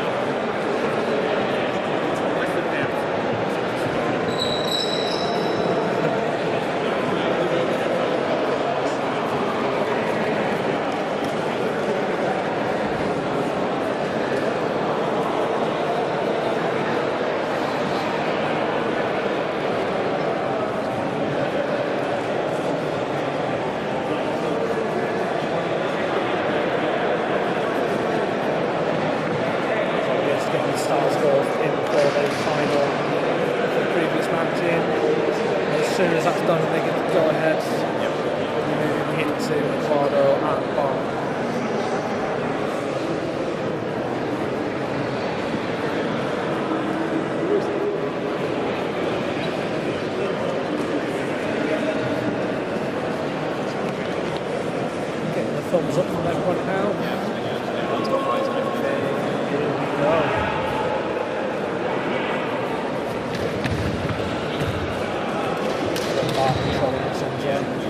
Oh, beautiful reach there by Bats. Honestly, Bats' precision is absolutely. And then we're seeing the same thing every time. I feel like this is going to be very flexible.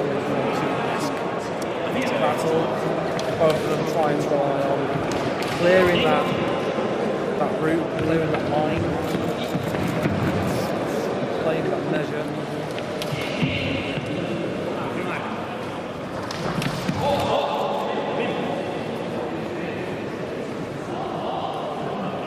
So Eduardo signaling there to the officials that he thinks that he conceded the point first, as the on each athlete arrived at a similar time, and Eduardo highlighting, I think I was done first. And then one of the lightsmen has signaled that he seen something, possibly if there was this E declaration or maybe another kind of contact.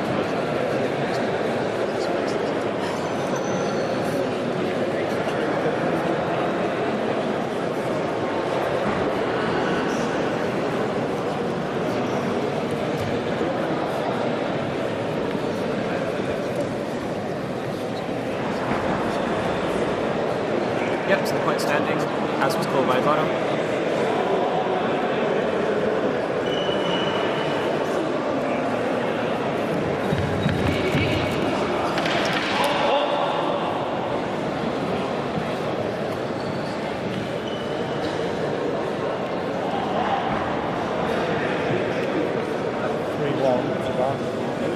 Bouts was saying here, I'm not sure if I made the contacts or if there was something in between. Yep.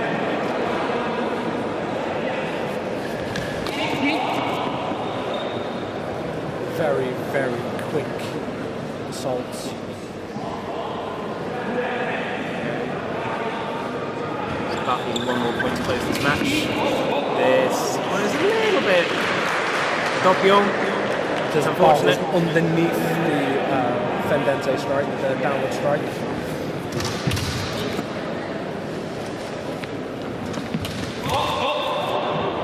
So that may have been another doppio, yeah. Both athletes just need to take a second. Yeah. Oh, okay. No, attempt on being called by one of the linesmen.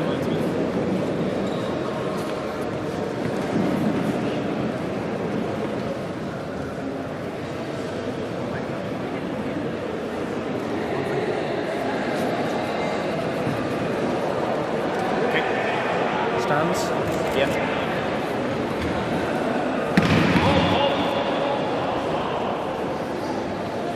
Well, they're calling it off. I'm not sure. Point is awarded to Bart. Bart wins, continues on to the semi-finals.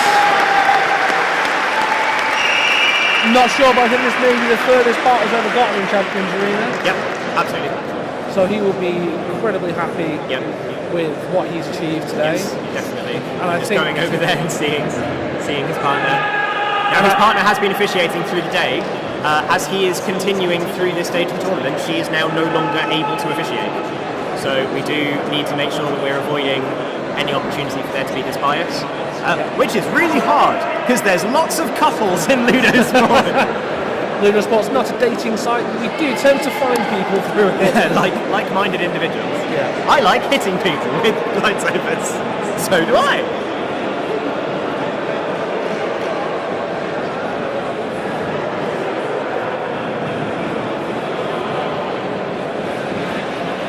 Oh, where do we end up with Styles for this fight? Still being debated, still being put in. Still being input, yeah. So we will see.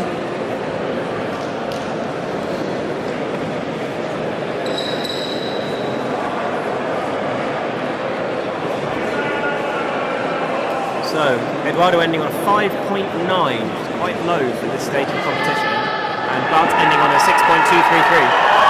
Marco versus Carlos. This is either going to be very quick or very drawn out. There is no middle ground. But it should hopefully be entertaining. It should be all entertaining. the same. I really hope so. These are two very dynamic athletes. Both of them have been on the podium before. Carlos, a 3 or 4 time champion. In the sabers there. Yeah.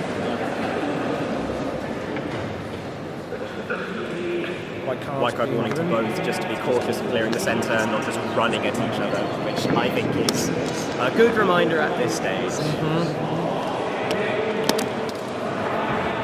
But point being awarded to Carlos there. I thought it was called as Doppio, but maybe one of them did say something. I'm not sure. I was too busy explaining the white Doppio here. Okay. Balances out. I mean, nice. there's no doubt there. No. Carlos sticking it right in. I like these points because there's no confusion. Yeah, so I think... Oh, we've got a little bit of disagreement with the officials here. No, I think tempo, please. Point has been awarded to Carlos.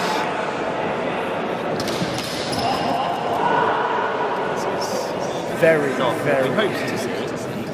short assaults, which will impact their style. It will, because they're not doing having the opportunity to show anything. No.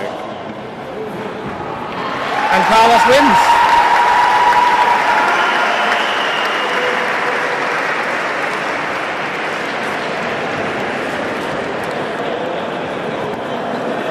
Xavi and Pietro. Now, I want to say this will be interesting, but I said that about the last one. Not wishing to be too disparaging about that last fight, but it's not quite what I hoped for at this stage. But ultimately, we've got people that are wanting to get over this hurdle of a round in order to get into the semi-finals. So really, it's not that surprising. Yep, so we're going to have a lot of athletes at this point really with their eyes set on that podium for war.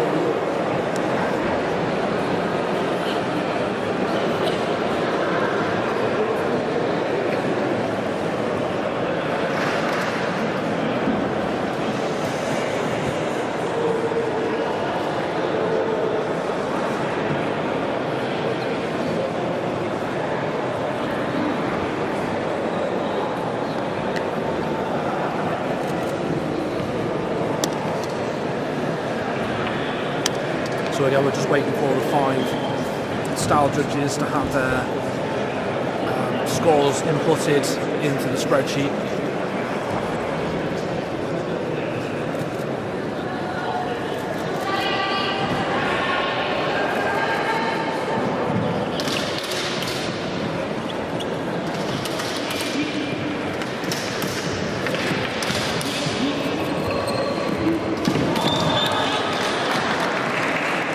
Bit more of an entertaining point, that's for sure.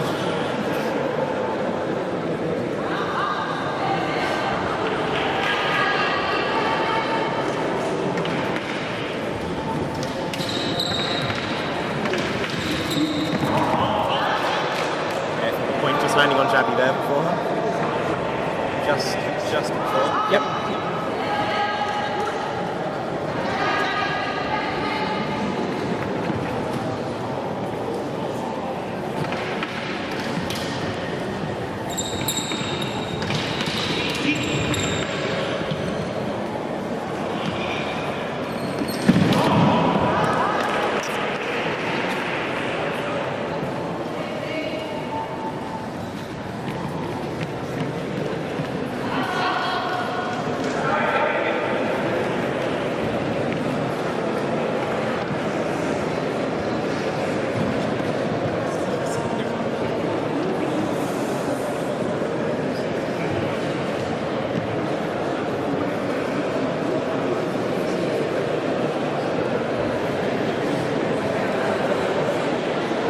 Bit of confusion over what happened there. Yeah, a bit of a discussion between the officials now.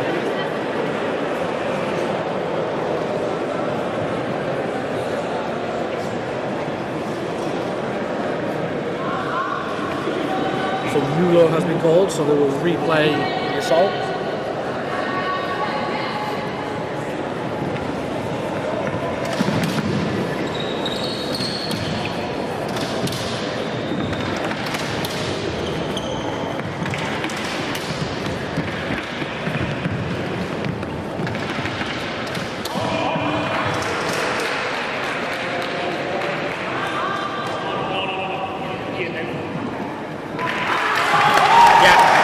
Really good show by Pietro there.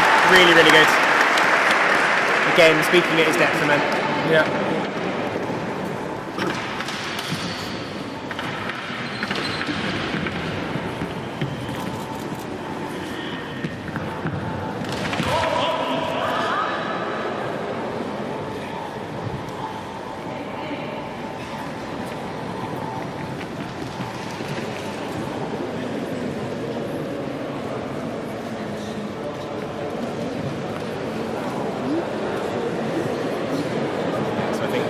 What we're seeing here is that Xavi declared an all contact that he felt at the same time that Pietro was declaring an E contact, withdrawing his blade, moving backwards, and now it's about whether or not the all can get Xavi to stand. Yeah. This is what, that's my opinion. And that is... Yeah, and that's the way it's landing. Yep.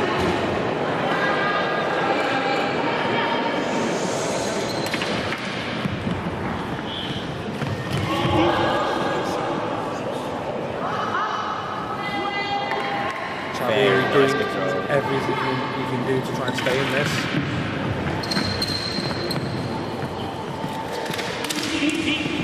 Just trying to find out.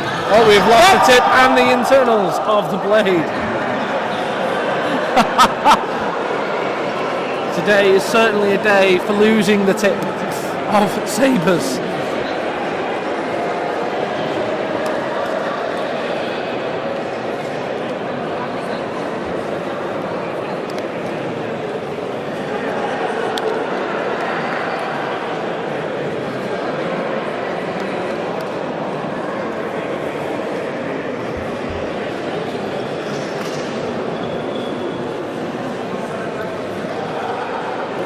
Continue. Xavi has now got a new saber. We'll move into the next point.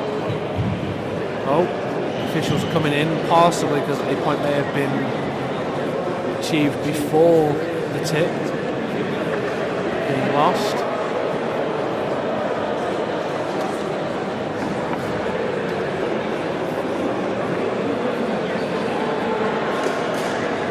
And just like that, the saber has been repaired and is ready to go already. Speedy work from Mr. Valor there. Pickering. Unfortunately, one of my students handed me a dagger blade to put into a lightsaber. May have been giving Pietro a little bit of an advantage if that was the case. It's not desperate to see the daggers. Even if it's just one. Again, just both trying to feel each other out, trying to find that advantage. I think possibly a point conceded by Xavi there. Doppio has been called.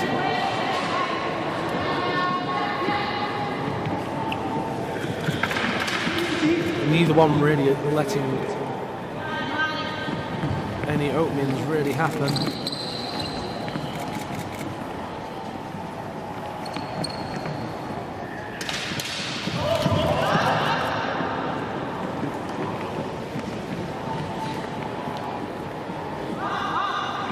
Conceded. Yeah. And Pietro moves on to the semi-finals, where he will face the winner of our next fight. It is Francesco Paragone versus David Nogal. Or David Diaz. Or David Diaz Nogal. Diaz Nogal.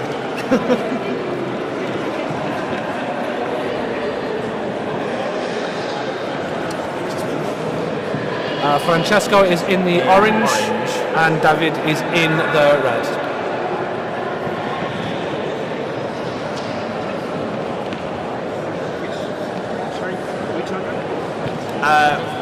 I'll start side. Being asked by the athletes what side they should be on. Which side are they on? We have no idea.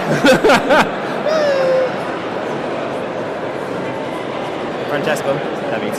I think so. Yeah, because you go to the right. You go to the right of the official. No, so it'll be the other way around. Francesco, David. Yes. I think they're the wrong way around. I think they might. Oh wait, no, they're the right way around. Yeah, they're the right way around. They're the right way around. Yes, they're the right way around. They're the right way around. Based on the previous one. Yeah. Francesco on the right. I think Bruce, they're the right way around. Shush. White boy. It's just been a long day for all of us. I'm watching my lightsaber fights. Shut up, baby, I know. David getting a nice point.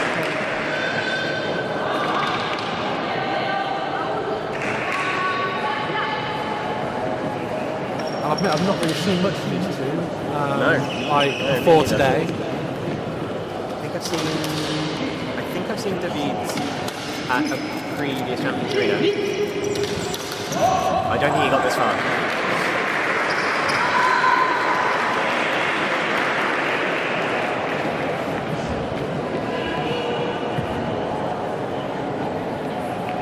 It looks like Manon has seen a point on Francesco. And a yellow card has been awarded to Francesco. So on this occasion, this is a yellow card as a correction because he wasn't able to declare in the correct way in a time that allowed the point to fall as it should. So we use yellow cards in two different ways. in Francesco's previous fight with Simone, he did receive a number of calls for declarations.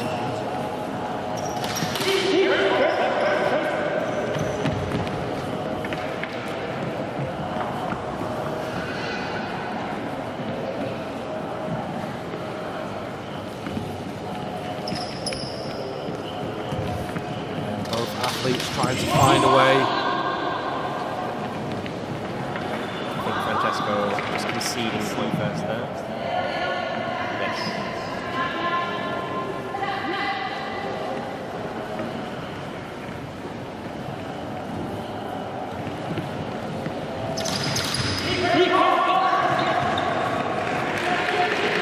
I will applaud Davide for his declarations. Yeah, very, very good there.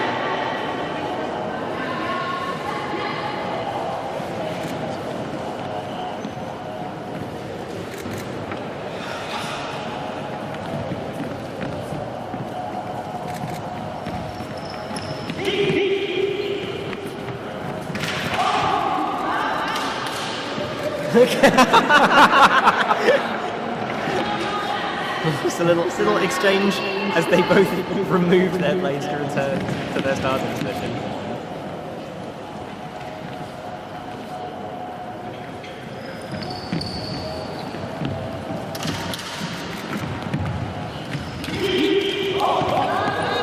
Again, there's every chance that this will be another W.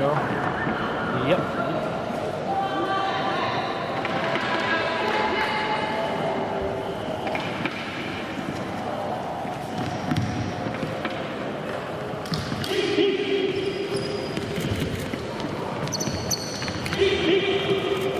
Francesco doing everything he can to try and stay in this. Davide trying to close it up.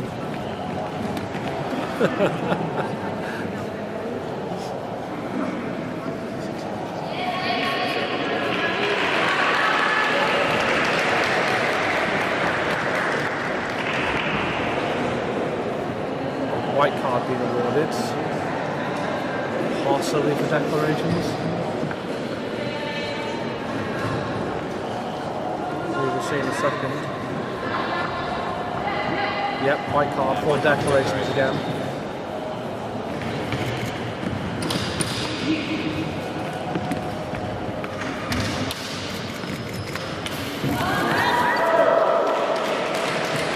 Maybe a little bit on the firm side. Certainly makes him declare though. Yeah, it does. Well done to Davide. He continues on to the semi-finals where he will face off against Pietro. And now we're on to our last two bouts of the semi-finals. Quarterfinals here with Fabio Perci versus Simone Mascolino, and then Pierluigi versus Francesco Giosio. This is just Quarterfinals. This quarterfinals we're going into. So once again, just waiting for style judges to have their points put in.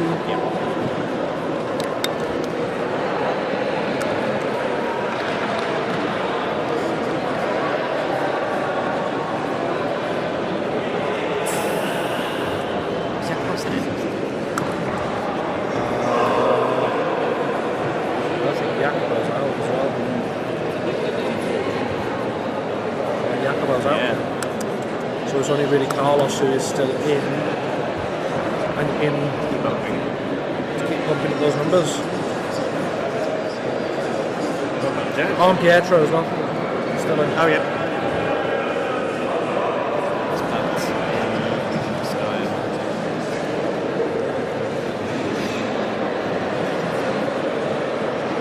That's 30th.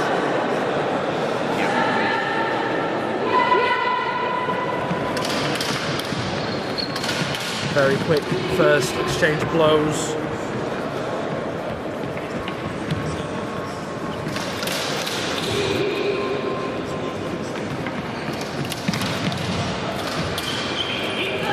Oh, and footy. Oh, and what might have been quite a bad fall. No, he's just been. It looks like he's okay. Yep, it's fine.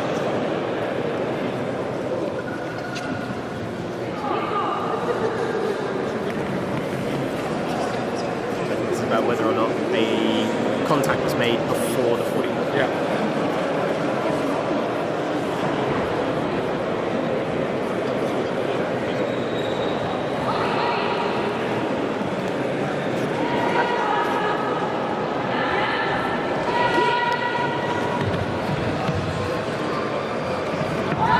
I missed that. I completely missed that. Again, another cheeky point there from Fabio.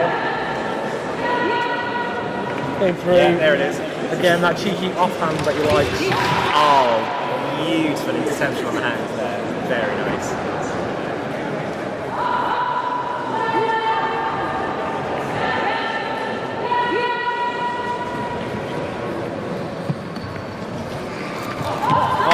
Yeah, trying that offhand strike again and just not working twice in a row.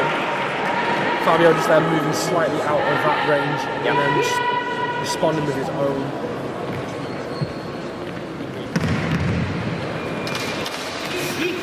Simone will be trying to do everything he can now just to try and stay into this. But Fabio's having none of it. Very nice. Again with the offhand. Yeah, and this beautiful change of height as well. Yeah. It's so difficult to deal with. It is. It's so hard. And he clearly saw that that was a weakness in his opponent and he just exploited it. Yep, absolutely.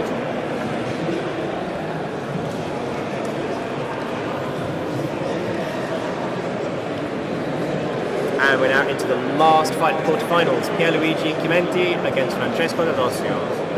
LudoSport Emilia versus LudoSport Roma. Staff versus LightSaber. Staff versus LightSaber. I know which way I'm leaning here. I am leaning towards Antares. So, yeah, Pierluigi's back on home.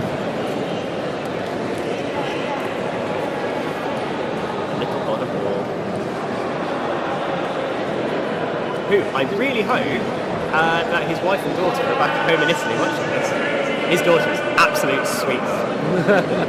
Aura.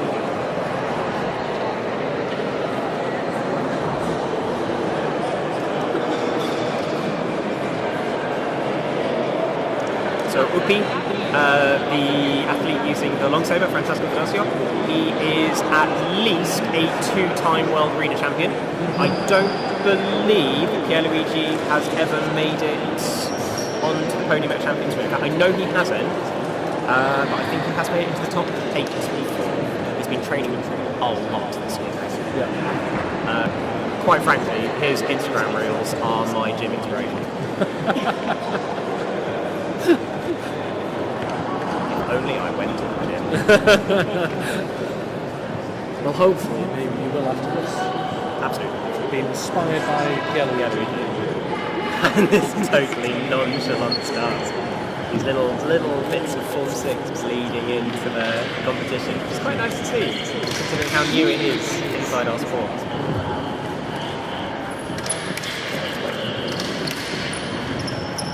Very nice control of the distance from both of them here. That was a very nice exchange.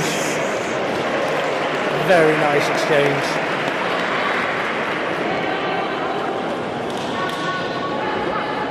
Curious to see if we're going to see a lot of Upi's very typical change of height. He very much likes his jumping strikes. And he gets such height on them as well. He does. And again, that quick change in height, starting off with that high strike coming into a really low. Trying to draw that saber up.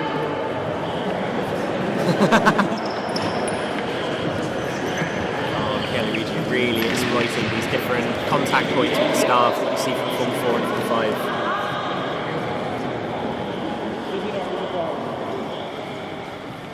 Francesco conceding the point.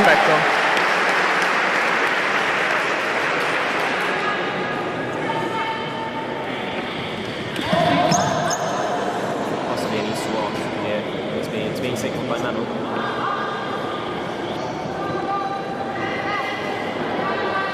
Apparently that's not agreed with by the head official of the arena.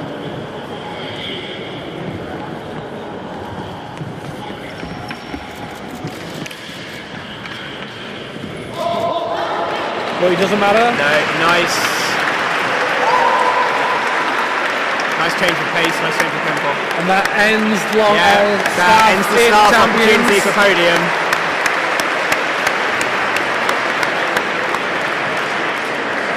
Some really nice stuff there. Yeah, definitely. That was a lot of fun to watch. Yep. Some nice exchanges.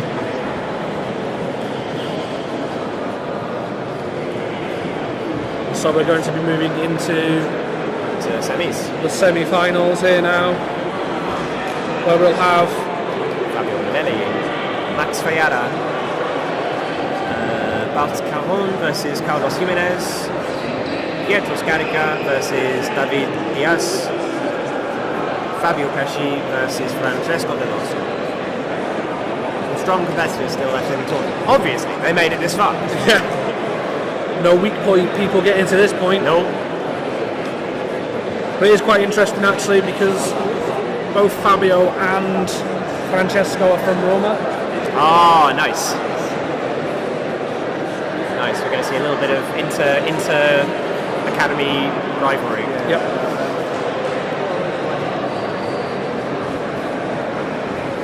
So this is the quarterfinals. This is not the semi-finals. This is the quarterfinals. This is quarters. Yes. Oh. So now in the quarterfinals. Now we're in the quarterfinals. Yeah, we got it was 8 quarter. We got four games here.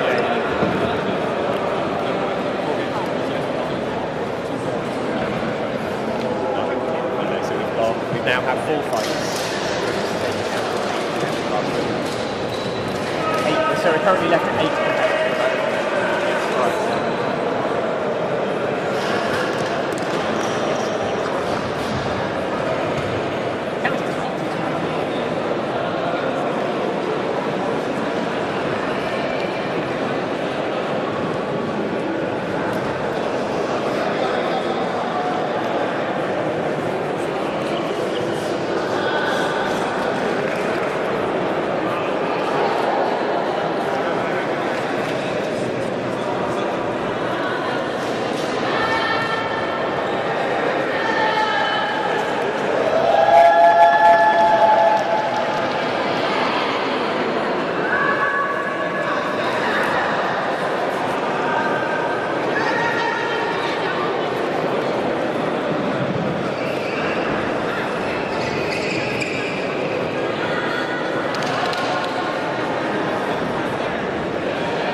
Okay, we're into our next fight. So, Fabio Bonelli versus... I can't get into the laptop.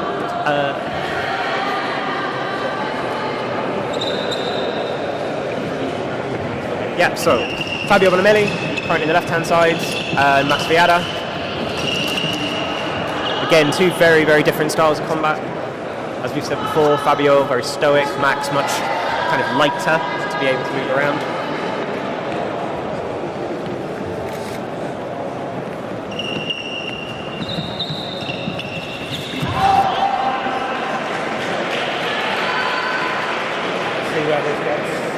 Yep.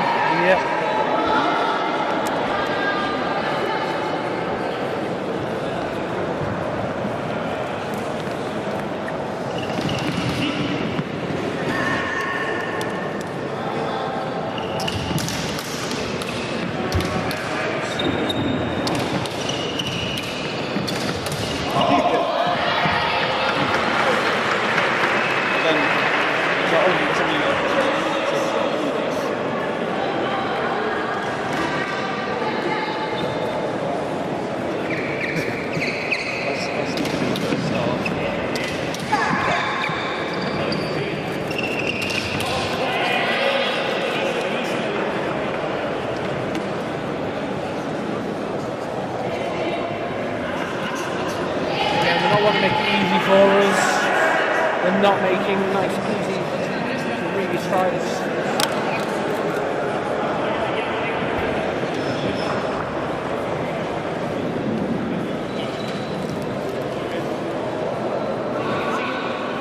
Oh, he's beautiful.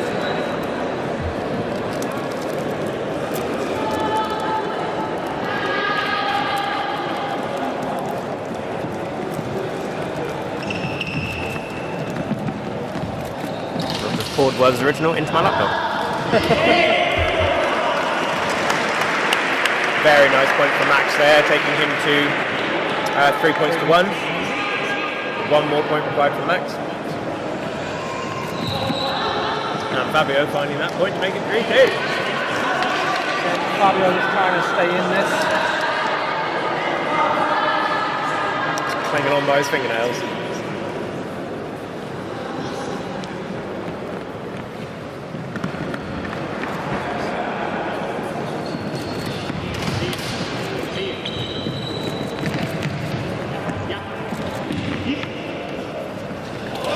Carlos coaching from the sidelines.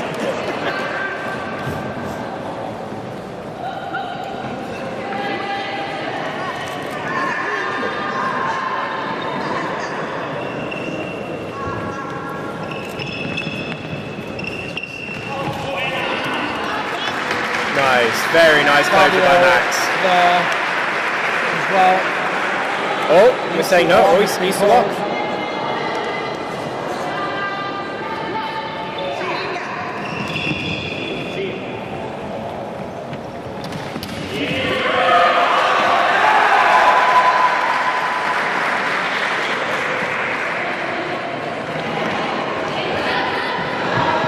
The audience clearly saw something. They clearly think there's only one way. I need to be a little careful because I'm a professional. Just getting some clarification on how it's got some exceptions to see whether the individual is under the saber. Yeah. I mean, I can see it. I can see that two of the 4 officials immediately indicated that's what they saw. Some download to move out of it.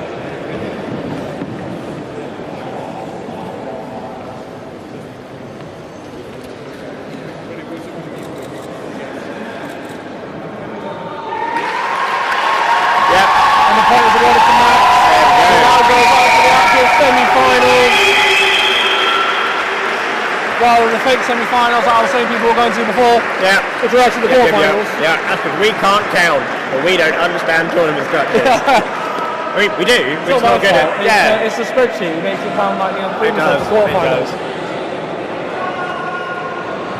The next fight will be Bart and Carlos. Now, like I said, we're not meant to have favourites here, but I think my opinion about how I want this to go is, now these two have trained together, they've done technical courses together, instructors courses together. There's a lot of love and respect between these two athletes, so I'm really hoping that they give each other a good run here. I also made my opinions known to Bart very clearly. This is the first rotation from Bart that I've seen during the day. That may be the last and one. And then he died.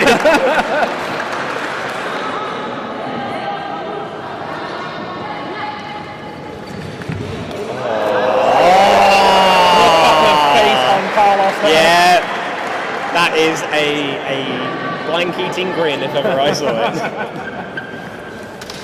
Oh, very nice. And Bart just responds. Yeah, absolutely. I can do this too.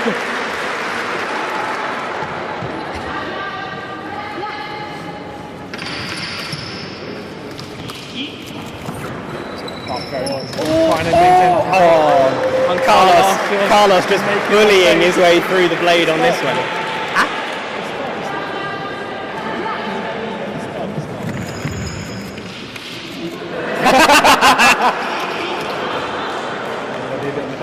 I think now it's going to be a question of gravity, but okay, Lula, good.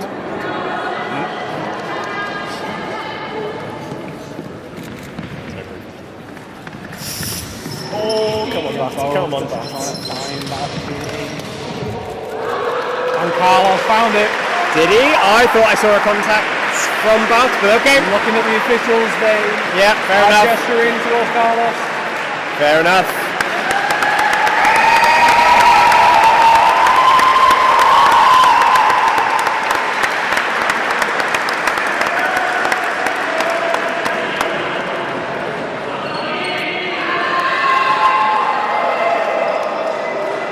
And I've got Davide and Pietro. Yeah. This should be entertaining. Two that have been very, very dynamic through the day. So Let's hope they've still got the energy. yeah. Quite a long day.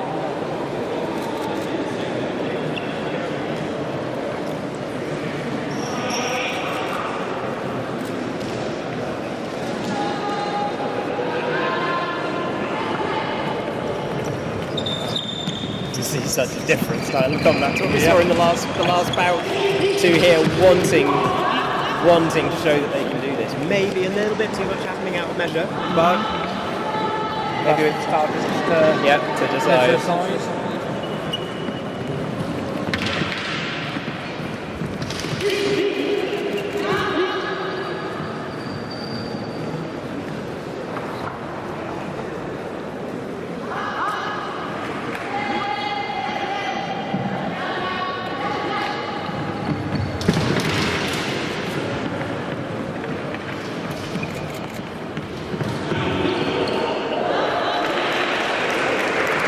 Scoring that point there.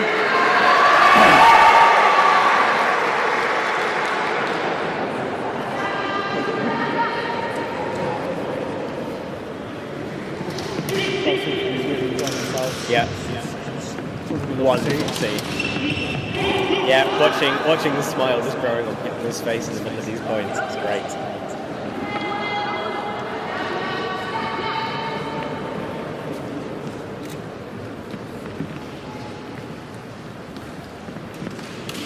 Oh,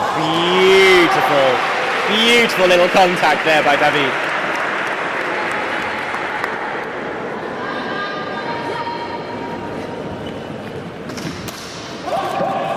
Oh, not quite sure what happened there. Only because Greta was standing directly in my eye line. Yep.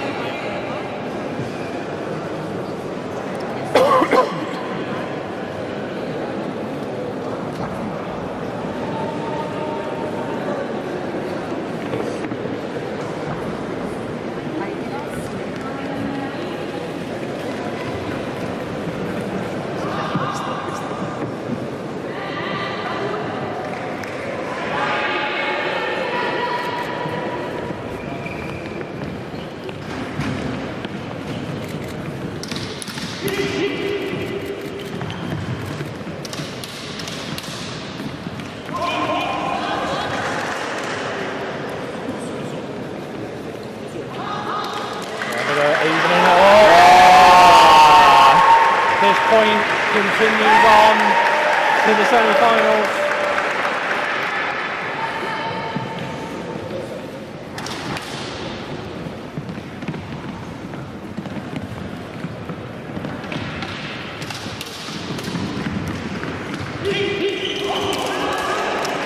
Beautiful. Quite possibly. Okay, not clear enough.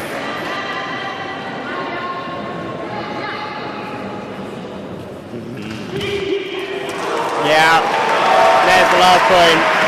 Very clear. Yeah. David losing with a massive smile on his face.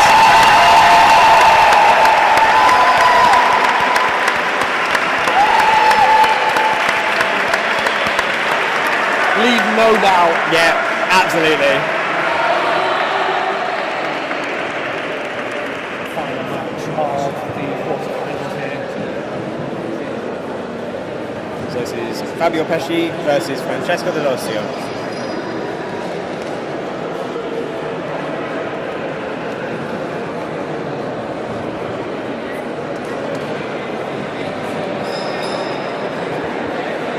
Like, oh, someone scored a 2 in style. It's like, no. there weren't enough scores there yet. Okay.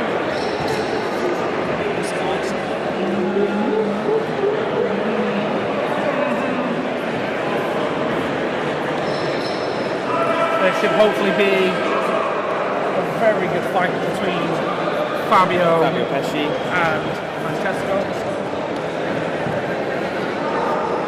Again, two very stylish competitors, very familiar with one another.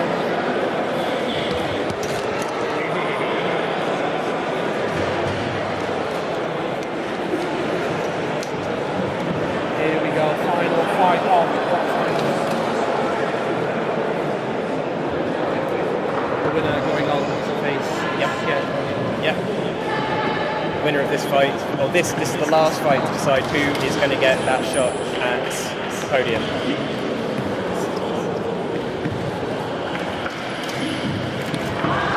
Very nice. Yeah, very nice. Fabio not allowing Upi to mess with his measure.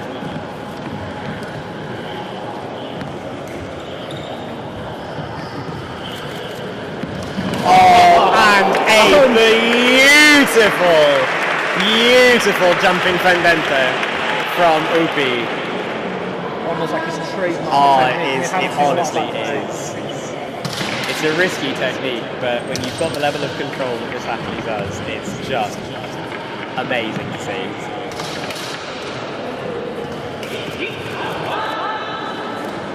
An E, an O, and 40.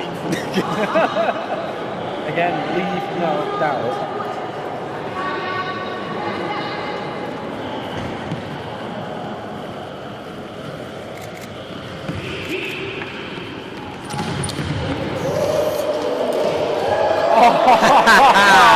Really committing to that last strike, not allowing it to fall short. And lasting that long as well when Yeah. you're on the ground like that.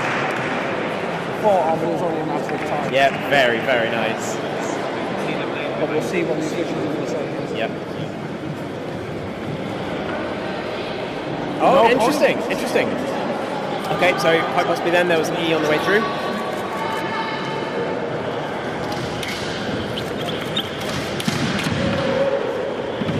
Upi really giving it all the beans at this point. He really wants this. He wants and it. You can tell it. He wants it.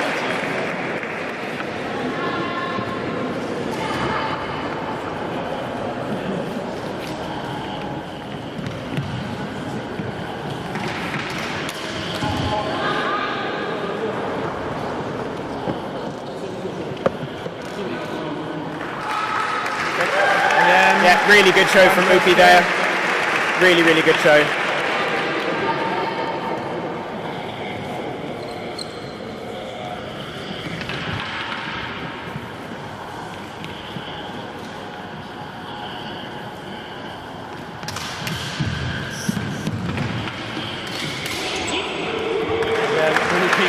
Yeah, it's relentless when he starts moving. And Upi moves on to the semi-final for that shot on the podium.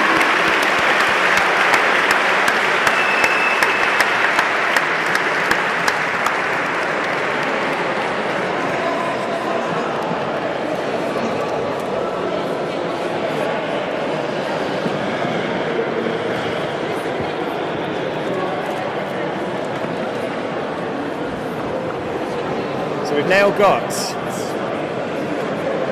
Max Fayada versus Carlos Jimenez. So Spain versus Spain. Yeah. And then Pietro Scarica versus Francesco D'Alessio. Italy versus Italy. So this means that we are guaranteed to see an Italian and Spanish podium again. One day, it may not someone else may get a shot, but not today.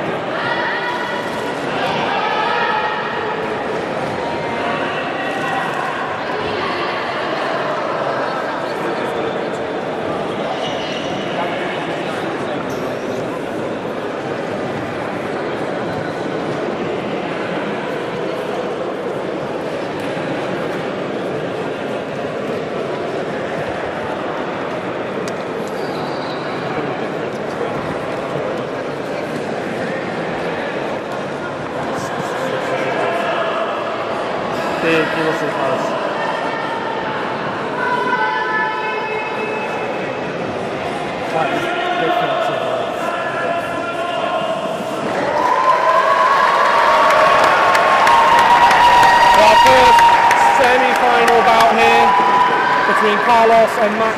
Yep. Max in green, Carlos in red. And they're both just grinning at each other here.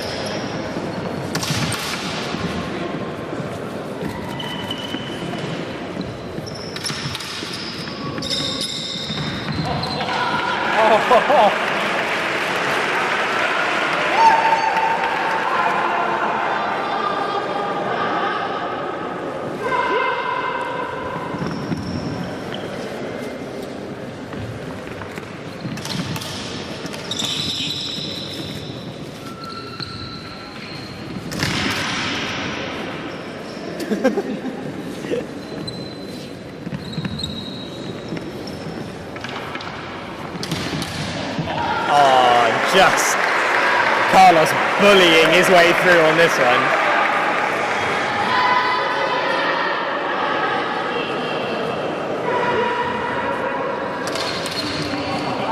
And again, just not wanting to give anything here.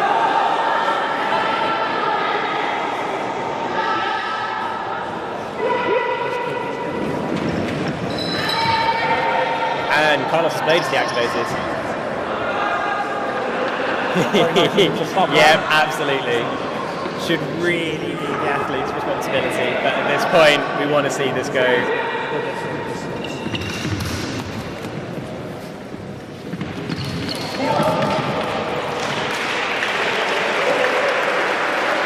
Carlos scoring that final point with a rather nice dive roll. Yeah.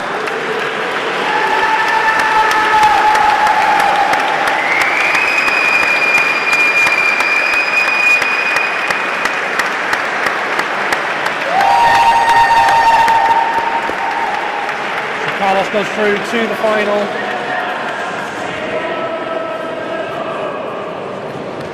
Also a red-green semi-final. Oh, it is, yes. Aesthetically pleasing. Yep, absolutely.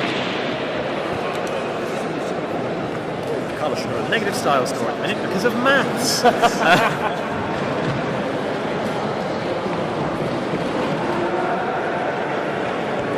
Yeah, so Carlos ending around the 6.5, 6.6 mark. Max landing on 6.133. And now, Pietro Scarica versus Francesco Velocio. Again, hopefully this will be another very strong and interesting. And it certainly is already.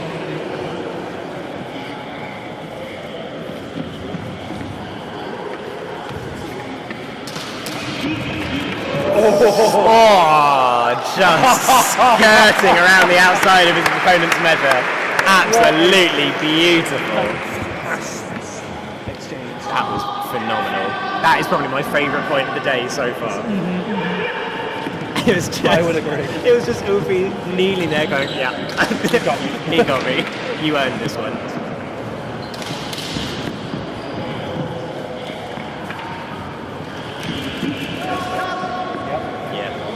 All by gravity, underneath the blade when the contact's made. Yeah. Little Ties it up. Little bit of body movement would have helped in there.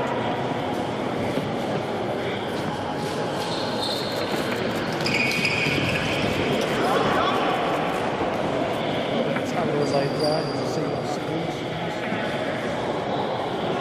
Point awarded to Ubi.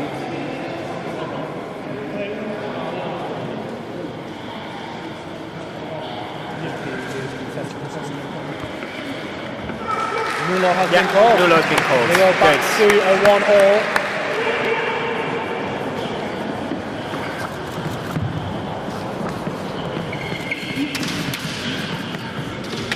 Oh, and again, Nice as we've seen, there as he's moving through that space. as we've seen quite a few times now, if you really commit to these points, your opponent is wanting to maintain blade contact. If you remove your blade and your opponent has stuck that point, it's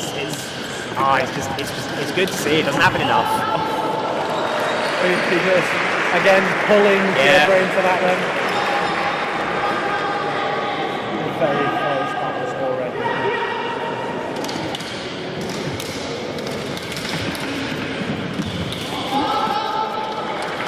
Both very much wanting this. Yeah. Isua Isua being called there. again.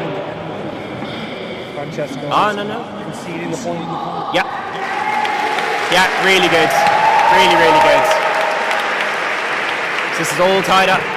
Oh no, not quite. 3-2. I've lost track. I can't get.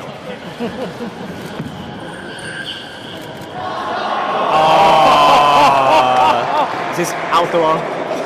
I just kind of feel like they're just doing this just to get the suspense. tension. Yeah.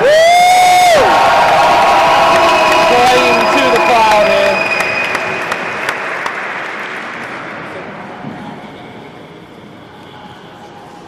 Just need things. Need a second.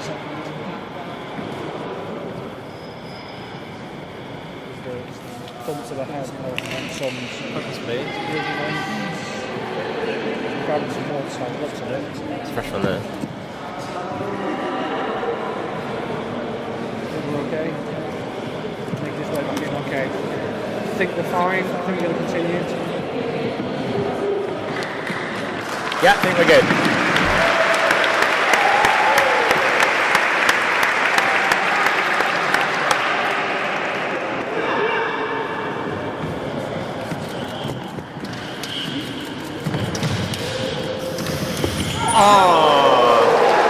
Very quickly changed there. Yeah, nice final point from Upi, really closing that gap. Maybe a little bit hard on his knees on the way down.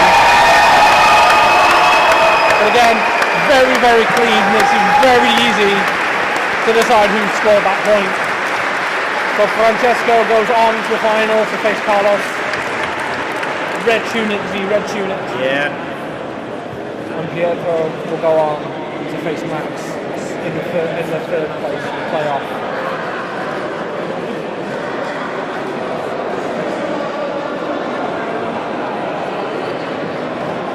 No doubt taking a couple of minutes now. Yeah, just to Pietro to take his breath back a little bit before going on to the third place playoff.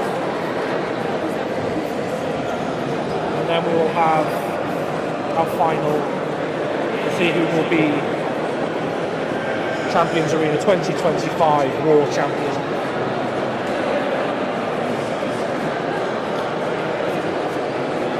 So yeah, last year, Francesco D'Alessio just missed out on getting onto either podium.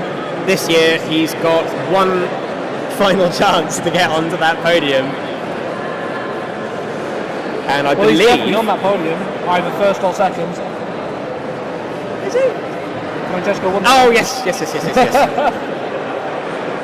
And then Darth Lorenzo has turned up. Darth Lorenzo, Darth Lori. Yeah. There's been good champions. Not finished yet. Yeah. Not finished yet. Not finished.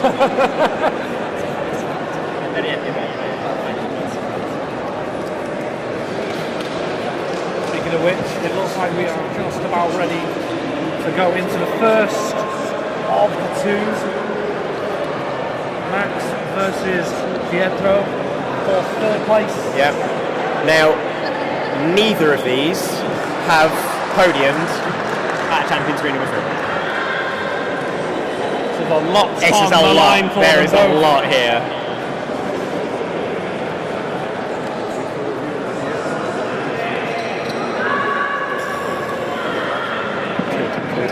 Could do it. Could do it.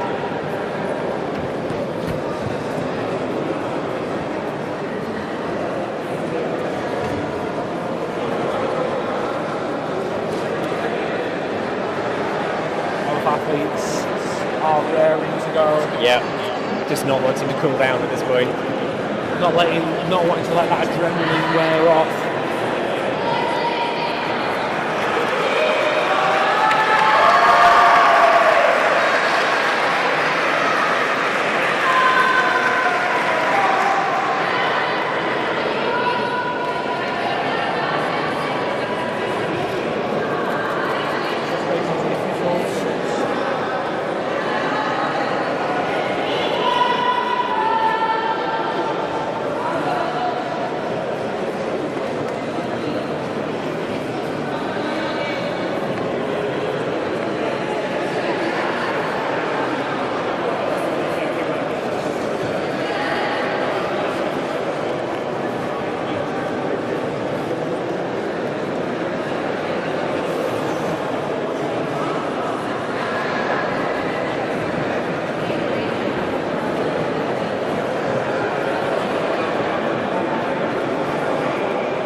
quick change of blows.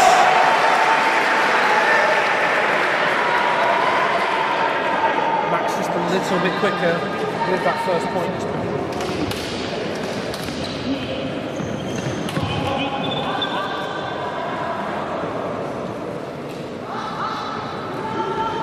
Oh, it's got a point already.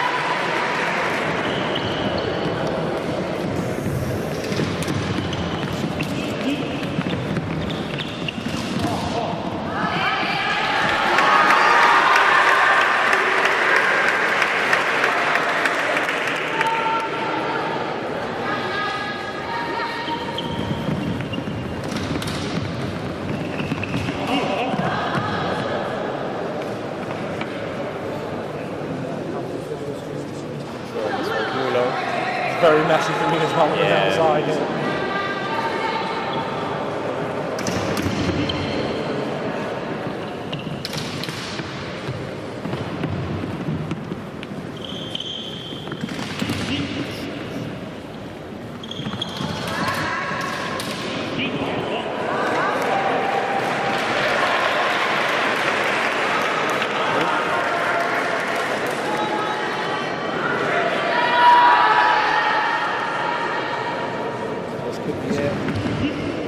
And that's it. Pietro is third place. It's his first podium at Champions Arena. Very well fought on by Max. He's had a fantastic tournament all day.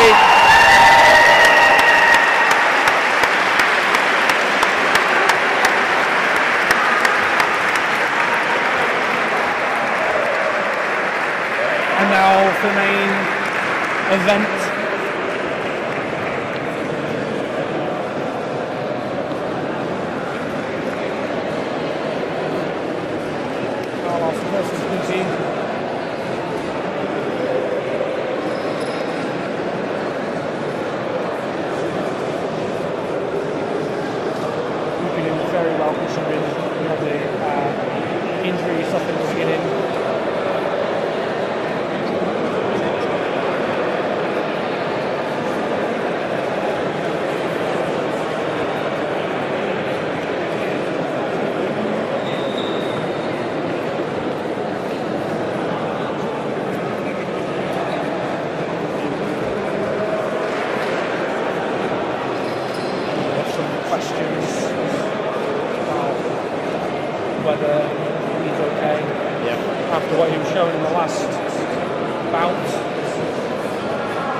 potentially going ahead because of the hit Francesco top to the head in the pool stages. But it looked like we may be going ahead. Carlos is punching the arena with the saber, lit and ready to go.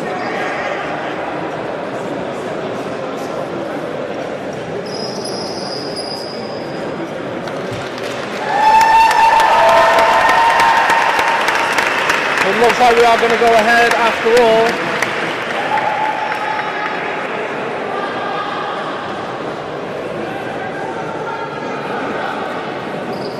So first to 4 points for this final fight. No time limit. Other than we have 7 minutes to get out of the venue. Yep. So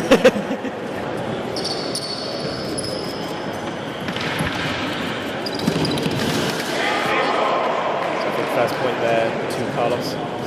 Yep. Starting off strong. Yep. He's still very similar to Yeah, definitely. This is the third or fourth time that they've met in the final Champions League.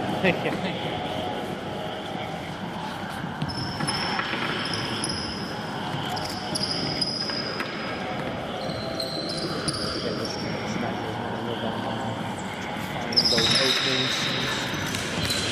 Francesco finding the burst. Nice. A lot of respect shared between these two. And indeed, there are a lot of people in this room that will walk away from this going, when I grow up, I want to be Upi and Carlos.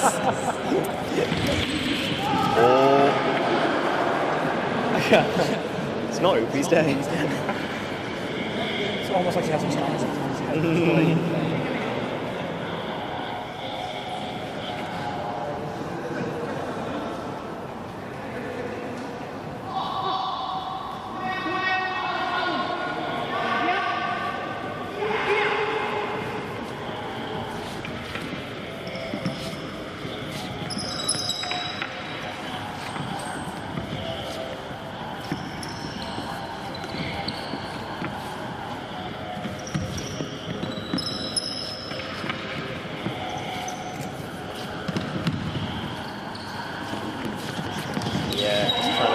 Managed to find it. Yeah. Just but Yeah. Carlos just confirming that he felt that contact. Yeah.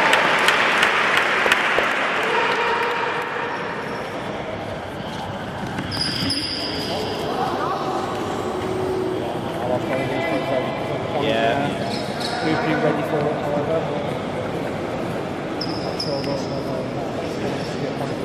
I think Manuel highlighting that she saw an E on the way into some of this exchange.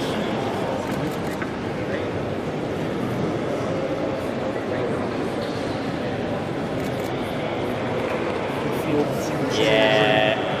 I feel the temperature dropping for sure. Freezing in here now. Bless my southern bones. Did you not bring your thick t-shirt? I have you know that all of my t-shirts are very intelligent. Oh, thank you, Sam. I've just been covered up. I've just been swaddled by our videographer. Like some kind of wounded goose. There's definitely no doubt about that one.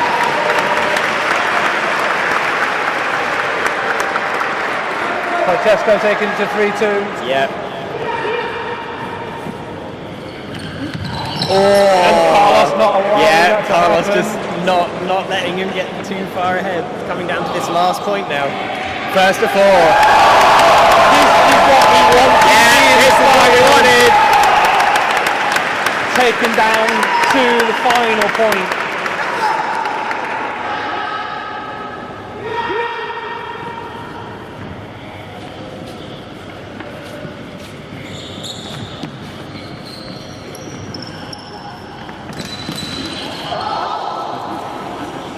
Nope. Again, a very quick assault. That is going to potentially be Doppio. Potentially for the last point, we might see something clearer than this. I'm not sure if either athlete have anything to add.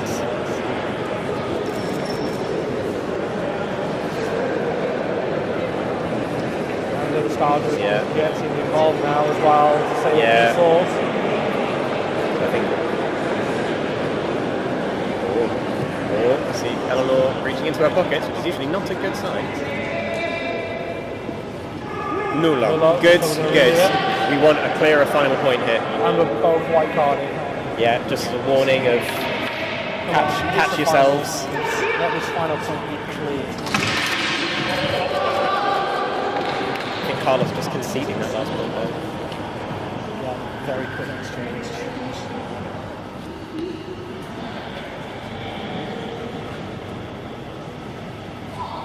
Oh, Carlos wins! Carlos, Once again, world champion. world champion.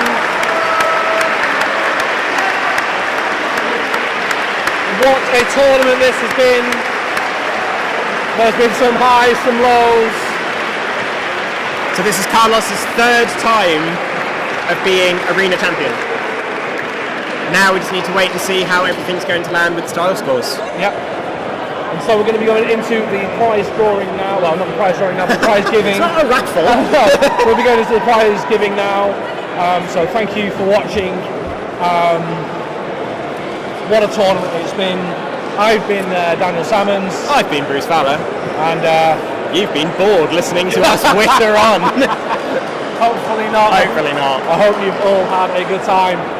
And we will go into the prize giving ceremony.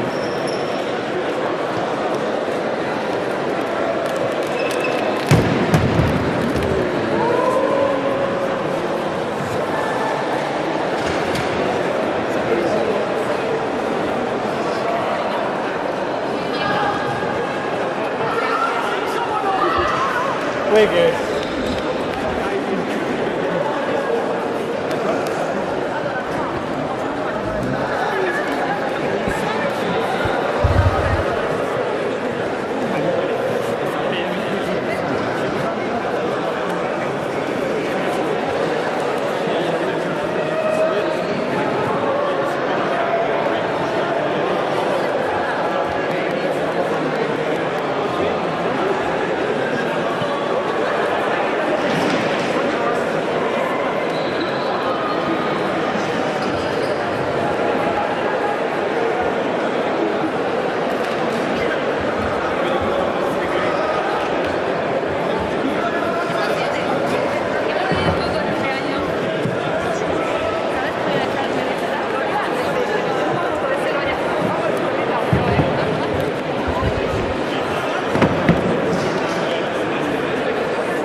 sure. Okay.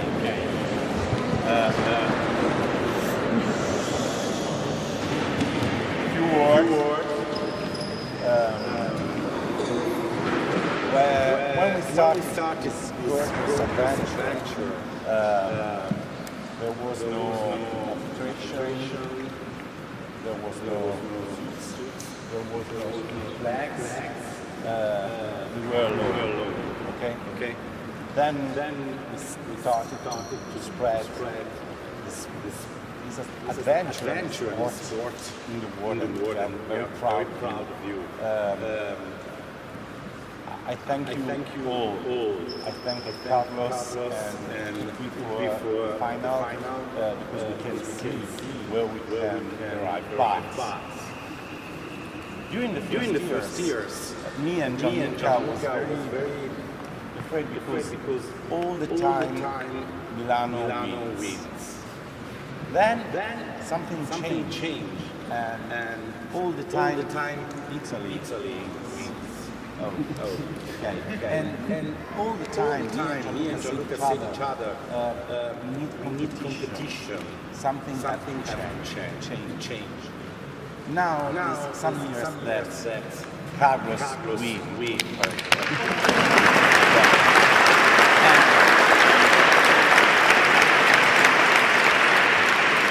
It's incredible, and I'm happy for your results, but everybody can arrive there. And what we want to say is we can do it. Okay, Italy, okay, all things. Spain, okay, all things. We want to see all the other nations. You can. You have to train, fight if you arrive here. So I'm very proud about Spain, Italy. Thank you for this marvelous show. But please, Japan, England, USA, Germany. Wake up! Okay. See! 5 push-ups. Yeah. Everybody. Yeah. Okay.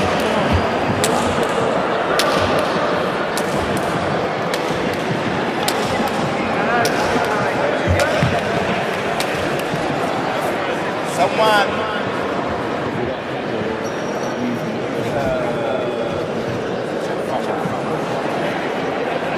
told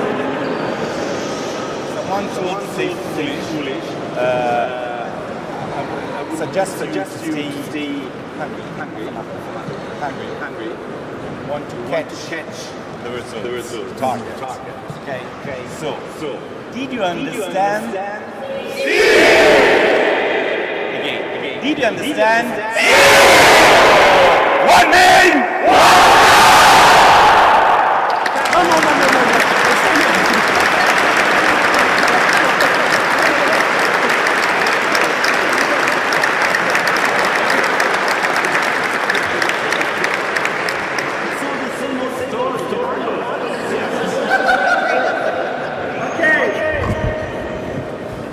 Now announce the winners, starting with the arena. In third place, Pietro Scarica.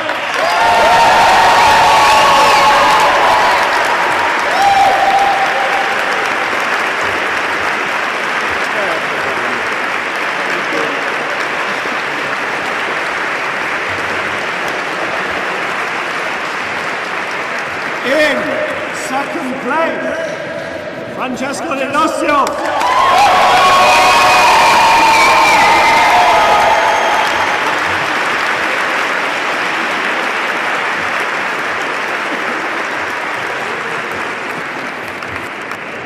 And in first place, Carlos Jimenez Moyano.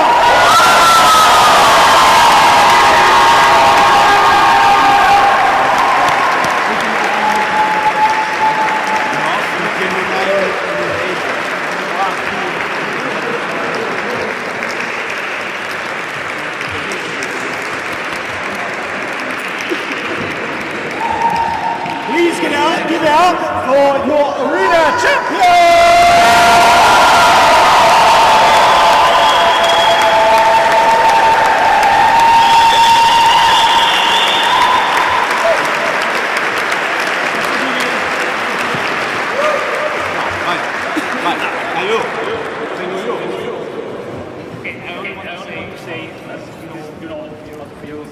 My last tournament,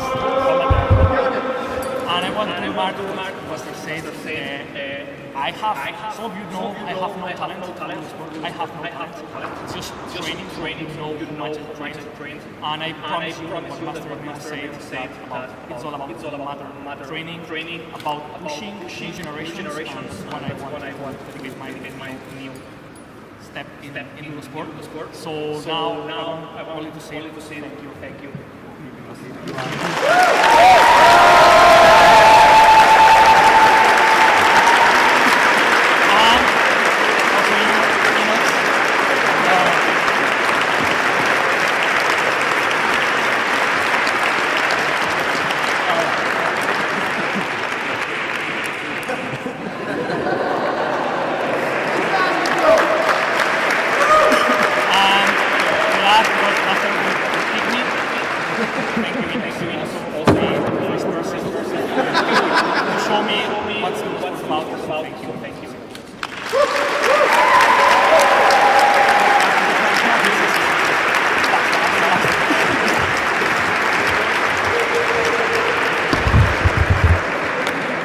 Now on to style. In third place, Carlos Jimenez Moyano.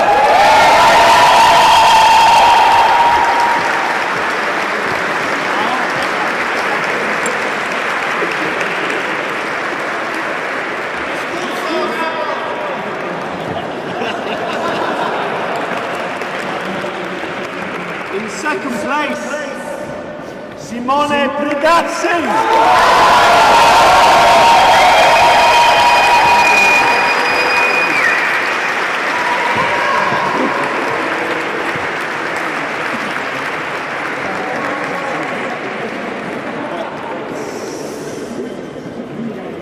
And in first place style for Champions Arena 2025, Jacopo Viola.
I just want to say a massive thank you for everybody coming out this far to rainy old England.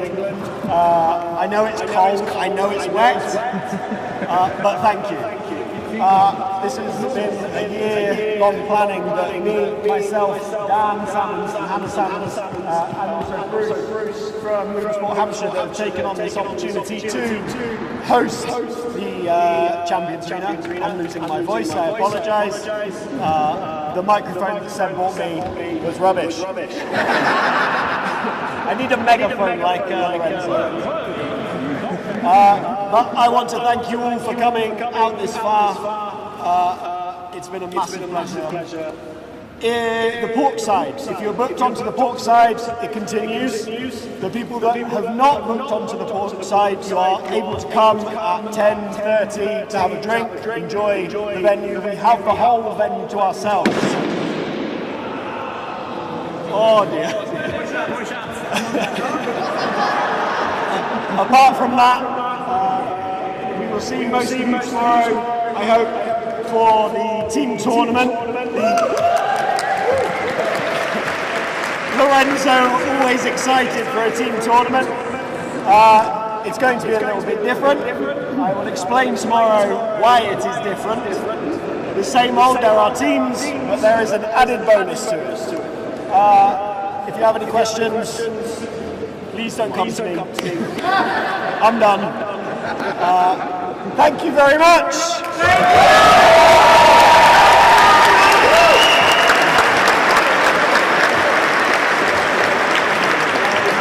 Okay, so first of all, thank you Luke for hosting and managing the Champions Arena.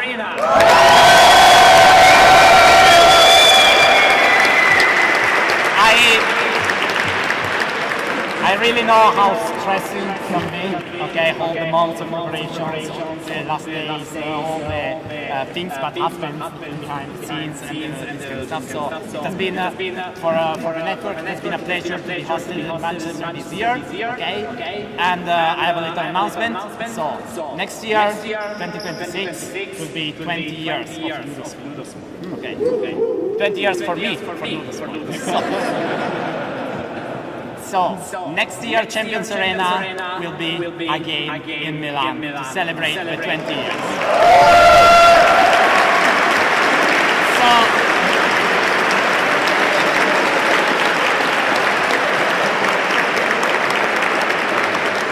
So I'll see you there for next year.